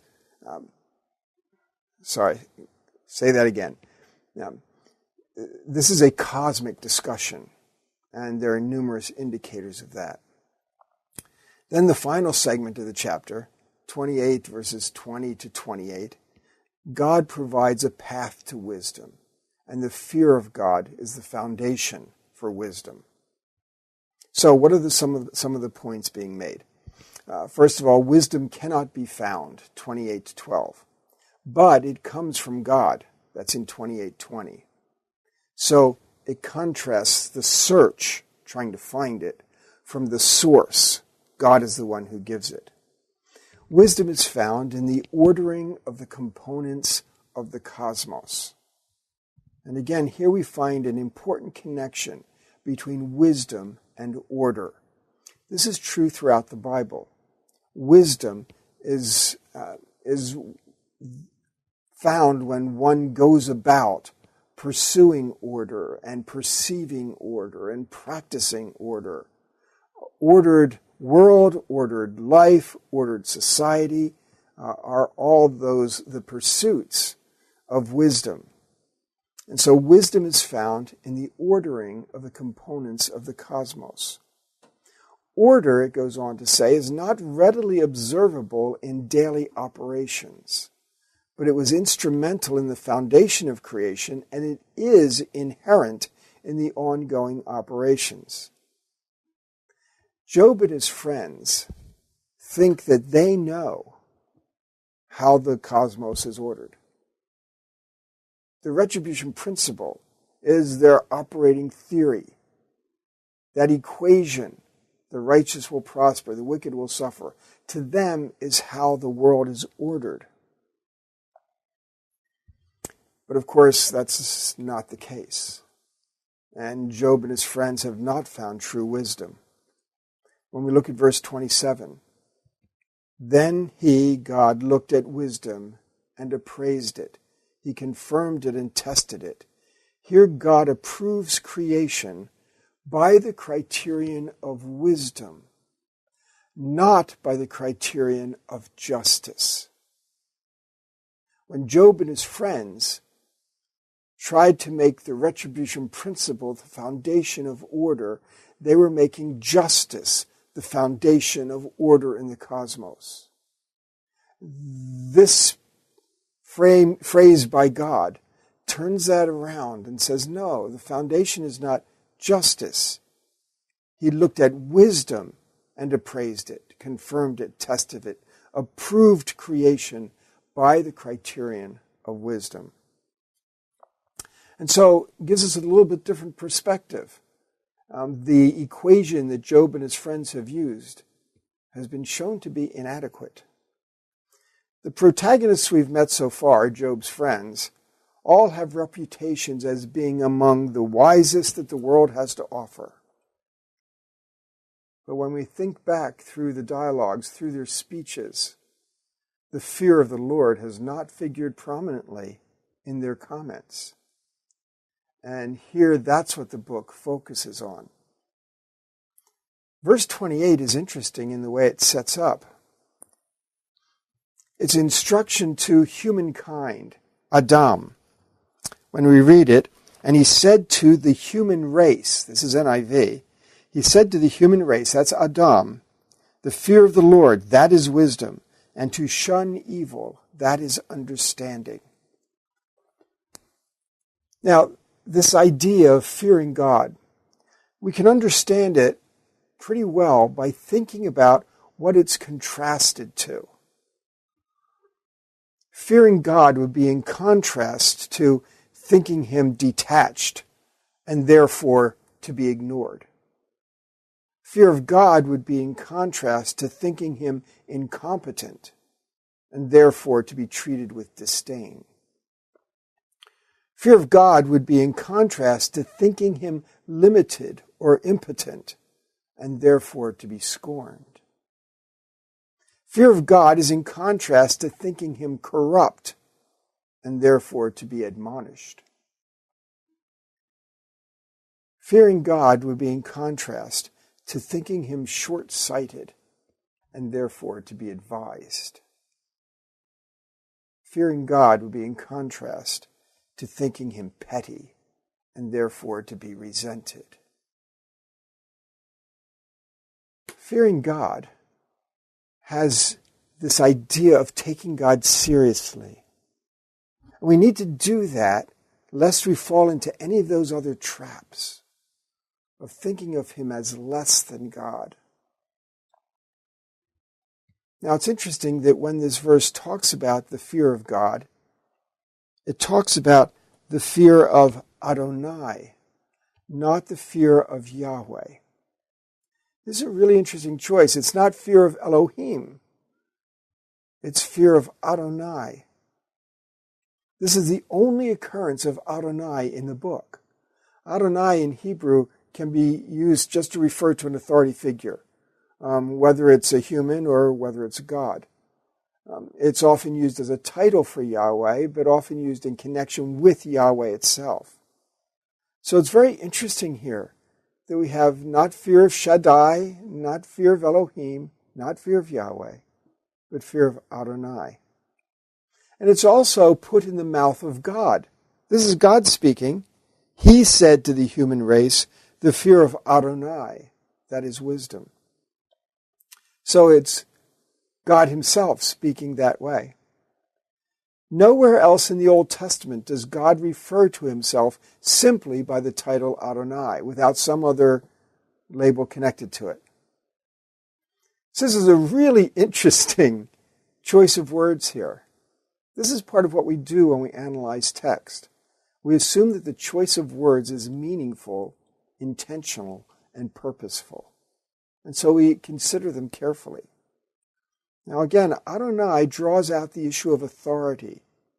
It has the sense of Lord or Master. And it draws out the element of submission to authority. That's something that's very needed in this context. Submitting to this God by fearing him. So unlike the similar saying in Proverbs, where the fear of the Lord is the beginning of wisdom, here the fear of Adonai is wisdom. It's wise to trust God as the path to the wisdom. The definite form with a definite article is used both in verses 12 and 20. The wisdom. Fear of the Lord, then, finally, is paralleled with an ethical exhortation to shun evil. It's not paralleled to ritual observance. So again, that's something that we need to be aware of. So what's the rhetorical role of chapter 28? First of all, it transitions us from the dialogues to the discourses. So it has that rather mechanical role. Second, it transitions from the challenger's contention, not a good idea to bring prosperity to righteous people, to Job's contention, not a good policy for righteous people to suffer. And the second part of the book is going to deal with Job's. Thirdly, it shifts the book from a search for justice to the source of wisdom and the understanding of the importance of wisdom in the equation. Job and his friends have left wisdom out of the equation as they understand order. It's been all about justice. But now it transitions to being all about wisdom. Fourthly, Job has demonstrated that his is a disinterested righteousness, contrary to the challenger's suspicion. And so now we're ready to move on. The book has yet to deal with Job's challenge. So the question now that's on the table as we move into the next section, connected to Job's challenge, is, can there be coherence when righteous people suffer? Okay, that's again in contrast to the challenger's contention, where the question was about disinterested righteousness. Here, can there be coherence when righteous people suffer? It serves notice that Job is not in the position of control, and that his expectation should not dictate the direction in which this situation proceeds.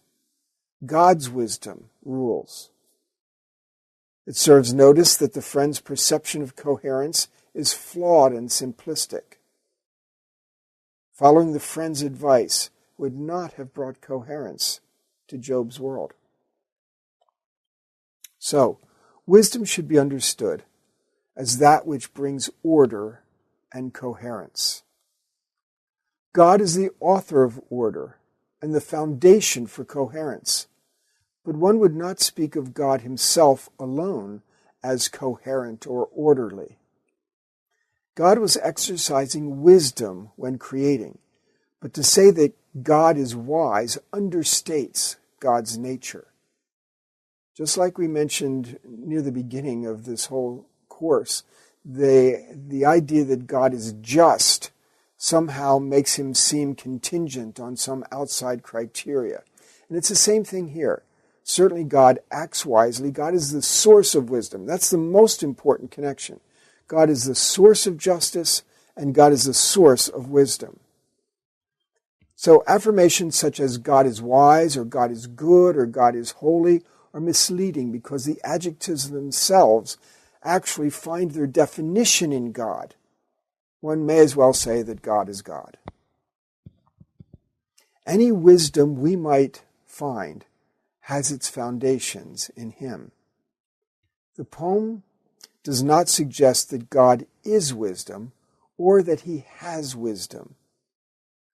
We express our fear of the Lord when we trust him with our circumstances, as uncomfortable or as confusing as they might be. We trust him enough to accept that there need not be an explanation. We trust that his just nature is unassailable, even though there is no identifiable justice in the circumstances in which we find ourselves. We trust that he has set up the system in the very best, that means wisest, way possible, even when we are suffering the consequences of a system broken by the fall. We trust his love for us. We trust that even in our difficulties, he can show his love and strengthen us through the trials. Chapter 28 is one of the key chapters of the book. We need to attend to it carefully so that we glean its message. So it has a structural role and therefore a rhetorical role, but it also has a significant role in the theological message that the book has to present, as it helps us to think about God in the right ways in relationship to the world.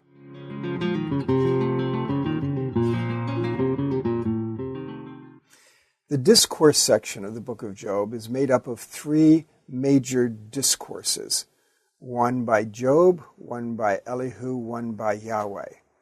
But already that's misleading because each of them have several speeches. And therefore we have complex discourses. Job's has 3 speeches, Elihu's has 4, and Yahweh's has 2. A very interesting offsetting pattern where it makes it seem like Elihu is the main speaker, but of course that's not the case. So in this segment we're going to take a look at Job's discourses, his 3 speeches in the discourse section. In summary, chapter 29, Job is thinking about the coherence of the past. The good old days when everything was comfortable and right with the world. The retribution principle was working, and he was a happy camper, fearing God, and everything was going well. That's chapter 29. Chapter 30 describes the incoherence of the present. And here we find very poignant statements by Job about how he is treated. He is obviously not just hanging around at the dung pile. He's around town and things like that, and people despise him and they reject him.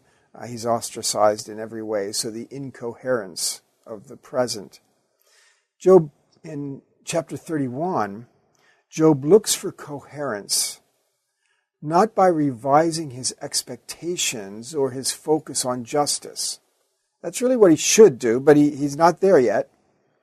But rather he tries to force God's hand through an oath of innocence. This strategy is not designed to regain his prosperity, but rather still, as always, to receive vindication. But he takes an approach that sort of tacitly will give him vindication.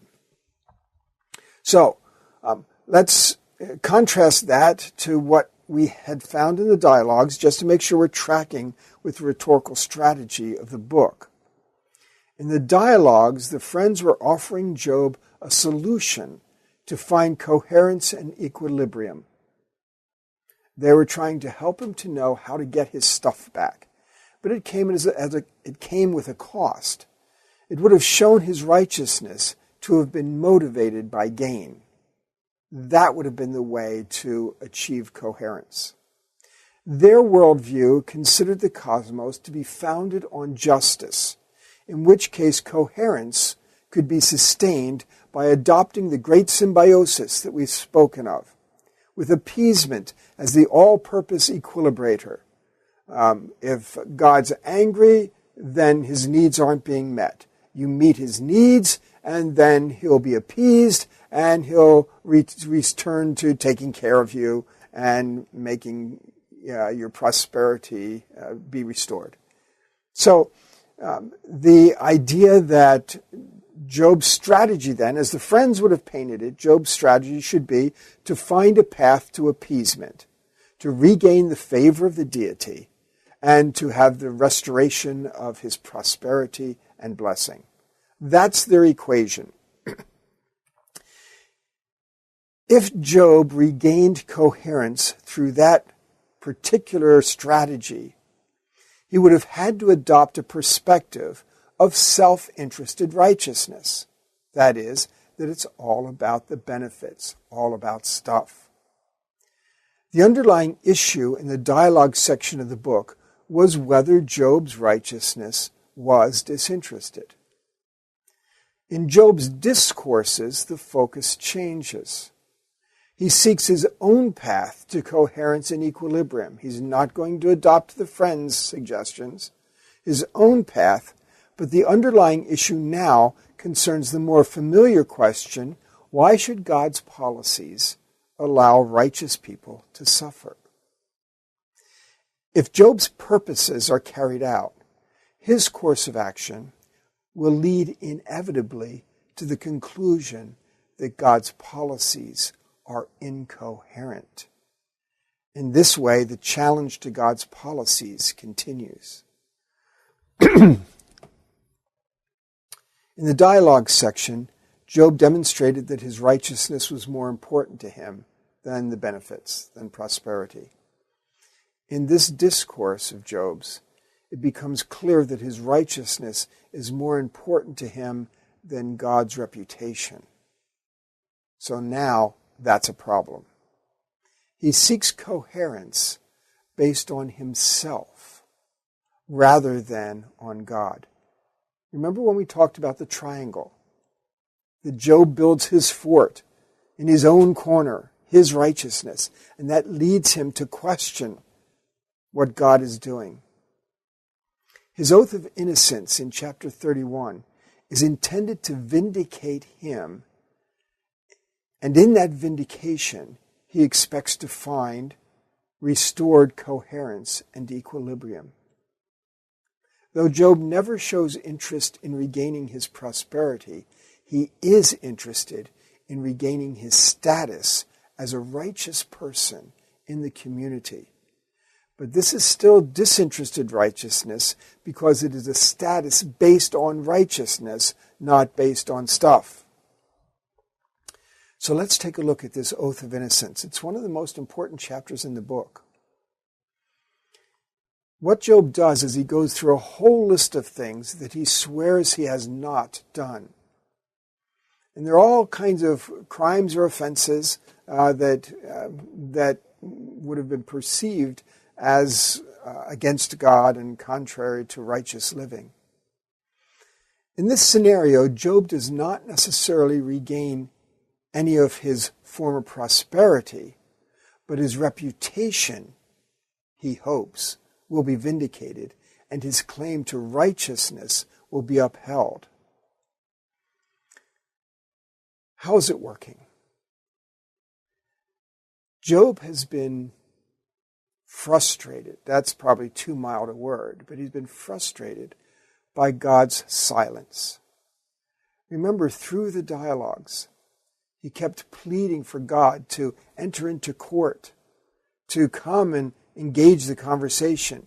Remember, Job views himself as a plaintiff in a civil trial seeking restitution. And so he keeps calling God into court. He keeps asking for an advocate, a mediator. He wants this confrontation, and God's silence has been deafening. God won't respond. And so Job has been plagued by God's silence, because as long as his experiences continue to be so negative and God doesn't speak, the assumption is that Job is out of favor, that he's being punished. And so Job is seeking in this oath of innocence to reverse the impact of God's silence. When he takes his oath of innocence, he swears that he has not done this whole range, almost comprehensive range. He has not committed these offenses. By swearing that, he has thrown the ball into God's court, because by swearing it, if God's going to uphold his oath, God has to act against him. In other words, he's trying to force God to action. Strike him dead! Strike him dead if he's done any of these things. What that means is that if God does not strike him dead, he's exonerated. If God remains silent, he can claim vindication. What a clever strategy. Trying to manipulate God, or at least the silence of God, to work for his benefit instead of to working against him. So, again, Job would not regain any of his former prosperity, but if he can claim he has been vindicated by the fact that God has not struck him dead, and thereby exonerated, he can hope to reclaim his standing and status in the community. See how it works? Coherence on this level is not found in the retribution principle, but in Job's personal feeling of self-righteousness. If Job wins this, if this strategy works, it leaves God's policies dismantled and his reputation in shambles. If Job wins in this confrontation with God, God is reduced to a powerful being characterized by neither wisdom nor justice. In effect, a chaos creature. Remember all the way back in Job's lament in chapter 3, Job said, "Why are you treating me like a chaos creature?" And now he turns it around and is treating God as a chaos creature. This is worse than the result that could have come from the dialogue scenario. There, God would have been reduced to a deity like those throughout the ancient Near East, participating in the great symbiosis, doling out benefits so that people will continue to support his needs. That wouldn't have been good. But in Job's scenario, if Job wins this through this strategy, God is no God at all. Job's oath of innocence puts a serious card on the table. God's reputation is at stake. Now it's not Job's reputation, it's not Job's motivation, it's God's reputation and God's motivation. And in that sense, Job's accusation carries the threat of doing more damage to God, his reputation and his policies than the challengers did. This is a serious challenge. And we'll start looking at how it's resolved as we work through the other discourses. Before we get to God's response, we have to take a careful look at Elihu, and we'll do that in the next segment.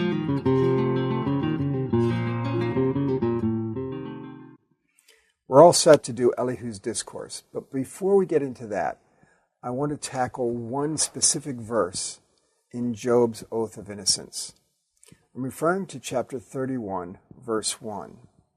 The NIV translates, "I made a covenant with my eyes not to look lustfully at a young woman." It's an interesting verse to start off his series, and I want to look at it carefully to make sure that we understand what it says.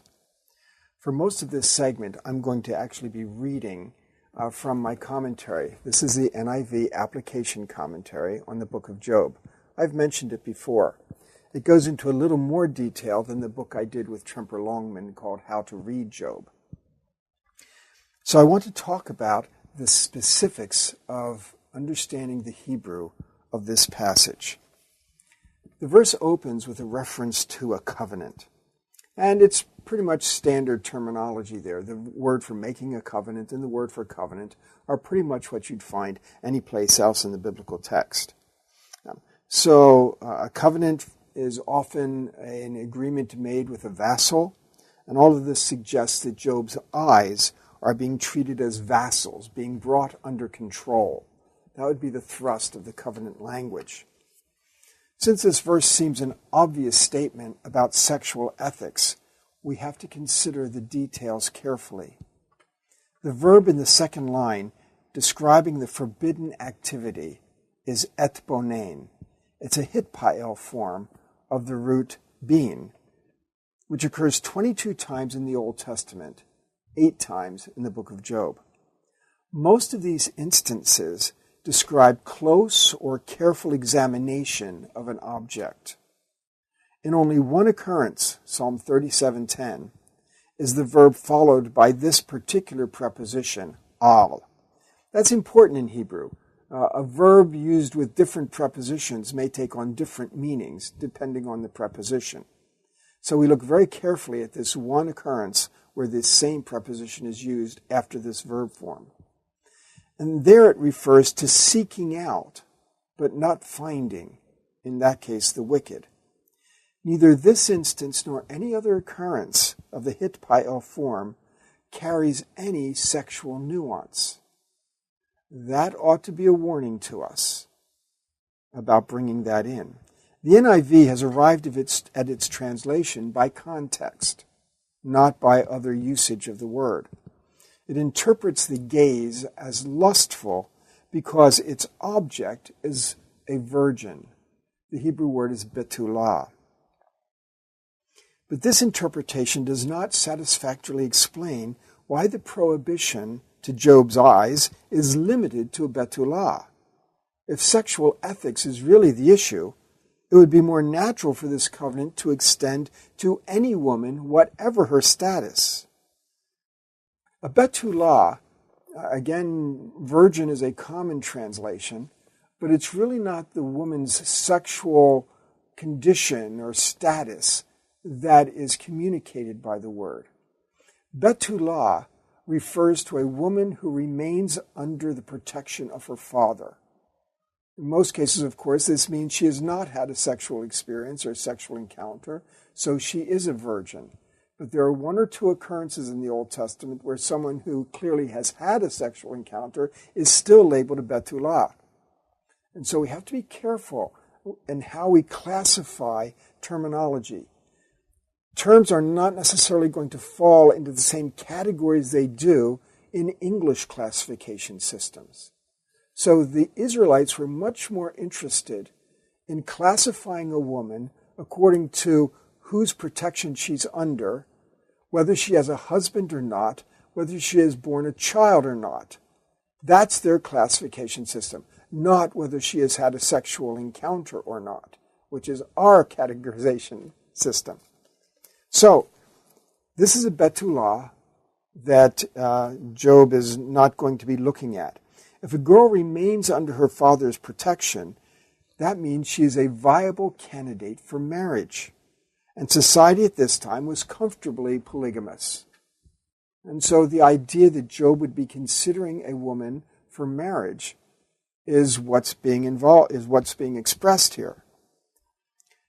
So to reach a better understanding of this verb, we have to start fresh. Job has made a covenant regarding his eyes. That much is clear. The second part of the verse begins with a common interrogative particle, ma, which in Hebrew means what. Although Job's usage of this particle is consistent throughout the book, most translations choose not to render it in this particular case. Typically in Job, this particle introduces a rhetorical question, which seems likely here as well.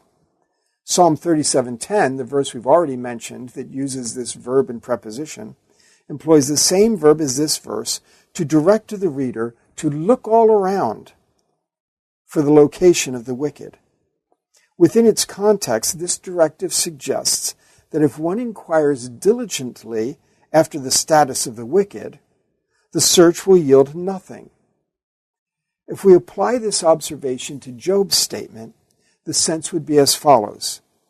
Since I've made a covenant with regard to my eyes, what interest would I have in inquiring after a betulah? That is, investigating or inquiring after her availability for marriage. Inquiring after a betulah is not the same thing as inquiring after a prostitute. If the text truly was speaking against lust, we would expect the verb chamad to be used. That would be a more likely choice.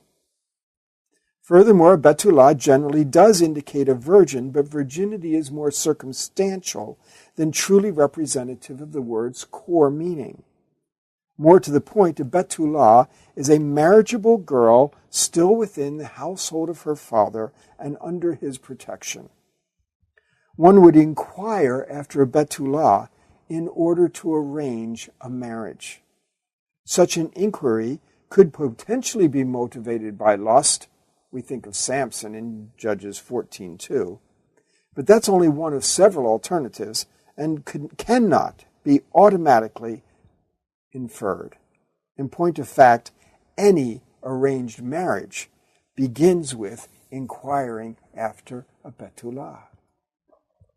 In light of this discussion, Job's covenant regarding his eyes cannot be interpreted as a commitment to asceticism because he already has a wife. The logical alternative is that the statement concerns the acquisition of a harem. That's what you do when you inquire after a wife of a Betullah.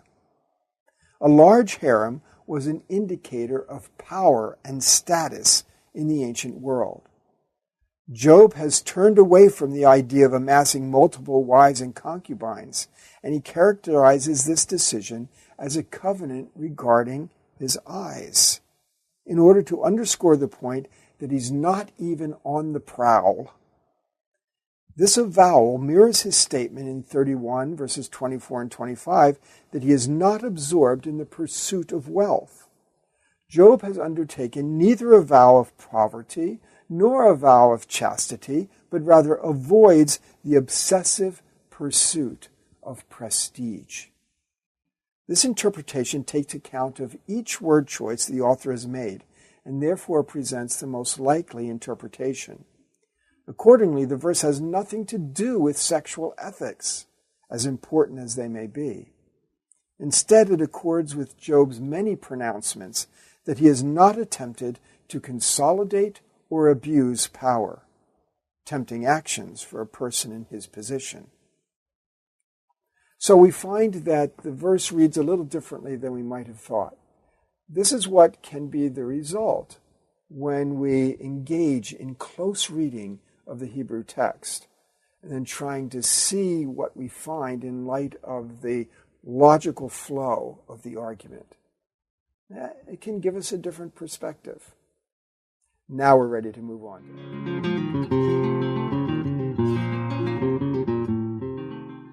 Now we arrive at the newcomer, Elihu. He's been viewed as an interloper by interpreters of the book, someone who rather roughly fits in, if at all, into the flow of the book. But I have a different view of that. Certainly he can be viewed as an interloper, but I believe that his role is very significant in the book and plays an important part as a contribution to the book's logic. Even his name is interesting. The other friends' names don't really feel like Hebrew names, but Elihu clearly is, and it's meaningful. He is my God. Remember when we talked about the triangle, we said Elihu builds his fort in God's corner, and he's defending God. And so in that sense, Elihu is really doing the theodicy job, defending God's justice. As I've mentioned before, Elihu is more right than any other human speaker in the book, but he's still not right. He's still not on target for how the book wants us to think in the end.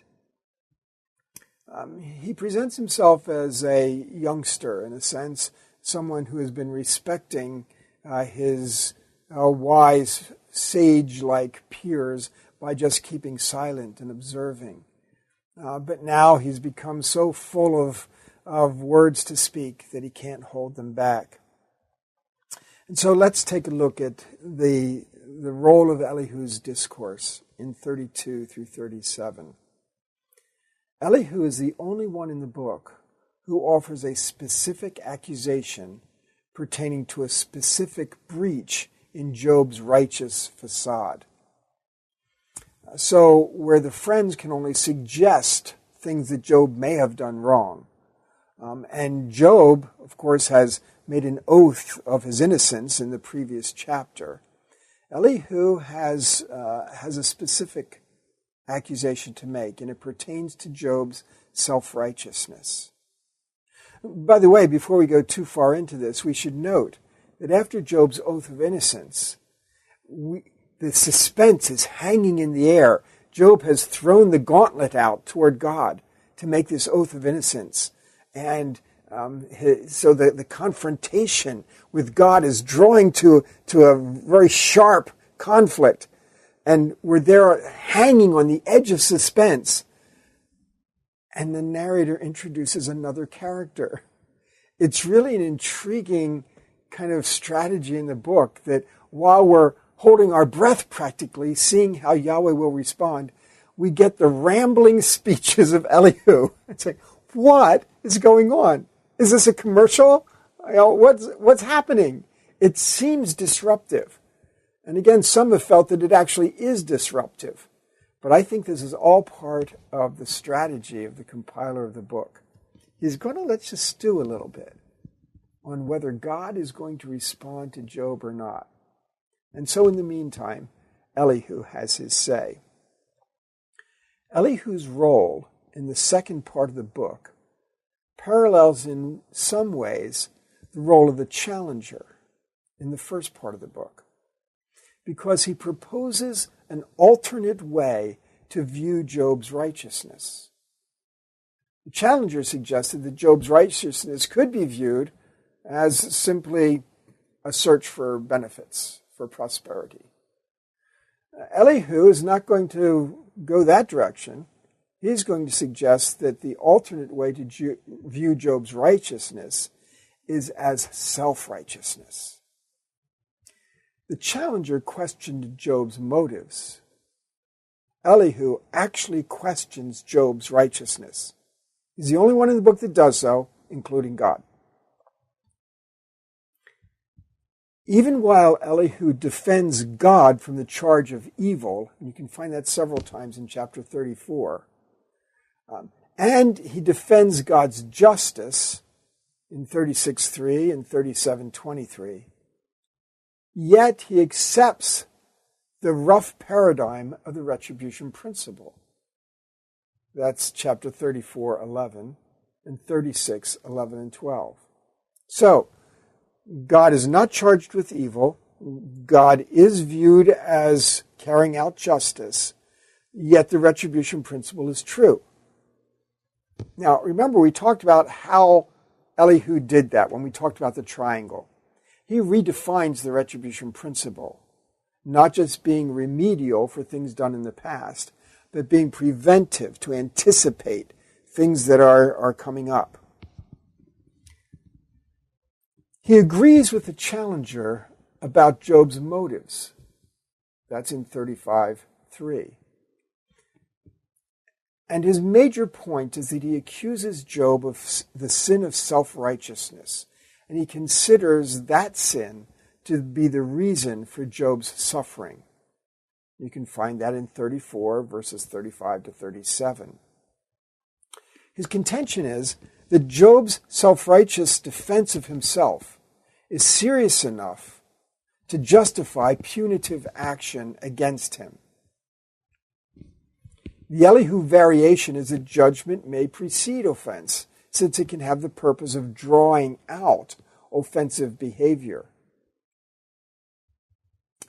So in that sense, it's almost like the suffering of Job would be baiting him in order to reveal what really is going on behind the scenes.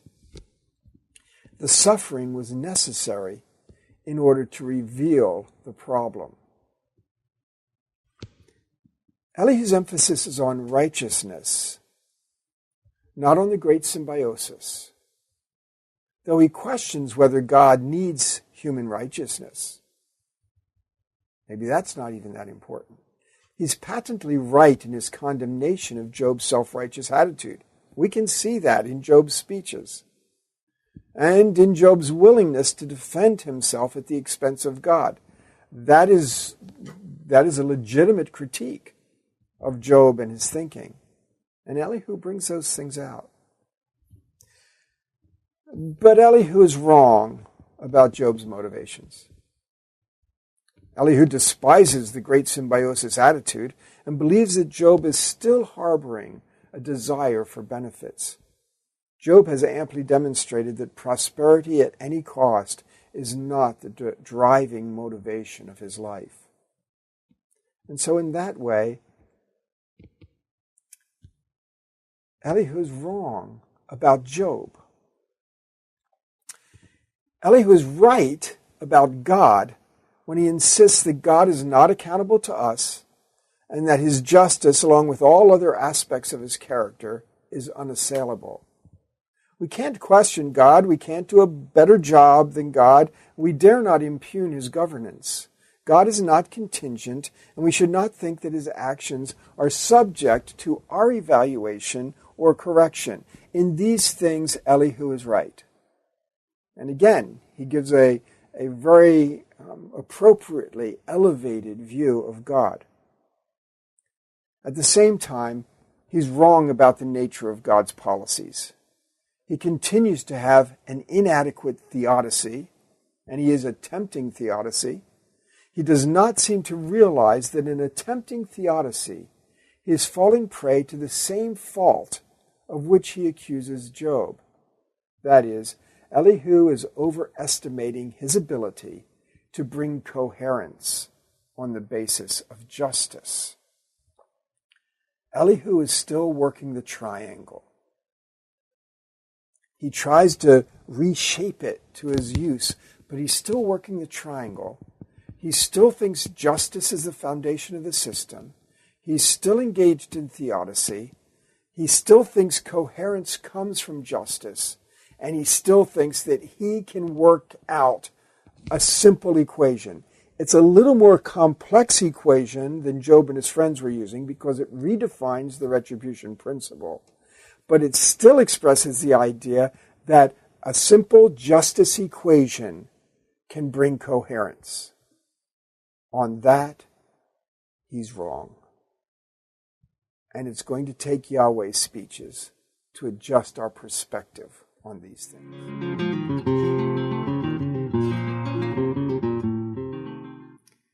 Now we finally get to the most important part of the book, Yahweh's speeches. This is, of course, the third discourse section, and we've had the Job's oath of innocence hanging in the air as we experience the suspense. And so now we find that Yahweh is going to arrive and speak. It begins by saying that the Lord spoke to Job out of the storm, the whirlwind. This is usually the accompaniment of God's presence, but it also has the inference that he's not particularly happy with what's going on. And we find, of course, that God does bring a corrective to everyone's thinking. What's intriguing is that he does not respond to Job's oath of innocence. So this cannot be construed as Job having forced God's hand. He doesn't defend his justice, which is very interesting because everyone else has set up the system based on justice. And so what we find is that instead, he takes a totally different tact. As a matter of fact, when he starts, you wonder where he's coming from. What's going on? But what he's doing is he's trying to demonstrate the complexity of the world, even, we would say, the complexity of the ordered world. He deals with lots of issues that are on the very edge, the extreme areas of the ordered world, things that humans didn't understand very well. And by showing the complexity of the world, he's demonstrating Job's ignorance of how it works and how it's ordered. This is important because Job and his friends have been working with the premise that they understand how the world is ordered and that it's ordered according to justice, the retribution principle. What Yahweh does in his speech is that he demonstrates, indeed he asserts, that there is order where people would have thought that there was non-order. Now at this point I need to take a moment and explain my terminology. I use non-order, order, and disorder. Non-order is not evil in nature. Sometimes it's called chaos, but that's not good because that suggests perhaps something personified or something that is inherently evil. Non-order is neutral. It just hasn't been ordered yet.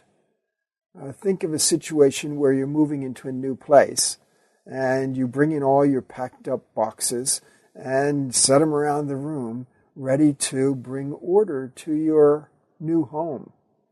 The boxes represent non-order. Nothing is working the way that it's supposed to. Nothing is purposefully placed or accessible. It's just all packed into the boxes. Non-order, ready to be ordered. Genesis 1 starts with non-order in verse 2. And God's creative acts bring order. So creation is an order-bringing process. Proverbs tells us that God creates through wisdom, and wisdom, as we've talked about already, is the pursuit of order and putting things, understanding things in orderly ways. So non-order is the beginning part of the process. And by the way, that's true in almost all ancient Near Eastern cosmologies. They start with non-order. Then you get order. When God creates in Genesis, he doesn't dissolve all non-order. After all, there's an inside the garden, ordered space, and an outside the garden, non-ordered space. The sea is still there, non-order. And so God has brought an optimal order. That's what it means when he keeps saying it is good. It is functioning the way it needs to in this ordered system. Most of the ancient Near Eastern folks talk about this same kind of concept. In Egypt, we have the concept of ma'at, which is order. This is the focus of all kinds of literature in the ancient world, cosmologies and law. Royal inscriptions often talk about how the king brings order. So order is very important. But there's still non-order in the world. People are made in the image of God to help in bringing order. We're partnering with God, vice regents, participating in his plans for order bringing. And so we still have non-order in the world. And we have order as God has brought it. But then there's a third element, disorder. And I use that to describe these threats against order that are derived from evil. And so disorder is something that is inherently evil. So we live in a world of order, non-order, and disorder. Job and his friends have thought that all non-order in their lives, suffering and things of that sort, comes from disorder, evil actions. That's the retribution principle. So as God talks about areas of the cosmos that demonstrate that there is even order to non-order, that even things that are perceived as non-ordered have order.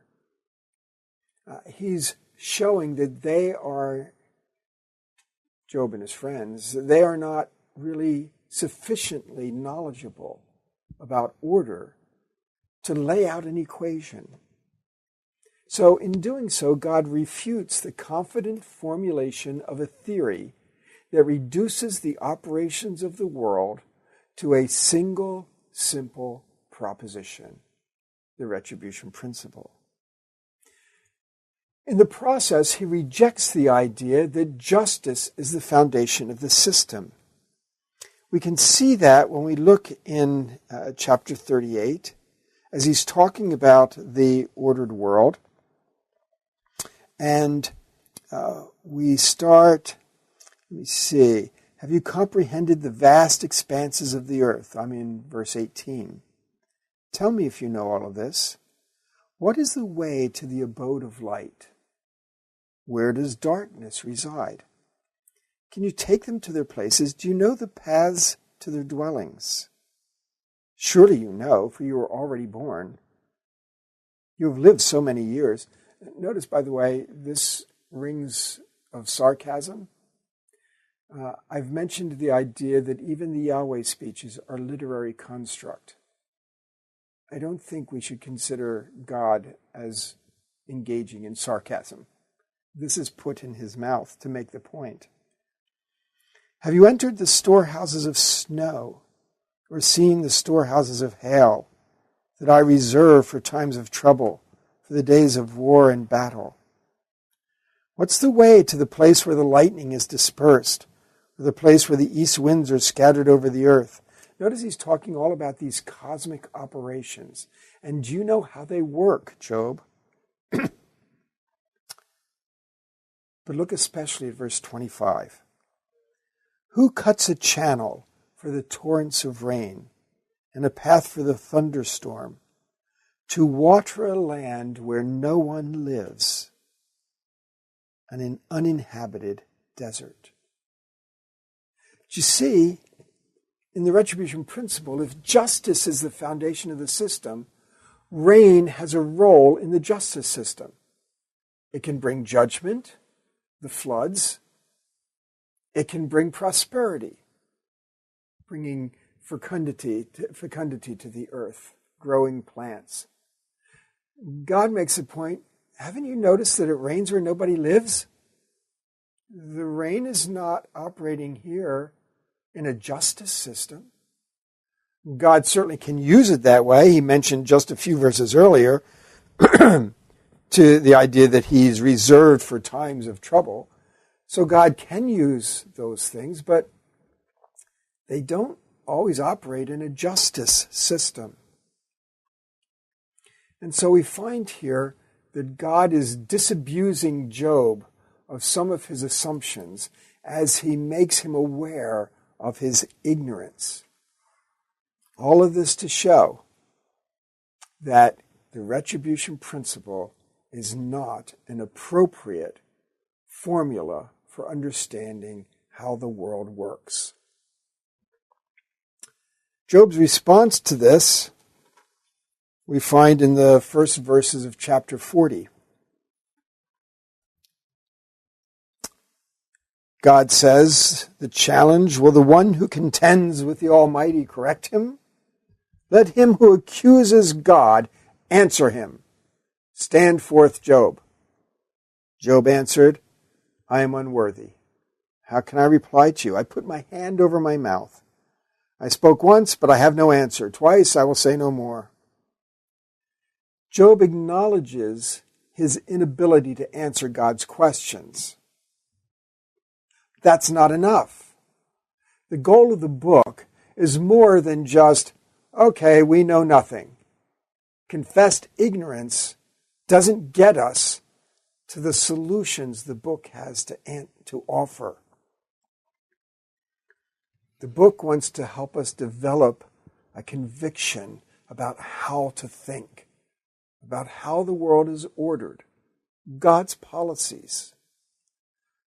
We find, of course, that Job himself has spoken ill of God, and God's going to challenge him on that.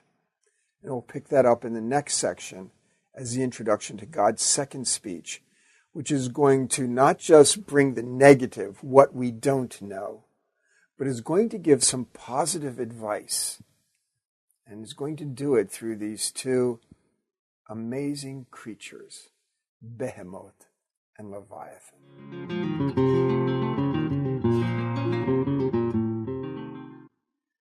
Now we finally get to Yahweh's second speech. We're going to move beyond the ignorance of humans to actually get to the idea of how people are supposed to think. It's intriguing that this core message of the book is in the part of the book that has been considered most inaccessible, most confusing, and basically people just throw up their hands and say they don't know what to do with it.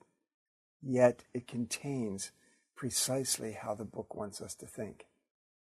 We're going to have some fun with it. Let's take a look. It starts off as God introduces his second speech in verse 6 of chapter 40. And again, Yahweh speaks out of the storm. Remember here, if I haven't mentioned it, Yahweh is speaking. It's not Elohim, it's not Shaddai, it's not Adonai, it's Yahweh speaking. We had Yahweh in the prologue, and now we have Yahweh's speeches at the end. Again, that gives us an Israelite feel. Job has spoken of El Shaddai, but it's Yahweh who comes to clarify. And so it's interesting that Yahweh is speaking. So we read his first few lines in this address to Job. Brace yourself like a man. I will question you, and you will answer me. Of course, Job's been the one asking the questions. Job's been the one making the demands. Job's been trying to deal with Yahweh's silence. And now Yahweh is not coming to answer. He's coming to question. So Job had all his questions. And now there's none left on the table, so to speak. Job has put his hand over his mouth. So he's done asking his questions. And now Yahweh is going to question him. Verse 8 is very important. He says, would you discredit my justice? Would you condemn me to justify yourself? We can see then, if it hasn't been clear in Job's speeches, we can see that Job has called into question God's justice. Yahweh himself says so. So again, we're reminded that Job has not done justice to God's reputation. Job has not responded well to everything that has taken place. Job has not expressed a good sense of God. So here that's made very clear. And now what God does is he challenges Job. Do you have an arm like God's? Can your voice thunder like his? Adorn yourself with glory and splendor, and clothe yourself in honor and majesty.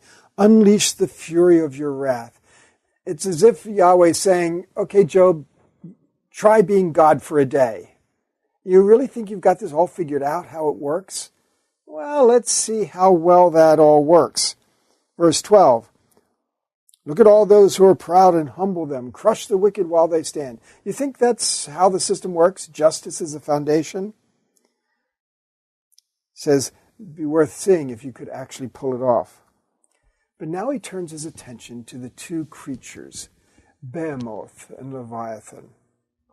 He's reprimanded Job for considering his own righteousness, Job's righteousness, as a basis for questioning God's justice. He rhetorically challenges Job's ability to impose justice on the world. Right? Job thinks that's what God does, the retribution principle, and God challenges Job to impose justice on the world. And so he introduces these characters, Behemoth and Leviathan, to address the desired posture that people should have. Let's start by talking about their identity.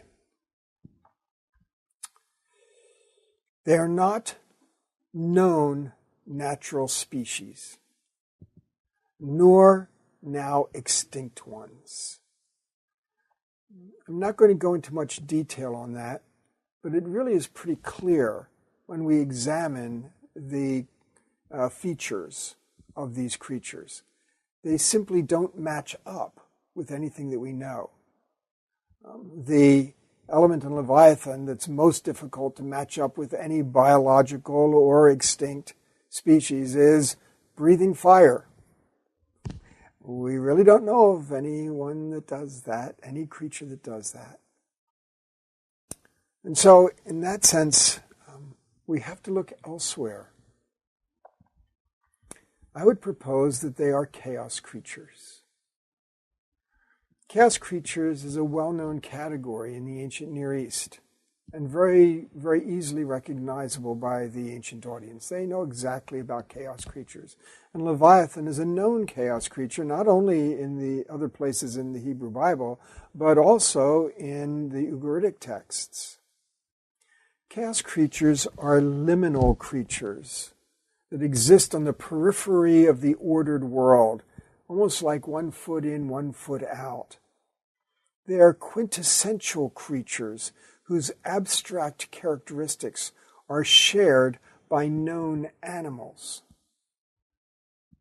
the idea that some people have seen some semblance of hippopotamus in Behemoth, or some semblance of crocodile in Leviathan, only goes so far as to suggest that a hippopotamus or a crocodile would be sort of the spawn of Behemoth or Leviathan. They're cohorts. Not that Behemoth actually is a hippopotamus or that Leviathan actually is a crocodile.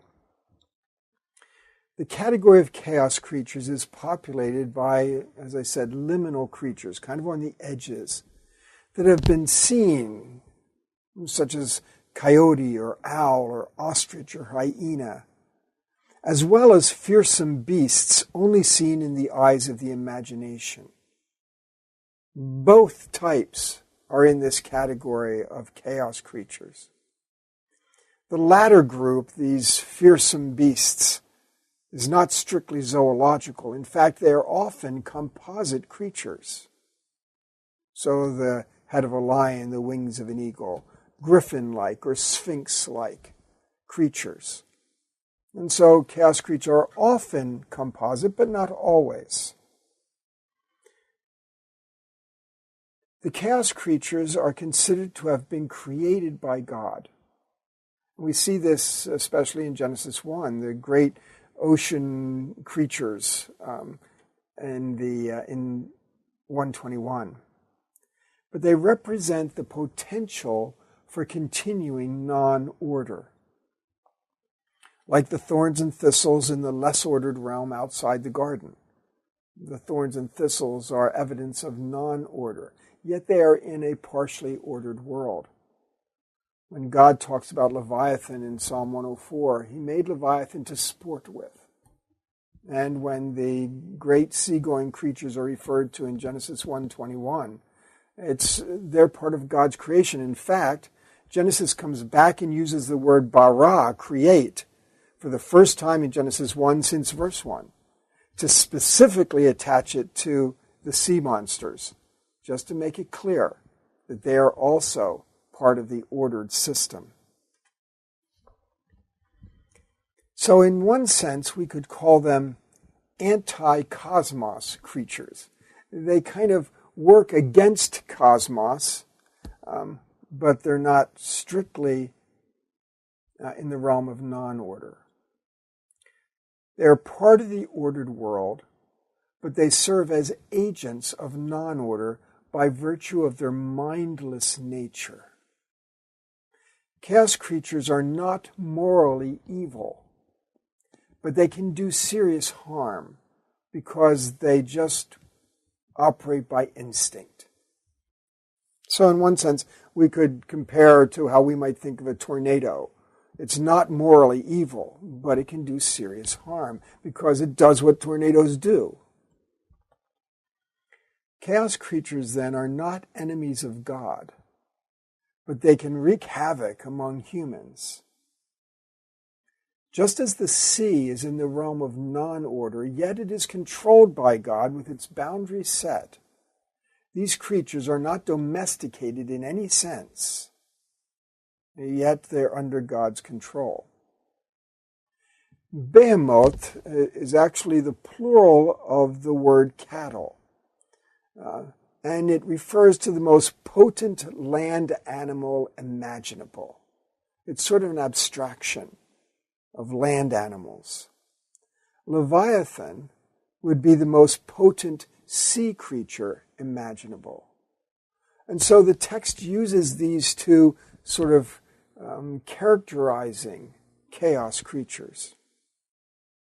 And again, hippopotami and crocodiles are certainly dangerous, and they may loosely be considered as the spawn or minions of chaos creatures such as these.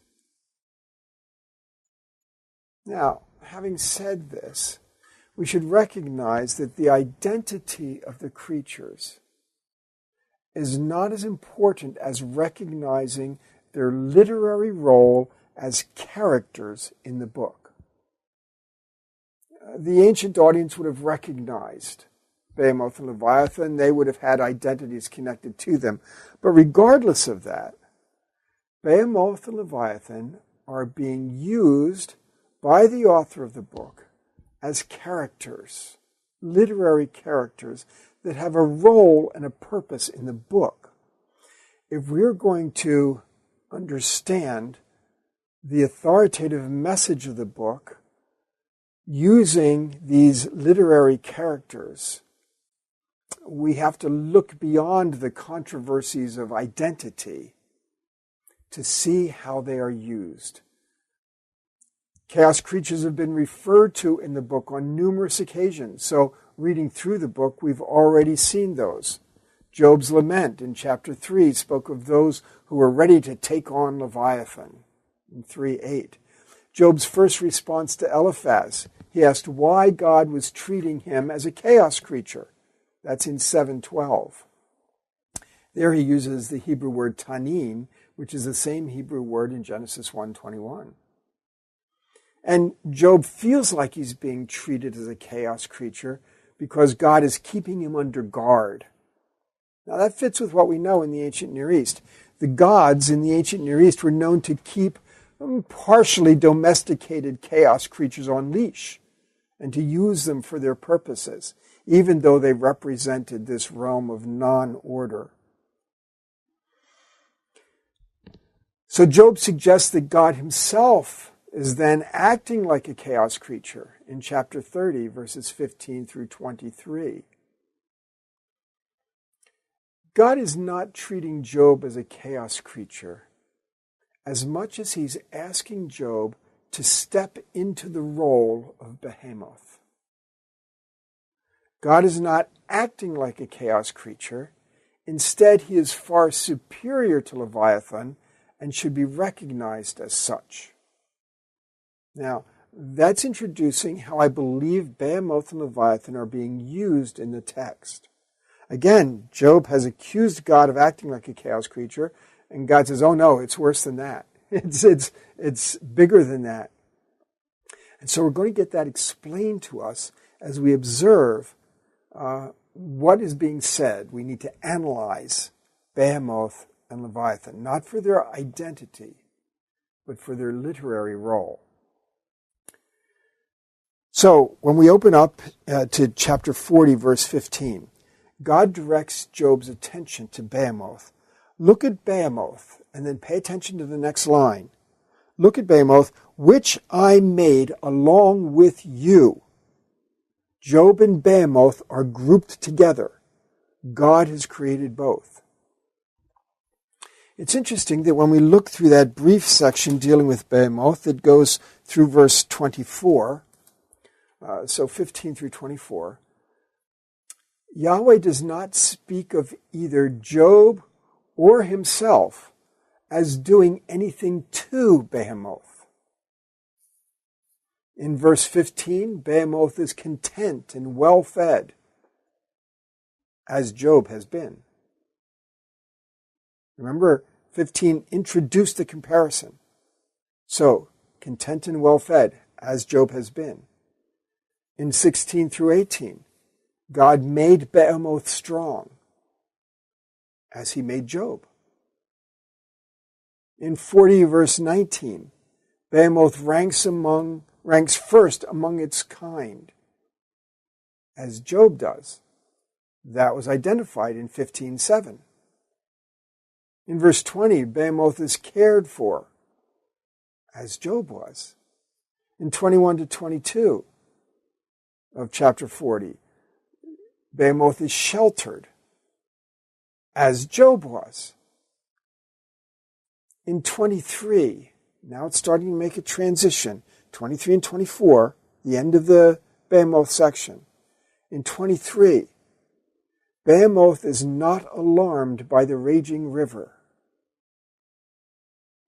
Inference, or implication rather, and neither should you be. He trusts and is secure, as you should be. He cannot be captured or trapped. to which you should also be invulnerable and have shown yourself resistant. In verse 24, it talks about that can anyone captured by the eyes or trap it and pierce its nose? The word for nose is the word for anger. And it cannot be pierced. This is a difficult word in the text. It sometimes means named or designated, or sometimes penetrated. And so again, here the idea is to which you should also be invulnerable.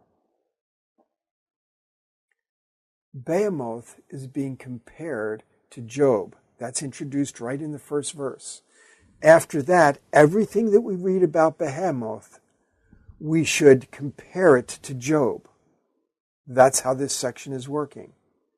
Job, then, should be like Behemoth. Remember, Job had claimed, "You're treating me like a chaos creature." And here the speech says, well, you should be a little more like a chaos creature in this regard. We'll come back to that. Let's turn to a Leviathan, a longer section. And again, let's pay careful attention to what it says and what it doesn't say. The first 8 verses use the second person forms. Can you do this? Can you do that? Second person forms, focusing on what Job can and cannot do to Leviathan. With a little bit, I think more than a little bit, of the idea, if you can't do these things to Leviathan, pull it in with a fish hook, tie down its tongue, put a cord through its nose. Okay, will it beg for mercy? Will it be gentle with you? Can you make an agreement with you? Can you make a pet of it? If you wouldn't do that with Leviathan, why would you expect to do it to Yahweh? Why would you expect to trap him, pin his tongue down, make an agreement with him, domesticate him? Why would you do it? The switch to second person suggests that Leviathan is to be compared to Yahweh. So 41:3, will it keep begging you for mercy? That's what Job's kind of wanted God to do. Verses 10 and 11, no one is fierce enough to rouse it. Who then is able to stand against me? Who has a claim against me that I must pay? Yahweh himself draws the connection between himself and Leviathan. Not so much that he is like Leviathan, but that he is so much greater than Leviathan. And if you can't act toward Leviathan in this way, why in the world would you think that you can act toward Yahweh in this way? This section never talks about what God does to Leviathan. Yet so many interpreters have gone that direction. Okay? This does not talk about Yahweh's control of Leviathan. It does not talk about Yahweh defeating Leviathan. We've got a different sort of statement being made here. In 41, as we move through this information, Leviathan cannot be controlled, neither can Yahweh. Leviathan will not submit or beg for mercy, neither will Yahweh. Leviathan can't be wounded or subdued. It's hopeless to struggle against him. Same is true for Yahweh. We read the outright comparison in 10.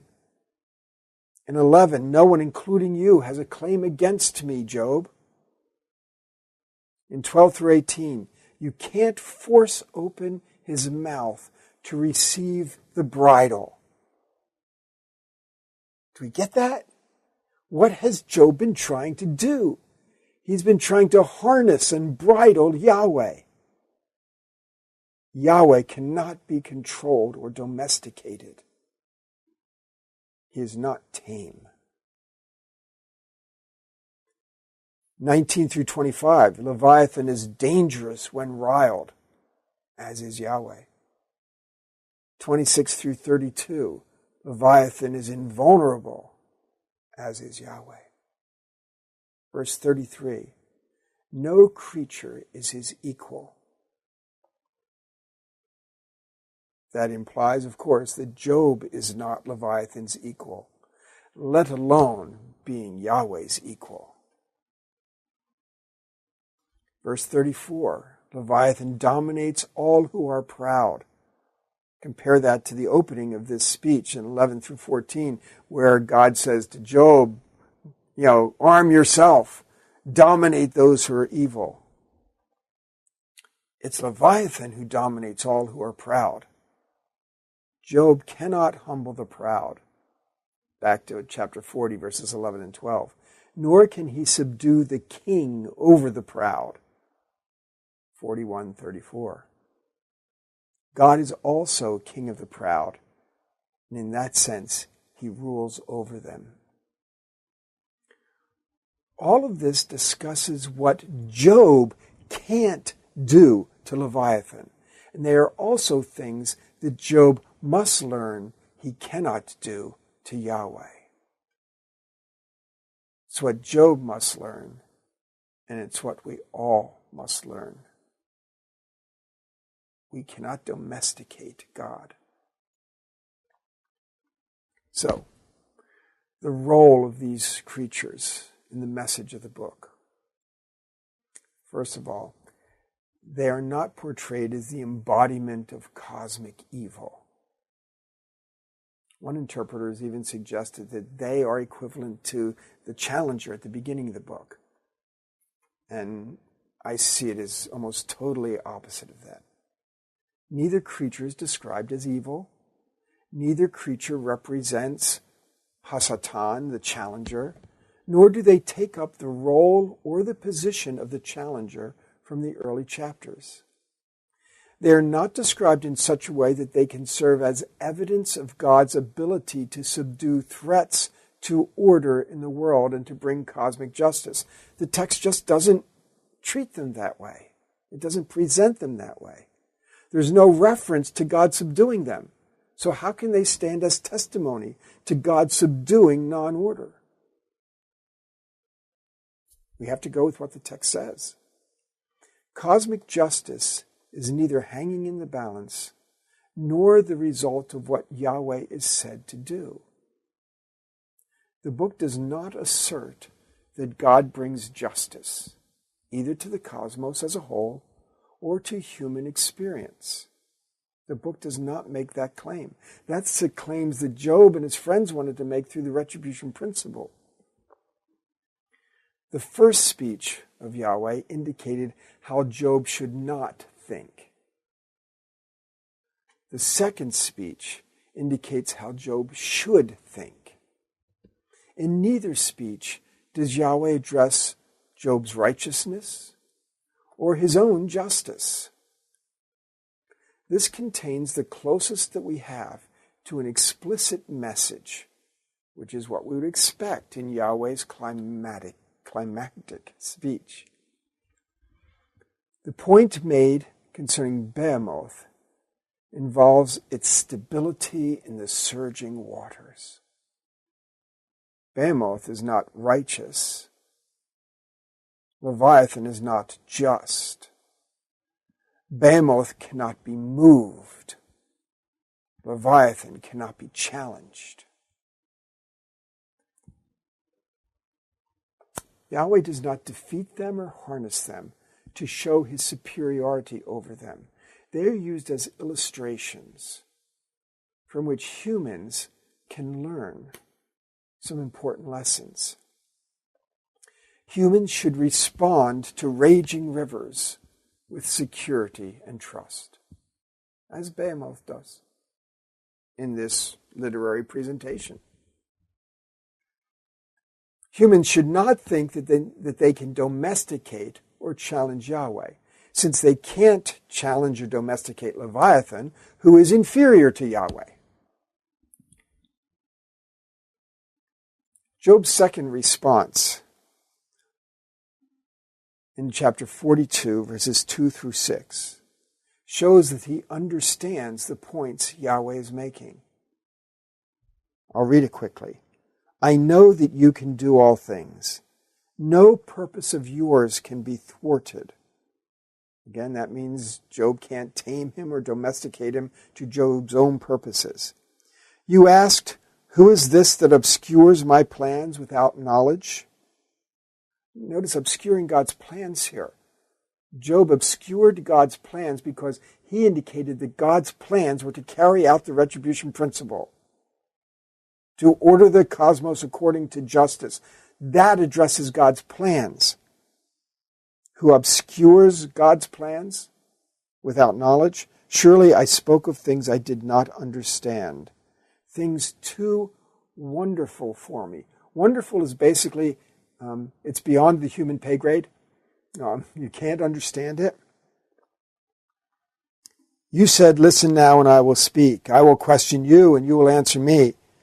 My ears had heard of you, but now my eyes have seen you. Therefore I despise myself and repent in dust and ashes. Again, to me this shows that he acknowledges that he had been presumptuous in what he thought he knew. He recants and he submits. This isn't like his first response where he just said, I'm done talking. He recants and he submits. The Hebrew word here for too wonderful for me, things I did not know, the Hebrew word pele refers to information in the divine realm that is beyond human understanding. On the word repent, let's say a little bit about that. It's in verse 6, repent in dust and ashes. It's the nifal form of the verb nacham. It's distinguished from other words that can be translated repent. Eliphaz had urged him to repent. That was the word shuv, to turn back, to change direction, change his behavior. Here Job does not suggest behavior change, but rather wishes to retract his previous statements. He employs the same verb and form that's used when God changes his mind. Places like Exodus 32:14. Jeremiah 4:28, Jeremiah 18:10, Joel 2:13, Jonah 3:10, all intriguing passages that unfortunately we can't spend the time addressing. Many of its occurrences take place in situations involving regret. It's an expression of regret. In Job's statements, he regrets his previous statements. His characterization of God, his presumptuous belief in his own understanding, his arrogant challenges. That's how we would understand Job's regret. The statement here opens up other issues as well. When used with the preposition al, as here, it typically means to reconsider something, or more often, to put something out of mind, to forget all about it. In this verse, we might suggest that that something that he puts out of his mind is his dust and ashes. That's what it says. It says he has, it says repent concerning all. So he puts out of his mind his dust and ashes. It's not repenting with dust and ashes. That's not the preposition here. Rather, he reconsiders the whole dust and ashes thing. He puts dust and ashes out of his mind. He has therefore announced the end to his mourning, and he has accepted his reality. We can see then that Behemoth and Leviathan are extremely important characters in the shaping of the book. This is not about hippopotami and crocodiles. It's not about dinosaurs. It's not about whether we're talking mythology or things of that sort. It's really not even about chaos creatures, though they are.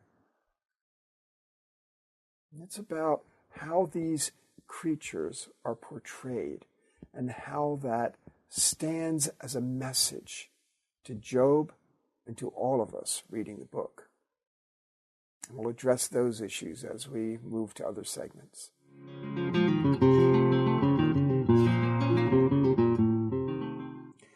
So we've finally reached the epilogue, the prose portion that ends the book. It starts in 42:7. All the speeches are over in a sense, and so we're now tying up some loose ends. But it's precisely these loose ends which have caused confusion for a lot of people. It's easy to look at the epilogue as giving the concluding message of the book, but it's not. It's only tying up a loose end. Let's take a look at it. In verses 7 through 9, we have the reprimand and reconciliation of Job's friends. God said to Eliphaz, apparently the spokesperson for the group, "I am angry with you and your two friends, because you have not spoken the truth about me, as my servant Job has. So now take 7 bulls and 7 rams, and go to my servant Job and sacrifice a burnt offering for yourselves. My servant Job will pray for you, and I will accept his prayer, and not deal with you according to your folly. You have not spoken the truth about me, as my servant Job has." Now notice, first of all, that it's the 3 friends, not Elihu. Elihu is not included in this reprimand. That's not because he was a later addition to the book. It's rather because he spoke right about God. And so he's not included in this reprimand. But we've got a translation difficulty here. By now, no surprise, in the book of Job. The NIV talks about speaking truth about me. And I just used that language because that's what the translation has. The word truth is the word nekonah. Nekonah in Hebrew indicates that something is logical, sensible, verifiable. So it's that kind of treatment of the idea of truth. Logical, sensible, verifiable. But what we have to notice is the combination of this verb and the preposition that comes after it. The NIV translated that preposition about, so you have spoken about me. The problem is that the combination of this verb and preposition consistently through the Old Testament means to speak to someone who is generally present. It's not speaking about them, it's speaking to them. Now, that creates some problems. We can see why translators have gone a different direction, because how does that make sense here? First of all, it refers to what Job has spoken to God in his previous speech, verses 1 through 6 of chapter 42. That is, now Job has spoken that which is right. He's spoken it to God. That's important because it makes it clear that not everything Job has said throughout the book has been right or true or nekonah. Job's been wrong about a lot of things that he said. So this helps because it's only what Job has just spoken to Yahweh that has given approval. And that's in contrast to the things he spoke throughout the book. So God has not declared that everything Job said is right. He has rather given approval to Job's response and chastised the friends, right? They're compared, chastised them for not being comparably penitent. It's not that the friends spoke what was wrong to God. They didn't speak to God at all. Okay, so this isn't about all of the dialogue. You have not spoken what is right to me, God says to Eliphaz, as my servant Job has. They've remained silent and not given a penitent response. as Job has, is an important statement because it focuses this comment just on this last part of the book. Now, the rhetorical strategy of the epilogue. What's it doing? People have considered it problematic to think of this as a legitimate conclusion to the book. It raises real problems for people. After all, restoring Job's prosperity doesn't erase the suffering that he experienced. The solution kind of rings hollow. If this is the answer, God gives it back. That's a hollow feel to it. Providing Job with more children does not heal his grief for the children that he lost. At this point, let me remind you that I've suggested the book as a thought experiment. Okay? That doesn't mean that we have to imagine a real Job grieving over the children that God has taken away. Okay? This is all in the thought experiment frame. Restoring Job's prosperity seems like a reinstallation of the retribution principle. Why does that make sense? It seems that God has been trying to establish the inadequacy of the retribution principle, so why bring it back in? These are some of the problems that people have had with the book. So, let's think about it. Recall that the focus of the book is God's policies. The challenger had claimed that it's poor policy for righteous people to prosper. Job claims that it's poor policy for righteous people to suffer. The first 27 chapters explore the challenger's claims, throughout which Job maintains his belief that righteousness, not prosperity, matters most. Job demonstrates that it's possible to be righteous for righteousness' sake. He indeed will serve God for nothing. The book likewise addresses Job's claim and concludes that it is not God's policy to prosper righteous people invariably. That's not God's policy. By restoring Job's prosperity in the epilogue, God makes a clear statement that he will continue to act as he did before. Policies unchanged. The challenges to his policies have bounced off. And so he restores his policies unchanged.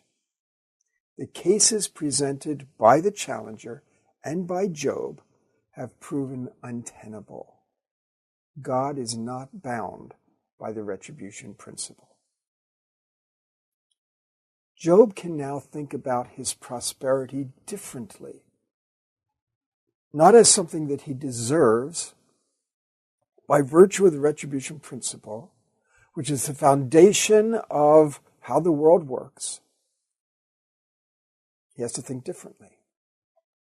Prosperity is not a reward he has earned, or a reward which God is obliged to give. Whatever prosperity he experiences is a gift from God. Plain and simple. The restoration of Job's prosperity is not intended to erase his pain. It's not even primarily for Job's benefit. That's not the point of the restoration. Remember, this is not about Job, it's about God. Through Job's renewed prosperity, God's challenged policies are reinstated. Prosperity of the righteous is not a given. It's not mechanical. It's not the foundation on which the cosmos is ordered. It is not the obligation of God, but it is the pleasure of God. The epilogue does not suggest that when we suffer, we may console ourselves with an expectation of future satisfaction. Someday we'll get it all back. That's certainly not the lesson of the book.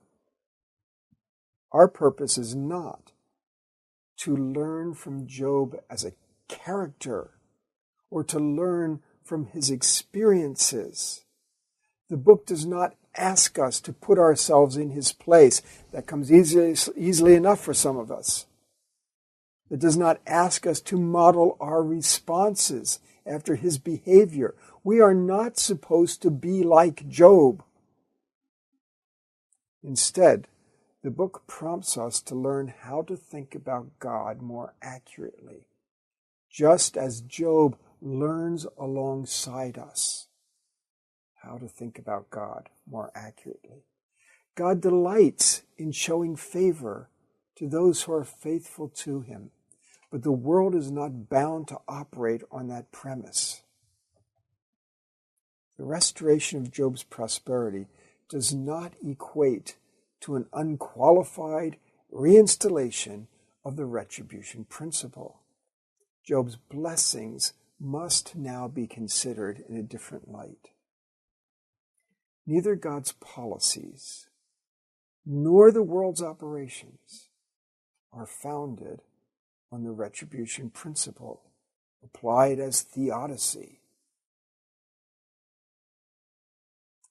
So where does God fit on the triangle? Remember, we've talked about this triangle with the retribution principle and Job's righteousness and God's justice and where everybody located themselves and where they built their fort and what they were willing to give up. So where does God fit on the triangle? He doesn't. God rejects the triangle. God crumbles it up and throws it away. God doesn't buy the triangle idea. That was the human attempts to try to understand the ordering of the cosmos. That was their simple equations that don't work. That's why even Elihu was wrong. He still thought justice was the foundation. He still tried to fit into the triangle, even though he kind of stretched it and worked it to serve his purposes. God doesn't fit on the triangle. The triangle is rejected. We don't have a triangle of claims. The basis is not justice. The basis is wisdom. When events appear to occur according to retribution principle, they should be viewed as simply the ripple effects of God's character as he engages to bring blessing and judgment in his wisdom. It does not offer us an explanation of why righteous people suffer. We should not base our expectations on Job's experiences. Job receives no explanation for his suffering, and the book does not fill that void for readers, as if we should be given an explanation. The only explanation the book offers concerning right thinking about God and his policies in a world where suffering is pervasive and inevitable. That's what it concerns. The epilogue, then, is the perfect conclusion to the book. Challenges to God's policies have been addressed. Various misconceptions about God and the cosmos have been dispelled. We have gained wisdom. This wisdom does not ease our suffering, but it does help us to avoid foolish thinking that might lead us to reject God when we actually need him most. So the epilogue gives a conclusion to the book, but it does not embody the message of the book. The message of the book came out of God's speeches.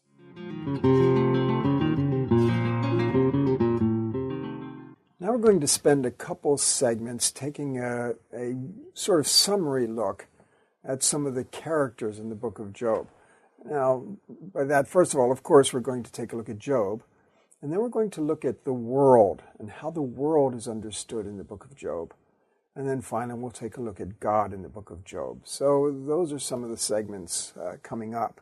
So let's take a look at Job and try to summarize his role in the book and in the message of the book. Job's role is to pose the problem of the book. His role is not to give the answer that the book has to offer. His viewpoints represent yet one more wrong way to respond to suffering. And he also illustrates inadequate wisdom. He's commended not for how he responds to suffering, but for the quality and motivation of his righteousness and for his eventual recanting. His ideas about why he suffers, God is unjust, and his prescription for the remedy to his pain, confront God, they're both incorrect. So we have to be careful that we don't come to the book of Job expecting to take our lead from him. Now, his righteousness. It's a righteousness that distinguishes someone from the world around them. That's Job 31. When Job gives his oath of innocence, he's sort of describing how he understands his righteousness. Okay, so it's not absolute righteousness, as in God's eyes, no one is righteous, the Psalms tell us. But this kind of righteousness distinguishes you from the world. It really stands in the book as a contrast to benefits. I mean, that's the point, that Job is interested in his righteousness, not the benefits. And he defends righteousness very strongly. Is Job ultimately interested in what he stands to gain by his righteous behavior? Or alternatively, in his righteous behavior as having independent value regardless of the benefits? And of course, that's how he goes. If his righteousness is not motivated by potential gain, then what motivates it? Why is Job righteous? The text doesn't really say, because it's mostly interested in establishing whether benefit is the motivator or not. Benefit is not the motivator. It's made its point. Job is not claiming to be perfect. The book doesn't identify him as perfect. He only wants to be declared innocent of the sort of offenses that would have caused his dramatic downfall. That's Job's interests in his righteousness. Let's turn back to the issue of his piety. We've talked about this before, as early as our treatment of verses 4 and 5 in chapter 1. I'm using the word piety as a way to talk about ritual performance, because that's how it was thought of in the ancient world. Remember, it's associated with the great symbiosis, pampered gods. So piety are those ritual actions which work in the great symbiosis system and pamper the gods. Piety of that sort was insurance against the fragile egos of the gods and against their volatility. Piety in this sense is not mutually exclusive to righteousness, but was all that was essential for remaining in good standing with the gods in most of the ancient world. All you needed was this ritual performance. Throughout the book, piety is never proposed as the needed response to remedy Job's situation, even by his friends. They never suggest that ritual performance will solve his problem. But the great symbiosis is the presumed motivation for his righteousness and his piety. That is, that he's doing it for the benefits that he gains. Piety is not presented as part of the problem or as part of the solution, and it's strangely absent from the conversation. And that again draws our attention to its prominence in Job chapter 1, verses 4 and 5. Job offers sacrifices on the behalf of his children in case they might have committed some serious yet inadvertent offense. It shows that Job is ritually conscientious to a fault, although the book is not concerned with whether he is sufficiently pious or not. And again, as we talked about before, I think it conveys instead a potential vulnerability. As the book unfolds, Job repeatedly tries to engage a mediator, his advocate, to confront God in court. He apparently has concluded that God must be petty, visiting the righteous with intense suffering and misfortune on a technicality. Job's ritually conscientious custom provides the bridge into the scene in heaven. It's possible that the challenger's suggestion is even built on the potential implications of Job's ritual piety. If Job harbors a suspicion that God is inclined to be petty, so much so that he engages in these fastidious rituals based on such meager possibilities, one might infer that Job is motivated not only in his piety but in his righteousness also by fear of being the target of an attack by an unreasonable and capricious deity. If Job is motivated to piety because he believes God to be petty, is it not also possible that Job is motivated to righteousness because he believes God's favors are on auction? The challenger then has good reason to believe that Job may well be acting within the confines of the great symbiosis, and therefore is justified in raising the issue before God. The suggestion of the challenger is not then an act of malice, but of logical inference. So, Job's integrity. Job is neither perfect nor right in his assessments about God or his policies. But that one thing he gets right, he retains his integrity. And again, chapter 27, verses 2 through 6. That's accomplished when it's demonstrated that indeed Job does serve God for nothing. That is his integrity. If Job followed the advice of the wife or the friends, it would demonstrate that he did not serve God for nothing. His integrity would be forfeit. Job is also seen to be self-righteous, especially under Elihu's scrutiny. It is not justifiable to be self-righteous simply because someone is righteous. And that's true of Job as well. His self-righteousness is a problem because he uses it as a means of setting himself higher than God. The problem arises when Job's view of his righteousness is so confident that he's ready to denigrate God's justice to maintain it. And of course, God's words in chapter 40, verse 8 show that that's exactly what happened. So, Job fails as a person on many counts in the book. He's a guy that's got a lot going for him and that does certain important things right. But he also makes a lot of mistakes. And so again, we have to remember that Job as a character is not the focus of the book. The book's about God, not about Job. And Job's responses are not models for us.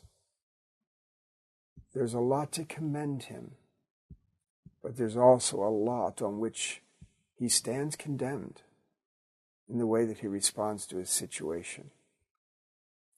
Job is just another character in the book who gets things wrong.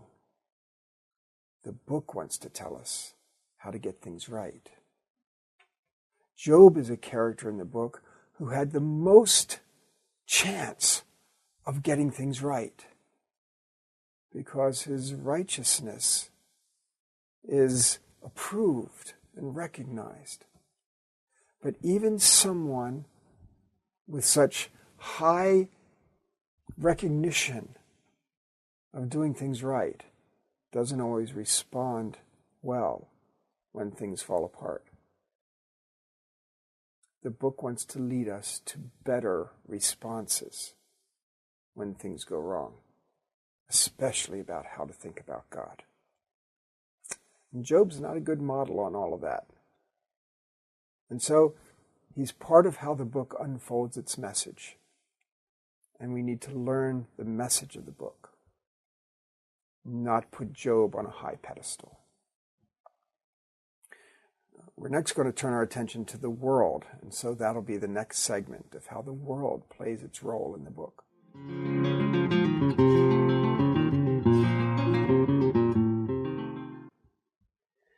Now we want to talk about how we should think about the world around us, how God operates in the world, based on what we're given in the book of Job. We've already introduced the concept of non-order, order, and disorder. And we'll review that a bit here, and then talk about what the significance of that is in the book of Job and in our theology. Creation was most importantly an act of ordering the cosmos, making everything function the way God wanted it to. That's the most important aspect of creation in the ancient world, and arguably in our world, our way of thinking as well. It's not enough just to make objects. God did that, of course. He made objects. But everything was to be brought under his control in an ordered system that serves its purposes. And that goes way beyond the material. That's that ordering process of creation. Genesis 1, as we mentioned, started with non-order in verse 2, the primordial situation in which raw materials were present, but still needed to be assigned their role and function according to God's purposes. We used the illustration of the boxes that needed to be unpacked, the rooms that needed to be arranged. This non-order, then, again, is not evil. It's just not completed in its final form. It's a work in progress. The initial work of ordering creation did not result in total order, and that was by design.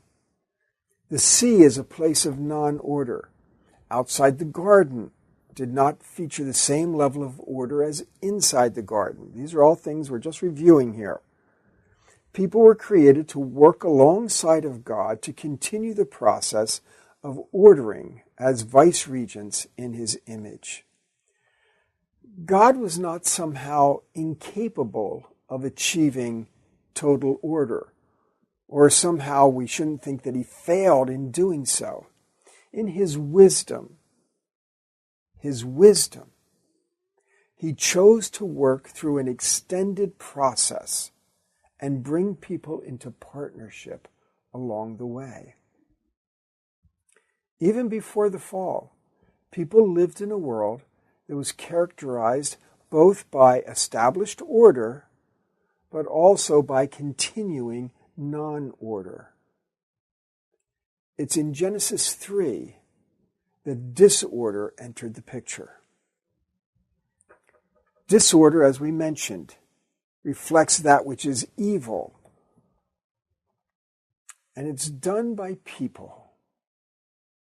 There may be cosmic forces of evil as well, but the disorder in the world is largely pinned on people. And so we live in a world that's characterized by order as God has established it, by continuing non-order, which has not yet been addressed, and dominated, unfortunately, by disorder. The world around us, then, is not fully endowed with God's attributes. That's one of the most important points that the book of Job has to make about the world. Job and his friends adopted the retribution principle as the foundation of the cosmos because they somehow believed that God's justice was infused into the natural world and that the world operated in accordance with God's attributes. That is not the case. Again, It's a fallen world. There is disorder. There continues to be non-order. The regular operations of the world do not reflect the nature, character, or attributes of God. It was his wisdom that decided to bring order gradually. Now, he can impose his will at any time and in any way, but he has set up a realm, this cosmos, where non-order remained and where disorder was allowed to intrude. Again, recall Yahweh's own insistence that rains and floods are not automatically to be considered responses of his justice for blessing or punishment. It rains where no one lives. Natural disasters, things that we call natural disasters, hurricanes, tsunamis, earthquakes, tornadoes, droughts, famines, plagues, epidemics, as well as devastating experiences at our biological level, mutations, can all be identified as aspects of non-order in the world. Some have made the point that some of those natural disasters actually have positive results in the larger ecosystem and in the cosmos. And that's only another indication that God can use non-order to achieve order objectives. Now, of course, these natural disasters, as we call them, can have a severely negative impact. God could potentially use them as punishment, but we never can know when he is using them as punishment or when he is not. They are not intrinsically evil in any moral sense, yet they are not impervious to God's control. But they cannot be considered as instruments wielded in judgment every time we see them. They don't operate independent of God, but we shouldn't picture him as holding a remote control device to figure out which houses are going to get hit by the tornado and which ones aren't. They are subject to his bidding, as humans are, though we are not robots. So there's no remote control. They are biddable, subject to God's control, yet not mechanical. So what do we learn about God's control?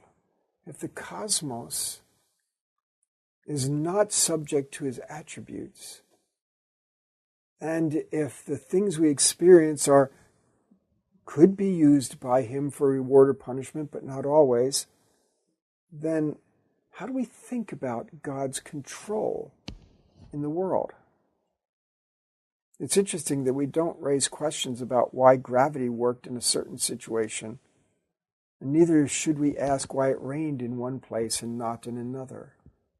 We don't raise questions about why a bone breaks when we fall, and neither should we ask why one person gets diabetes or cancer and another does not. God's wisdom is founded in the world in the way that he chose to create it. It's not to be found in each expression of gravity or cell division. His wisdom is not in the specifics. It's in the way he set the world up to work. Understanding God's control is more connected to the cosmic system than to our own individual personal experiences or conduct. Now, still that can lead people to ask, why did God devise the system the way that he did? It doesn't always look wise to us. But that's not a question we can answer. We can say, based on the book of Job, he did not do it for the sake of justice. Justice is not the linchpin of the cosmos. Forces that God built into the world are not discerning, they are not volitional, They are not moral. And God doesn't micromanage. There's more to the world, more to the operations of the cosmos than justice. If justice were at the core of everything, we would not exist. We are fallen creatures. In His wisdom, God orders the cosmos to work the way that it does. He is able to interfere. He is even able to micromanage should He choose to do so, but that's not typical. In its fallen state, the world can only operate by His wisdom. We cannot assess everything in terms of His justice. This is the message of the book of Job, to help us understand that the world doesn't necessarily operate the way that we think that it does or the way that we think that it should. God in His wisdom has set it up. Well, that should lead us to think now about God in the book of Job, and that'll be our next segment.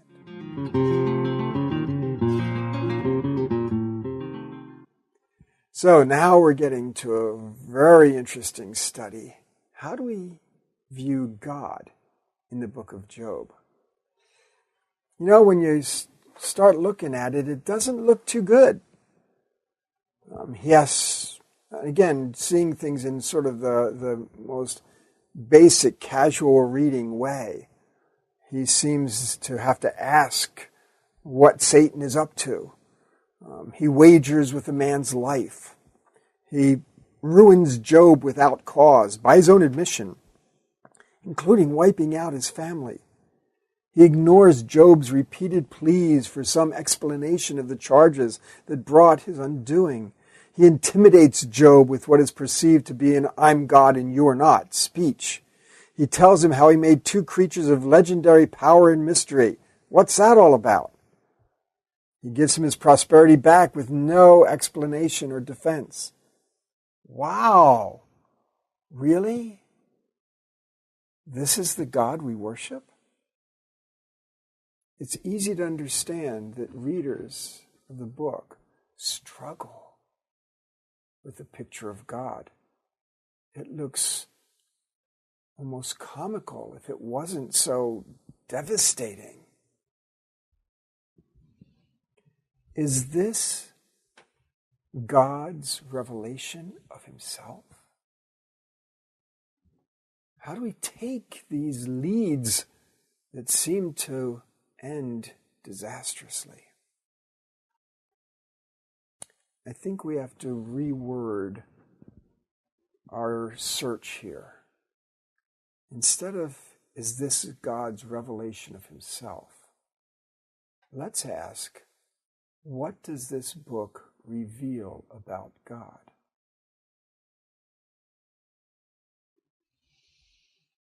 I would propose that when we think about God in the book of Job, we have to begin with the idea that He too is a character. Just like Job and his friends and his wife are characters, just like Behemoth and Leviathan are characters, they are characters. And God is a character who has been rhetorically shaped in the literature.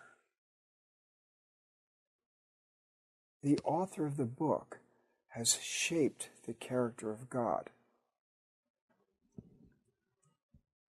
Now, in consideration then of the seemingly negative characteristics that we've mentioned, let's go through them again. Does God need to be informed about the challenger's activities? No.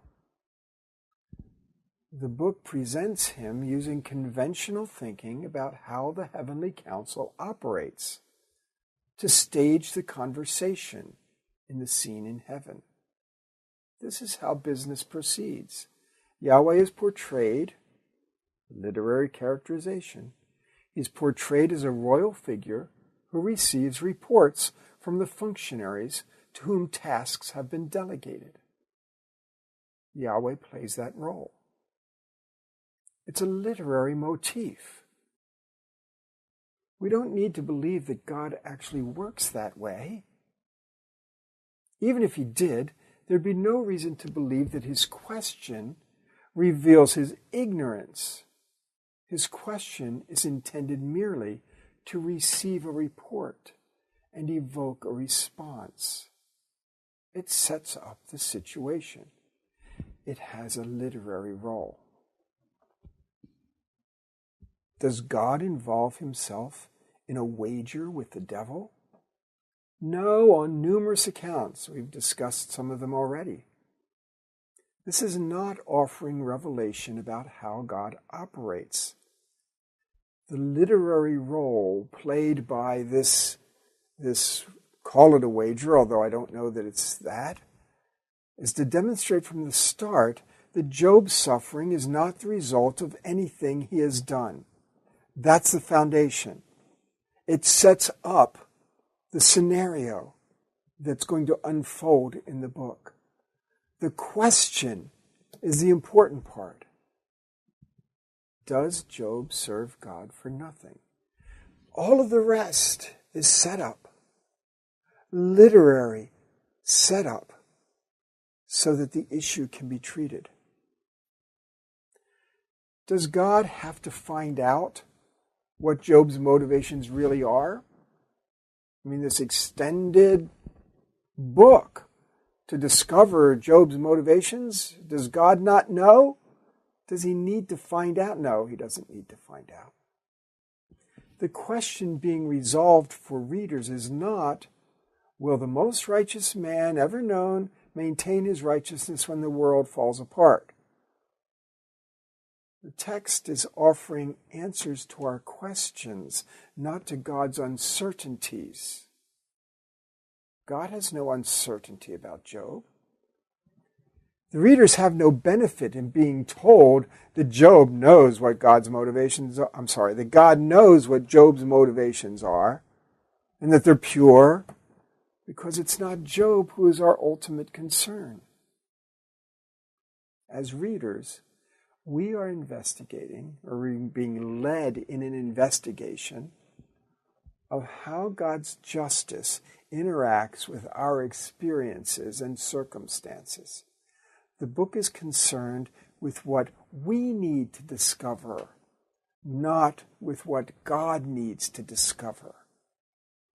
Again, the scene in heaven is a literary device to set the questions in motion.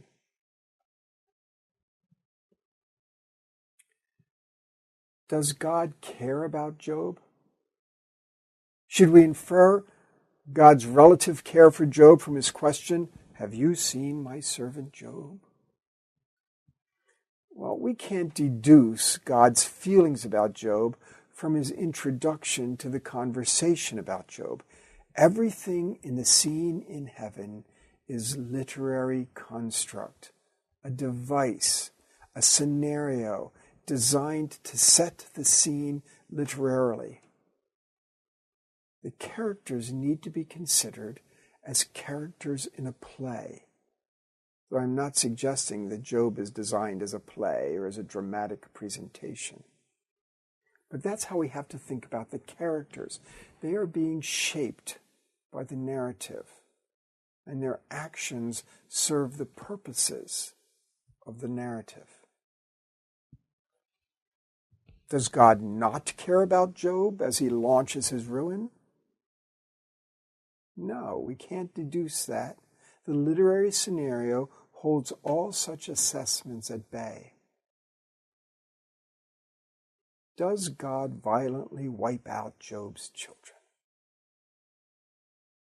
There's no reason to consider God as careless with human lives simply to make a point. The extremes of Job's suffering are portrayed as convincingly as the extremes of his righteousness and prosperity. The extreme is important for the conversation to take place. Nothing less than a total loss would provide the necessary factors for the wisdom instruction that is the focus. If Job just lost his his wealth and not his family, you really couldn't talk about the issue. If Job just lost his wealth and his family and not his health, the conversation wouldn't work. You could always say, well, he hasn't lost everything. His family was more important than his health, so if he only lost his health or his wealth, well, at least he's got family. But no, for this conversation to happen, he's got to lose it all. This is the same sort of thinking that we use when we encounter the parables of Jesus, which examine realistic issues by constructing situations that mix realism with extreme, exaggerated, and unbelievable factors. Extremes, then, provide one of the telltale signs that we are dealing with a literary construction. Does God heartlessly ignore Job's pleas? Well, it's true that God is unresponsive. But the book and its teaching would flounder badly if Job succeeded in drawing God into litigation. That God is impervious to such pleas doesn't make him heartless. It shows that that is not the pathway to a solution. The message of the book intends to convey that that message is not achieved by God giving explanations. And therefore, of course, God rejects Job's attempts to draw him into giving explanations. Giving an explanation would destroy the message of the book. The posture of God, then, has nothing to do with whether he is emotionally responsive to Job. That's not the issue at stake. Does God intimidate Job into silence? Well, in Yahweh's speeches, he is undeniably portrayed as intimidating. Because after all, he's not tame, he's not domesticated. But does the author intend for the reader to be cowed into abject groveling? It would stand in sharp contrast to the book of Psalms, in which God is approachable with all sorts of concerns. This posture of Yahweh is necessary as a literary means rather than as a theological end. The point is not that God is unapproachable. The point is that he is irreducible. We've used the example of the parables of Jesus. Let's take a look at a couple to make the point here. If you take a look at the parable of the workers and their wages in Matthew 20, God is portrayed as the landowner, but we could not infer that God actually works this way. The payment of wages does not have direct correlation to how people are treated in heaven.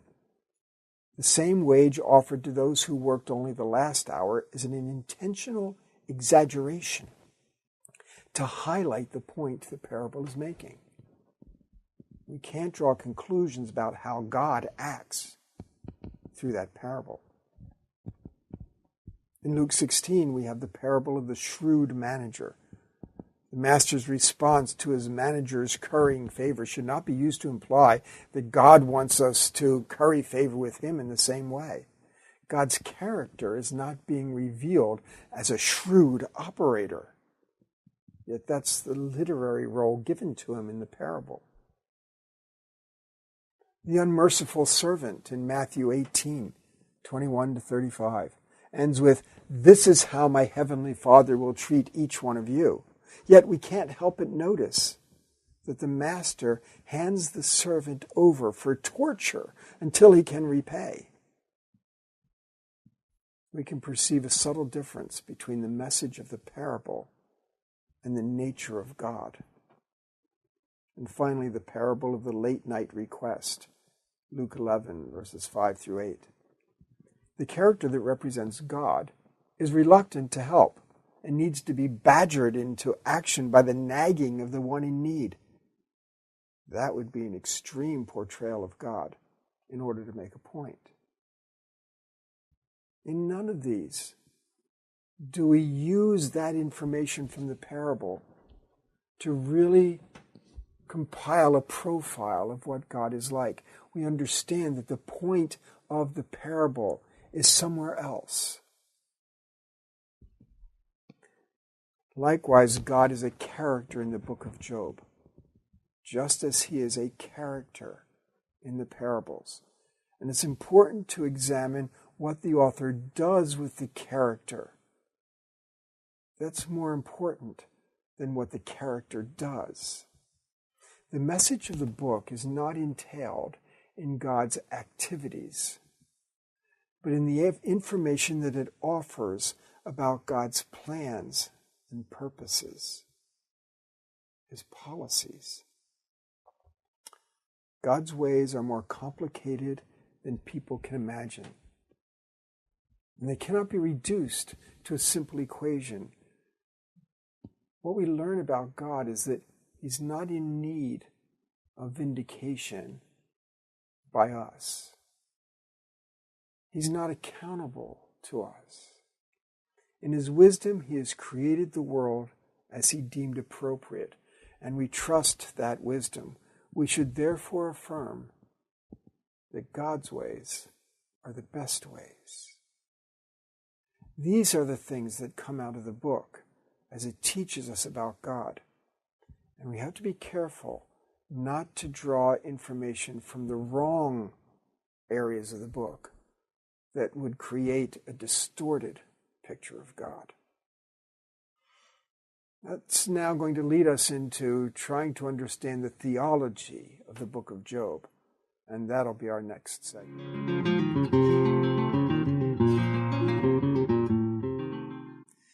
Now we're ready to try to distill the theology of the book of Job. We've talked about its purpose and its message.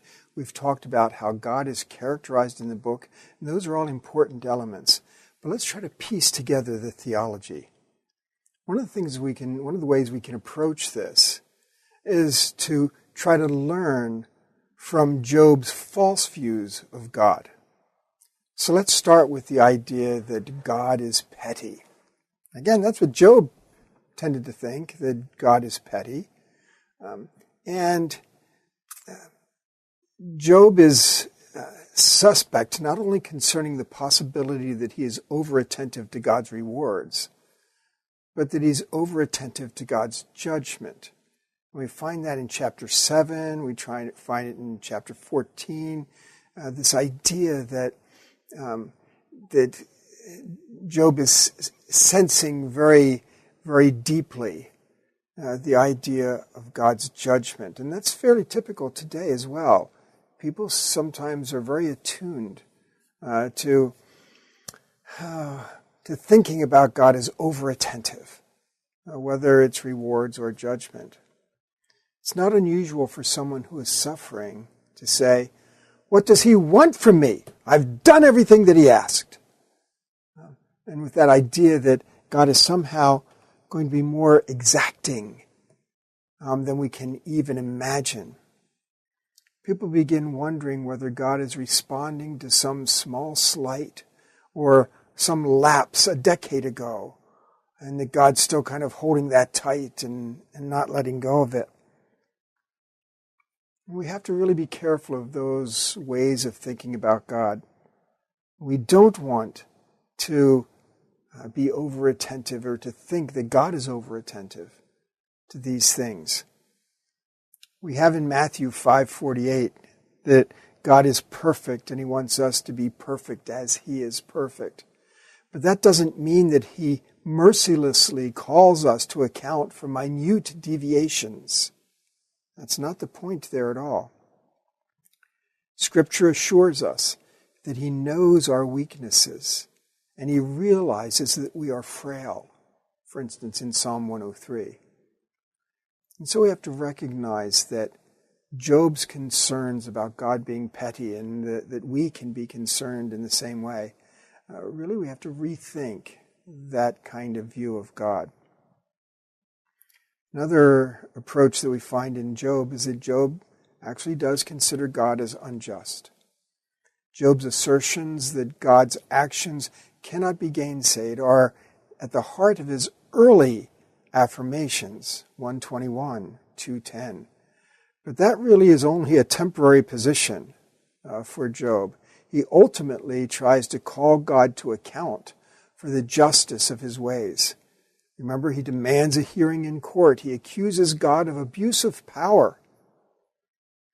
There's a subtle transition from, if it is a matter of justice, who could challenge him? That's Job 9:19. To, he destroys both the blameless and the wicked. That's just 3 verses later in Job 9:22. In 19:7, Job claims that there is no mishpat. Mishpat is the Hebrew word for justice. And in 27:2, that God has withheld mishpat from him. We can also see that in 34:5. So this idea that God is not standing up to what should be reasonably expected of him. In chapter 16, verses 9 to 14, he lines up his accusations against God as an assailant, an opponent, a betrayer, a warrior with no pity. God's rebuke of Job in chapter 40, verse 8, makes it clear that Job has considered God to be unjust. Now again, this is frequently characteristic of our modern reactions. When life doesn't go the way we think it should go, when we see things around the world that really bother us, it's characteristic for us to start thinking that God somehow is falling short of the standards that he should be holding. But if we expect justice in every circumstance we face in life, we're inevitably going to be disappointed. And in our frustration, that disappointment can take God as its focus.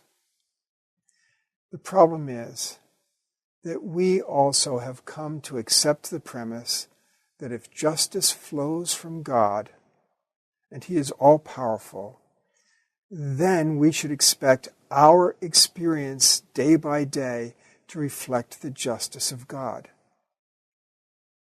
We easily think that way. The flaw in this thinking is that it assumes that the cosmos is stamped with the attributes of God. That's a view the book discards. The mistake is thinking that God's plan, day by day, to ensure justice is done. We make a mistake to think that that's God's plan. That's just not what he's doing. When justice is not seen being worked out in our lives, it's easy to conclude that God is making decisions, but that justice is not driving those decisions. If he's exercising power, unguided by justice, then he becomes like the chaos creature that Job portrays him to be. As such, he's not bringing order. He's not being the source of order. Instead, he represents non-order. In this world that features all three, order, non-order, disorder, justice cannot reign. So remember, the alternative we have suggested is that God's design is a reflection of his wisdom. He's the source and center of order, but neither non-order nor disorder are outside of his control. God cannot be appraised according to an outside standard, for that would make him contingent on that standard. Our place is not to hold God accountable. It's not to call him to accountability, because to do so would ultimately construe God as less than God. Job also shows that he believes that God can be manipulated. Job considers God sufficiently marginalized that he can be manipulated. Job had tried to engage God, draw him into court, and he failed. So then he uses him. That's the vow of innocence in chapter 31. Job no longer believes at that point that he will find justice from God. He now seeks some sort of coherence by regaining equilibrium in society. That's what his oath of innocence attempts to do. He enumerates all of the offenses that he has not committed, inviting God basically to strike him dead if he actually is guilty of any of those crimes. And God's silence remains. God's silence had worked against Job. And Job tries to use that to his benefit. He intends to force God's hand by making him take action, or that in God's silence, Job will find vindication. In God's silence, he would have tacitly, passively exonerated Job. If God's initial ruin of Job is proven unjustifiable, God would therefore be seen to be inconsistent in his policies if retribution principle defines his policies.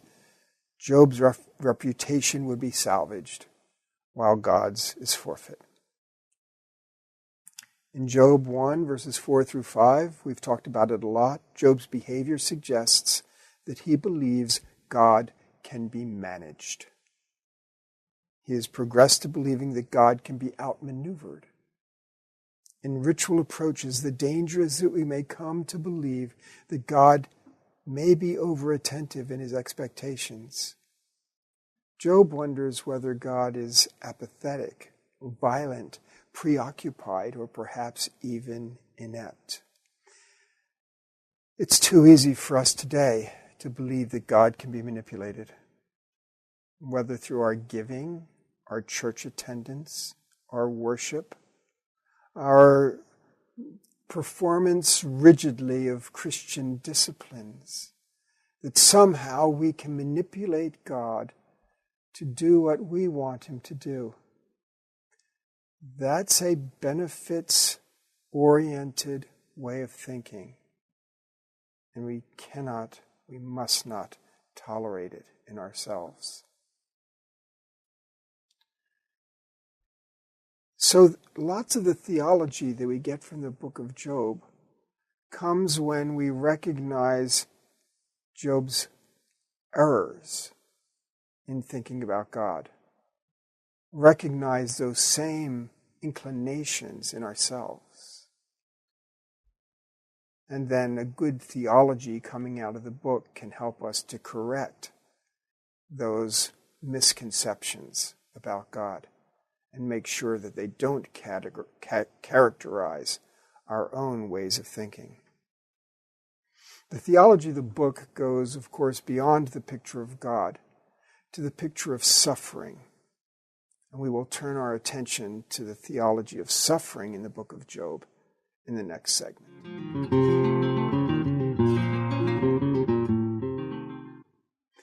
Now we can turn our attention to the theology of suffering in the book of Job. Even as we do so, remember that we've noted that the book is not really designed to help us to know answers for suffering, and not really designed to give us a model for what suffering should look like, how we should respond to it. It's only intending to help us to think about God appropriately when we are suffering. But still, we can outline a few of the important elements of the theology of suffering in the book of Job. When we talk about suffering, of course, we could be talking about numerous different levels. We could talk about physical suffering with chronic or debilitating pain or injury. We could talk about psychological suffering, grief, shame, anxiety, abusive or broken relationships. We could talk about circumstantial suffering, living with an eating disorder, HIV, or a neurological disease. We could even talk about surrogate suffering as we care for the aged or the terminally ill, suffering because those who are near us suffer. Finally, we could think of systemic suffering as we consider those who are threatened by repressive regimes, victims of human trafficking, hunger, and disease. We see then that suffering exists on many, many different levels in our experience and in our world. Suffering can break us. And it's characteristic of the broken world in which we live. So any theology of suffering inquires how we think about God in connection to the suffering. That's what a theology of suffering should do. So we can consider issues like, why has God created a world in which such suffering can exist? Why does he allow it to continue? Why is this happening to me? Is God trying to teach me something? Did I do something wrong? Those are some of the issues we need to address. Basically, how can a God who is all good and all powerful and characterized by justice and compassion allow, let alone create, a world in which suffering is so pervasive? Now, of course, the skeptics have their ways of looking at that. They say we're just making excuses for an inadequate God. That there either is no God or that such a God who would allow such things is not worthy of our worship. If we pursue attempts to vindicate God, we would have to work under the assumption that he has to conform to some outside criterion, which he does not, and that we could sit at the judge's bench to determine whether he succeeded in meeting our expectations. We neither ask God to account for himself, nor why our lives or the world are the way that they are. There's no theology of suffering that comes out of that. We ultimately want to know what the book of Job can help us to learn about how to think about God in light of suffering, whether personal or universal. So let's approach that in connection with 5 perspectives. Number 1, suffering is the lot of all humanity. If you're not suffering now, the odds are that you will be eventually. Suffering is the lot of all humanity. And in that sense, it's not picking and choosing one person to suffer here and one person to suffer there. It's what we all corporately and individually experience. Some more, some less, obviously. Number 2, suffering is a contingency of the creation in process. If we are not yet living in a world of full order, and we won't until new creation, then suffering is one of the expected contingencies, because order has not yet been fully achieved. Both non-order and disorder are responsible for suffering. God's design was to create us with a nervous system that warns of potential harm through what we experience as pain. That's how God created us. If our nervous system fails, we've got big problems. God created us with emotions. And through our emotions, we can experience hurt feelings.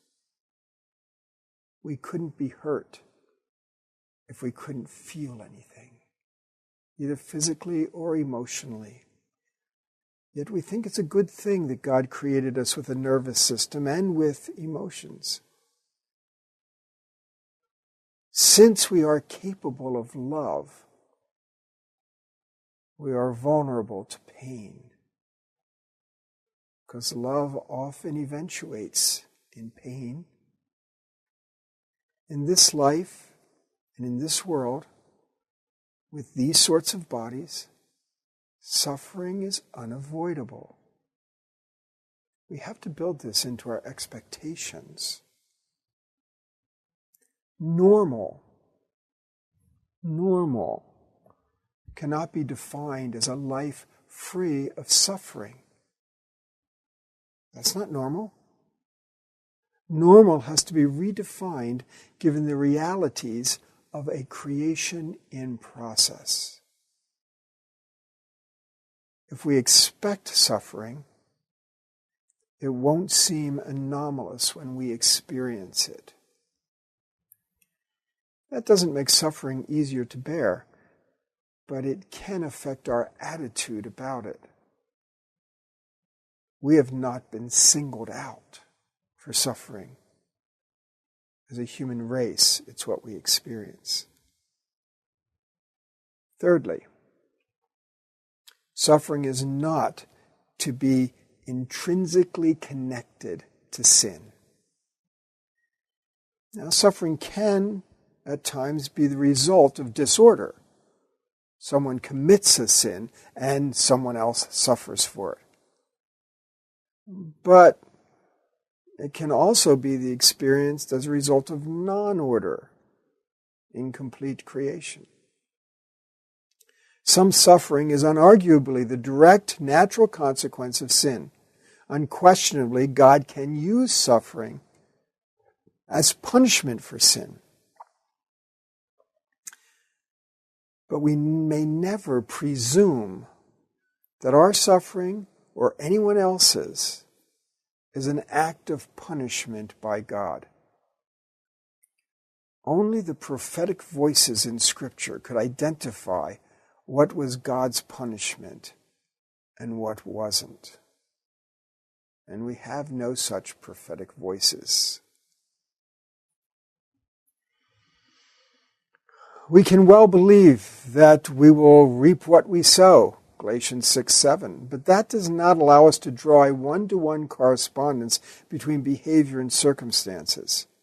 Suffering can, however, lead us to evaluate our lives to determine whether we're on the right path. Trusting in God's wisdom is the strongest counsel the Bible has to offer. It must suffice. Trust refrains from asking, why? Why did God do such a thing? Or why did he allow that to happen? It takes us into territory in which no navigational tools exist to give us bearings. God is neither micromanaging every circumstance, nor signing off on everything that takes place in your life or mine. Yet it would be a mistake in the opposite direction to think that he was distant and disengaged. I even wonder about our using terms like allow and permit. And I don't think we should be using them in a way to suggest blame for God. They're kind of some of the only words we find that we can kind of remove him somewhat. But our language is inadequate to account for explaining God. John Polkinghorne has made the statement that the suffering and evil of the world are not due to weakness, oversight, or callousness on God's part, but rather they are the inescapable cost of a creation allowed to be other than God. The inescapable cost of a creation allowed to be other than God. Number 4, in a theology of suffering, perspectives that we can adopt, we can recognize that sometimes suffering can provide an opportunity to deepen our faith. Whatever amount of suffering any of us have experienced in our lives, that suffering has contributed to making us who we are, for good or ill. I would point you to Romans 5:3. We cannot conclude on the basis of biblical teaching that God wants everyone to be healthy and happy. So, we only need to ask in faith for our situation to be resolved. God may not choose to do so. We can pray for healing for ourselves and for others, and we should have faith that God can heal if He so chooses. But we're not in a position to make demands of Him. When God speaks of bringing His people Israel through the waters, we have to understand that that's different from helping them avoid the troubled waters. He's going to see them through the troubled times. Perhaps it's more important for us to pray that God would strengthen us to endure the suffering and to be faithful to Him throughout the time of trial or crisis, rather than to take it away. It's important that we not respond with disappointment with God. God does not fall short or suffer lapses in execution of His purposes. If it seems to us that He has not met our expectations, the problem is not in Him. We should re-examine our expectations. It's important for us to try to honor God when life is at its lowest. We should strive to trust Him even when hope is gone. That's what God expects from us. We're in a world subject to suffering, and how we respond to it means everything.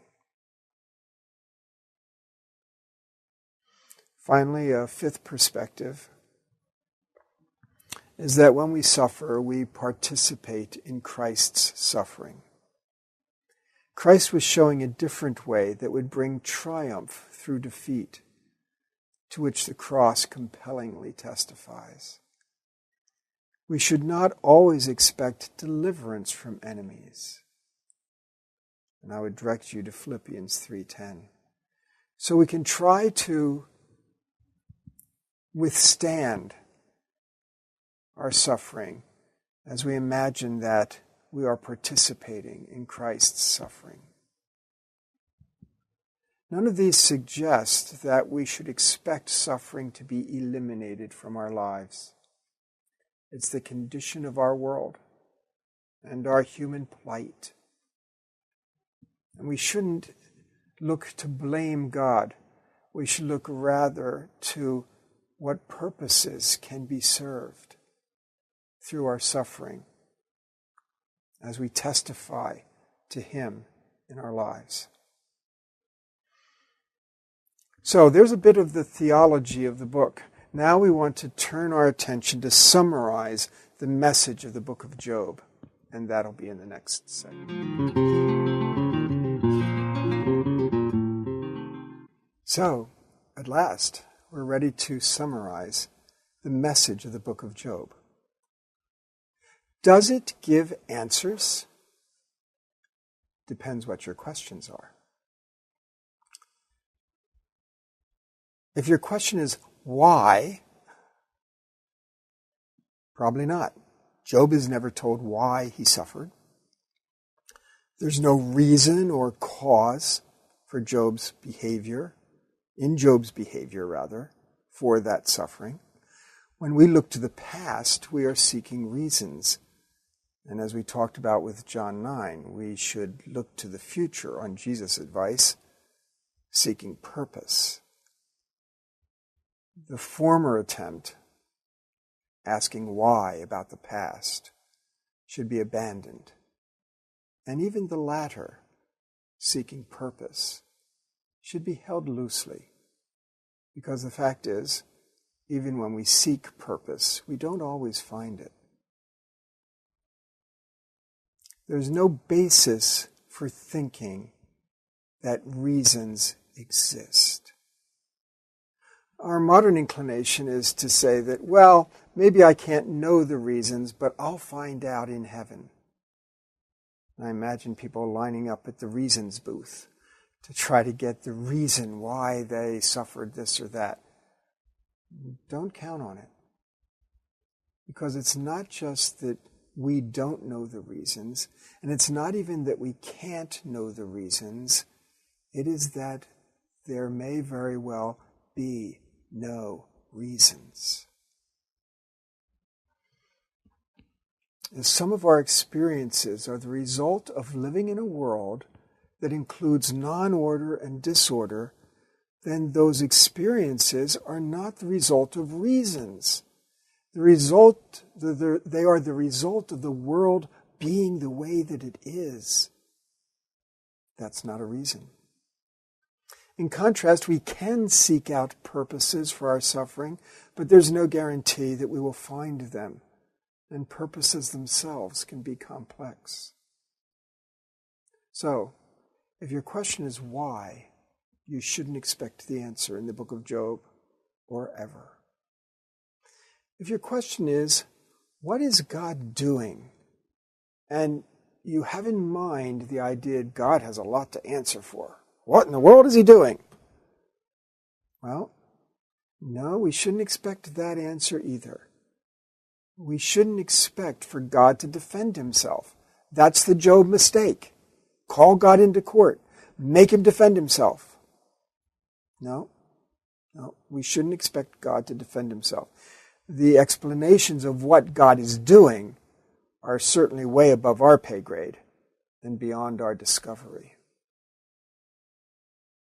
What if our question is there disinterested righteousness? Now, of course, that's not usually the question that people ask, but that is the question that the challenger posed, and it is the question that is the topic for a large portion of the book. That really is the most important question to ask because it is the question the book poses. Does anyone serve God for nothing? Do I? Do you? We are encouraged to do so. To be willing to serve God for nothing. As Christians, we have benefits. Eternal life, forgiveness, salvation, benefits. But we don't earn those. It's not like we deserve them. We should be willing to serve God for nothing, even if we had no such benefits that we receive. Beyond the fact that we don't get an explanation of why something happened, the book helps us to arrive at the important insight that we should not think that there is an explanation. Again, there are no reasons. In other words, it's not just a case that there is an answer and we simply can't know because we can't comprehend it or because it's being withheld. There may very well be no reason. And we have to be willing to live with that.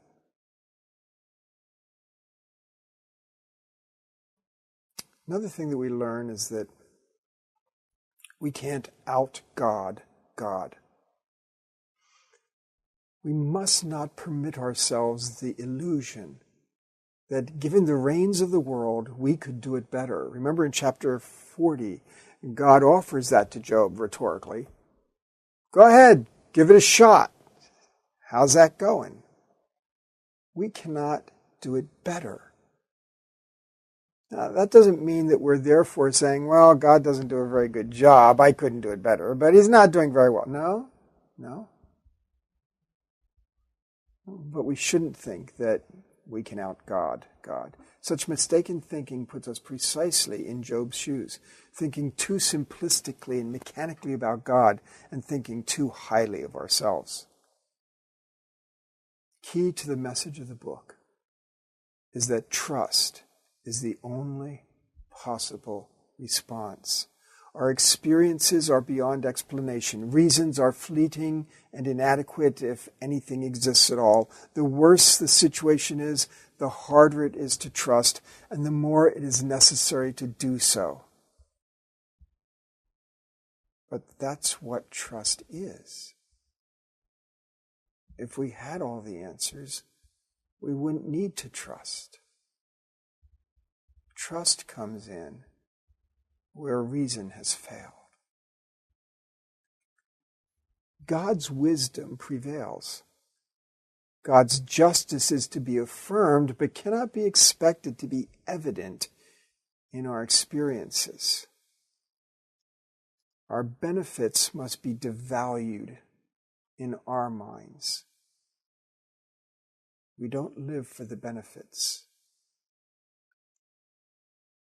Our partnership with God is foremost. He has made us partners in a great enterprise of his plans and purposes for the cosmos. And we need to be participants, partnering with him in what he is doing. What we get out of it has value, but must not be the driving factor in our commitments and behavior. The message of the book of Job: do you serve God for nothing? Or are you only serving God for what you get out of it? Again, Abraham was asked to do something very similar. It wasn't just his son bound on that altar. It was the covenant and all the covenant promises, because if there was no Isaac, there was no covenant.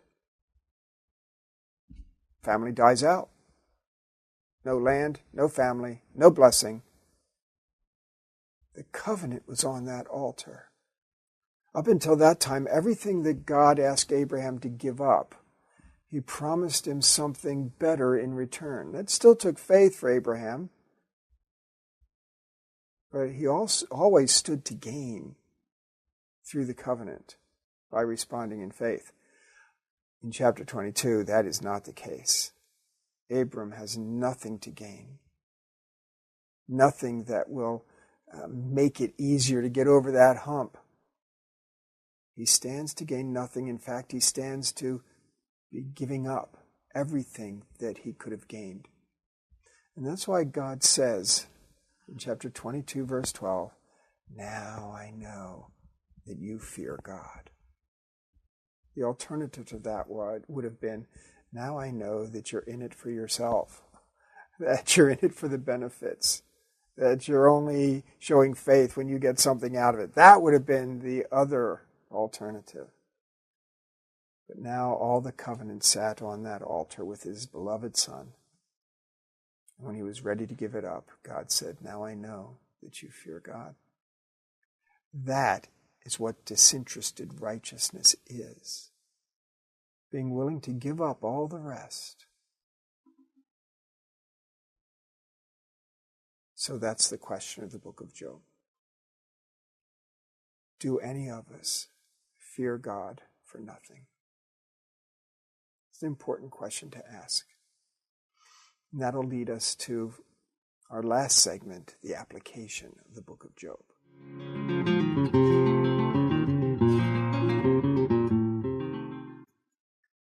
So finally, how do we think about applying the book of Job, what we've learned in the book of Job, to our lives? When I think about application, I don't necessarily think of it in terms of action points that I can do this week. There's nothing wrong with that, and sometimes we can identify things that can actually change in our behavior when we've been pointed to something that we've been doing incorrectly. That's fine, but I think there's a more important aspect of application. Instead of thinking in terms of action points, I would rather talk of thinking points. How we can think differently. In the end, we don't want the Bible just to give us a quick fix for this week. We want it to soak into our hearts and lives so that we actually begin to think differently. And as we think differently, we will act differently. And as we think differently, we will be prepared for whatever might come, instead of just having a little strategy for one action point this week. On something like suffering and thinking about God when life goes wrong, we have to be prepared for that. A marathon runner doesn't wake up one morning and decide to run a marathon that day. A concert pianist doesn't walk into the concert hall in front of thousands of people and decide to sight read a complicated piece. It's preparation that gives us the chance to succeed. And life is no different. We need to prepare for the contingencies of life, the things that come upon us without warning. If you wait until it's upon you, then you're not really going to be prepared for it. It'll be kind of too late to prepare. When my kids were young, getting ready to begin driving, I decided that it really wasn't a good idea to wait until they had a flat tire somewhere along a dark, abandoned road with no help in sight for them to learn how to change a flat tire. So we chose a nice, comfortable day in the driveway and learned how to change a tire. Prepare ahead of time, because when the actual circumstance occurs, you might not really be in the mood. And sometimes I think that way about the book of Job. I'm not sure it's a good book to read when you've actually begun suffering, because you have to work through it so patiently, so almost tediously, to get what it has to give. And when suffering is flooded upon us, we just don't have the focus for it. We don't have the attention span. And so it's important that we try to learn the lessons, get those thinking points ingrained in us, fill the reservoir of understanding so we can draw on it when we need it in life. So, let's talk about it some.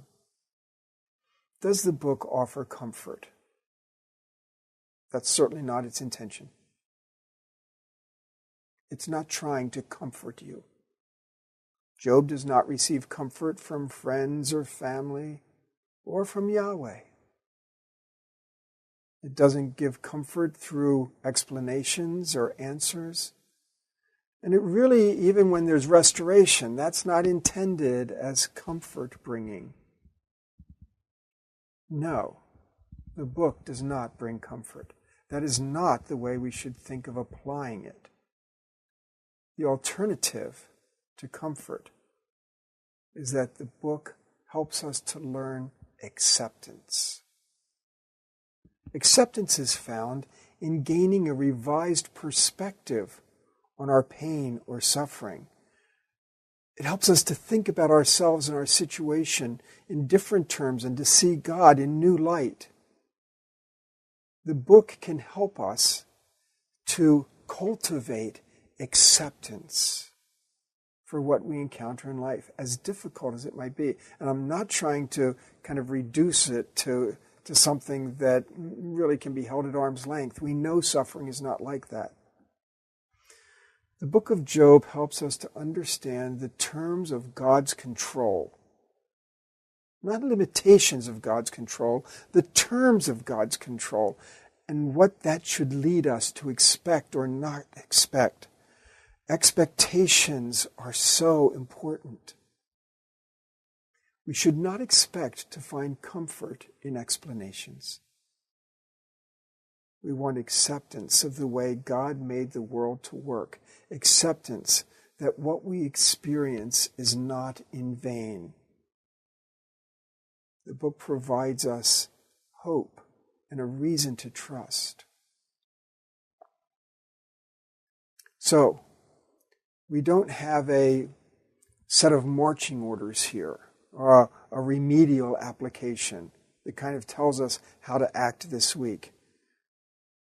That could confront our inadequacies or our failures, but that's like paying the bills in a financial crisis. You just try to keep up with the flurry of bills. But it is teaching us to learn to think.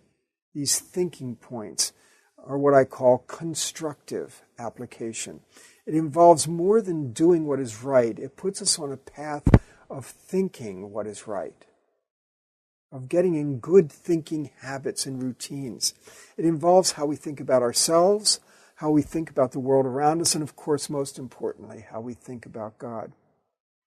It provides the basis for a lifetime of inner resources that will help us to respond well to the situations that we might face. Instead of like paying the outstanding bills in a financial crisis, it's like opening a saving account and having money in the bank for the future. None of us like to live hand to mouth. So what are the thinking points about God that we can apply to our lives and our thinking? God is not picayune. Discipline notwithstanding, of course, God does discipline those whom he loves. But remember grace. God is a God of grace. I recently had a conversation with a person who had been a staunch Christian their entire lives. They were now in the final throes of a terminal disease. And they expressed some fear that somehow they would come under criticism when standing before Christ, that they had not done enough. And this person had spent their whole life in selfless service to God. And there was a little bit of that, God is picayune. Remember grace. Another thinking point about God is something we've mentioned a few times already. God is not accountable to us. Never think that God is accountable to us. We should not harbor suspicions against God such that we're ready to doubt him and think the worst of him. Another thinking point. God is consistent rather than arbitrary. He's good rather than evil, characterized by displays of grace rather than abusing uncontrollable power. God is not a chaos creature who is powerful, mischievous, arbitrary, amoral, driven by instincts and selfishness. God is not a chaos creature. Another thinking point, we should not vindicate or justify ourselves at God's expense. We've already talked about these issues in the book of Job, and we have to absorb them into our lives and our thinking. Manipulation of God is always a bad idea. Always a bad idea. We dare not try to change God. He needs to change us.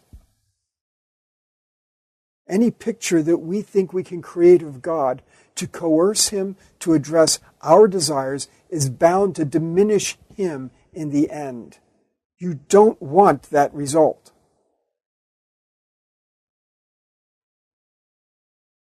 We don't want a God who is at our beck and call.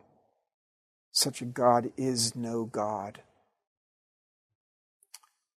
We should never think that we can back God into a corner by throwing his promises at him. Likely the ones we're using aren't promises anyway.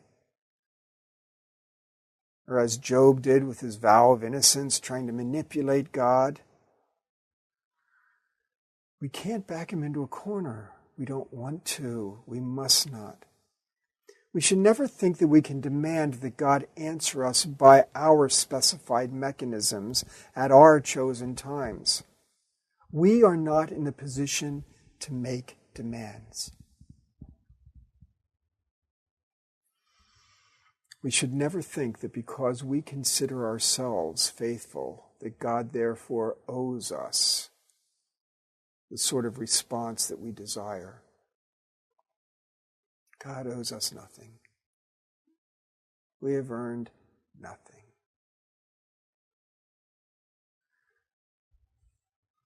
We can feel free to pray for those outcomes that we want, healing, guidance, whatever it might be. But in the process, God must be free to be God. Can't be any other way. Sometimes we need his strength to live with physical problems rather than his healing from those problems. We need to accept that. Sometimes we need his encouragement to continue in what seems to us an untenable situation, rather than getting him to change our circumstances. After all, remember the Lord's Prayer, your kingdom come, not mine. Your will be done, not mine.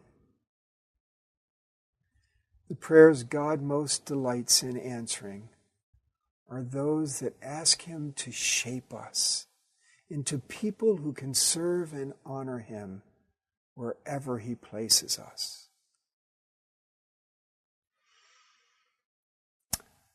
So, let's get to this issue of disinterested righteousness.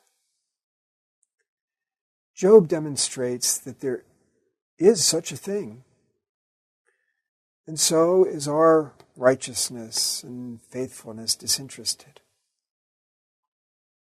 If we lost all evidence of blessing of God in our lives today, like Job did, if we had no hope of future blessings, heaven, eternal life, that's the situation that Abraham had to contemplate.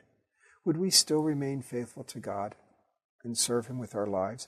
Do we serve him because he is worthy or because he is generous? Simple question. Would we serve him if there were no benefits? We're not on a ride that has a prize at the end.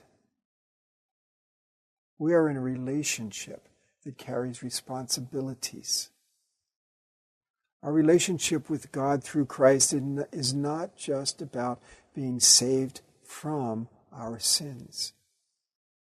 More importantly, it's about being saved to a calling and a relationship with God where we are partners in the kingdom work. Our relationship with God through Christ gives us that new status, that new identity, partners in the kingdom of God, working toward his plans and purposes. Relationship is not on hold till heaven. Being in Christ is more important than being heaven-bound. 1 Peter 3:15 reads, "In your hearts revere Christ as Lord. Always be prepared to give an answer for everyone who asks you to give the reason for the hope that you have." I find it incredible that we often use that verse as if it's a call to apologetics. And so giving a reason for the hope is giving a reason in that interpretation for all of our beliefs. That's not what the verse says, and that's not what the context indicates. This is a passage about suffering. And when it says, be prepared to give an answer to everyone who asks you, to give a reason for the hope that you have, it's referring to that situation where you are obviously suffering and everyone around you knows it and sees it. And when they see you responding with hope, they're going to want to know. They're going to ask, how do you do it? How can you remain full of hope when your life is in such a shambles? And Peter says, have a ready answer. It's about us explaining how we think about God, about the world, about suffering. Be ready to give an answer. If we really believe that God is wise and we are not, then we can turn over control to Him in spite of our lack of understanding. When we look to the past, we're seeking causes. We should look to the future, seeking purpose. We don't have to imagine that there is an explanation. We cannot out-God God. These are the points we have seen. We should strive to have a righteousness that is not based on the benefits we receive. God's wisdom prevails. Trust is the only possible response. This was brought out very poignantly in the quite controversial novel by William Paul Young entitled The Shack. There are lots of things people found controversial in the book, and maybe some of them appropriately so. But I found that the book had some incredible insights to offer. And I want to read 2 short passages from the end of the book as the God figure is speaking to the character who has been suffering. Listen to this in light of what we've learned from the book of Job. You try to make sense of the world in which you live based on a very small and incomplete picture of reality.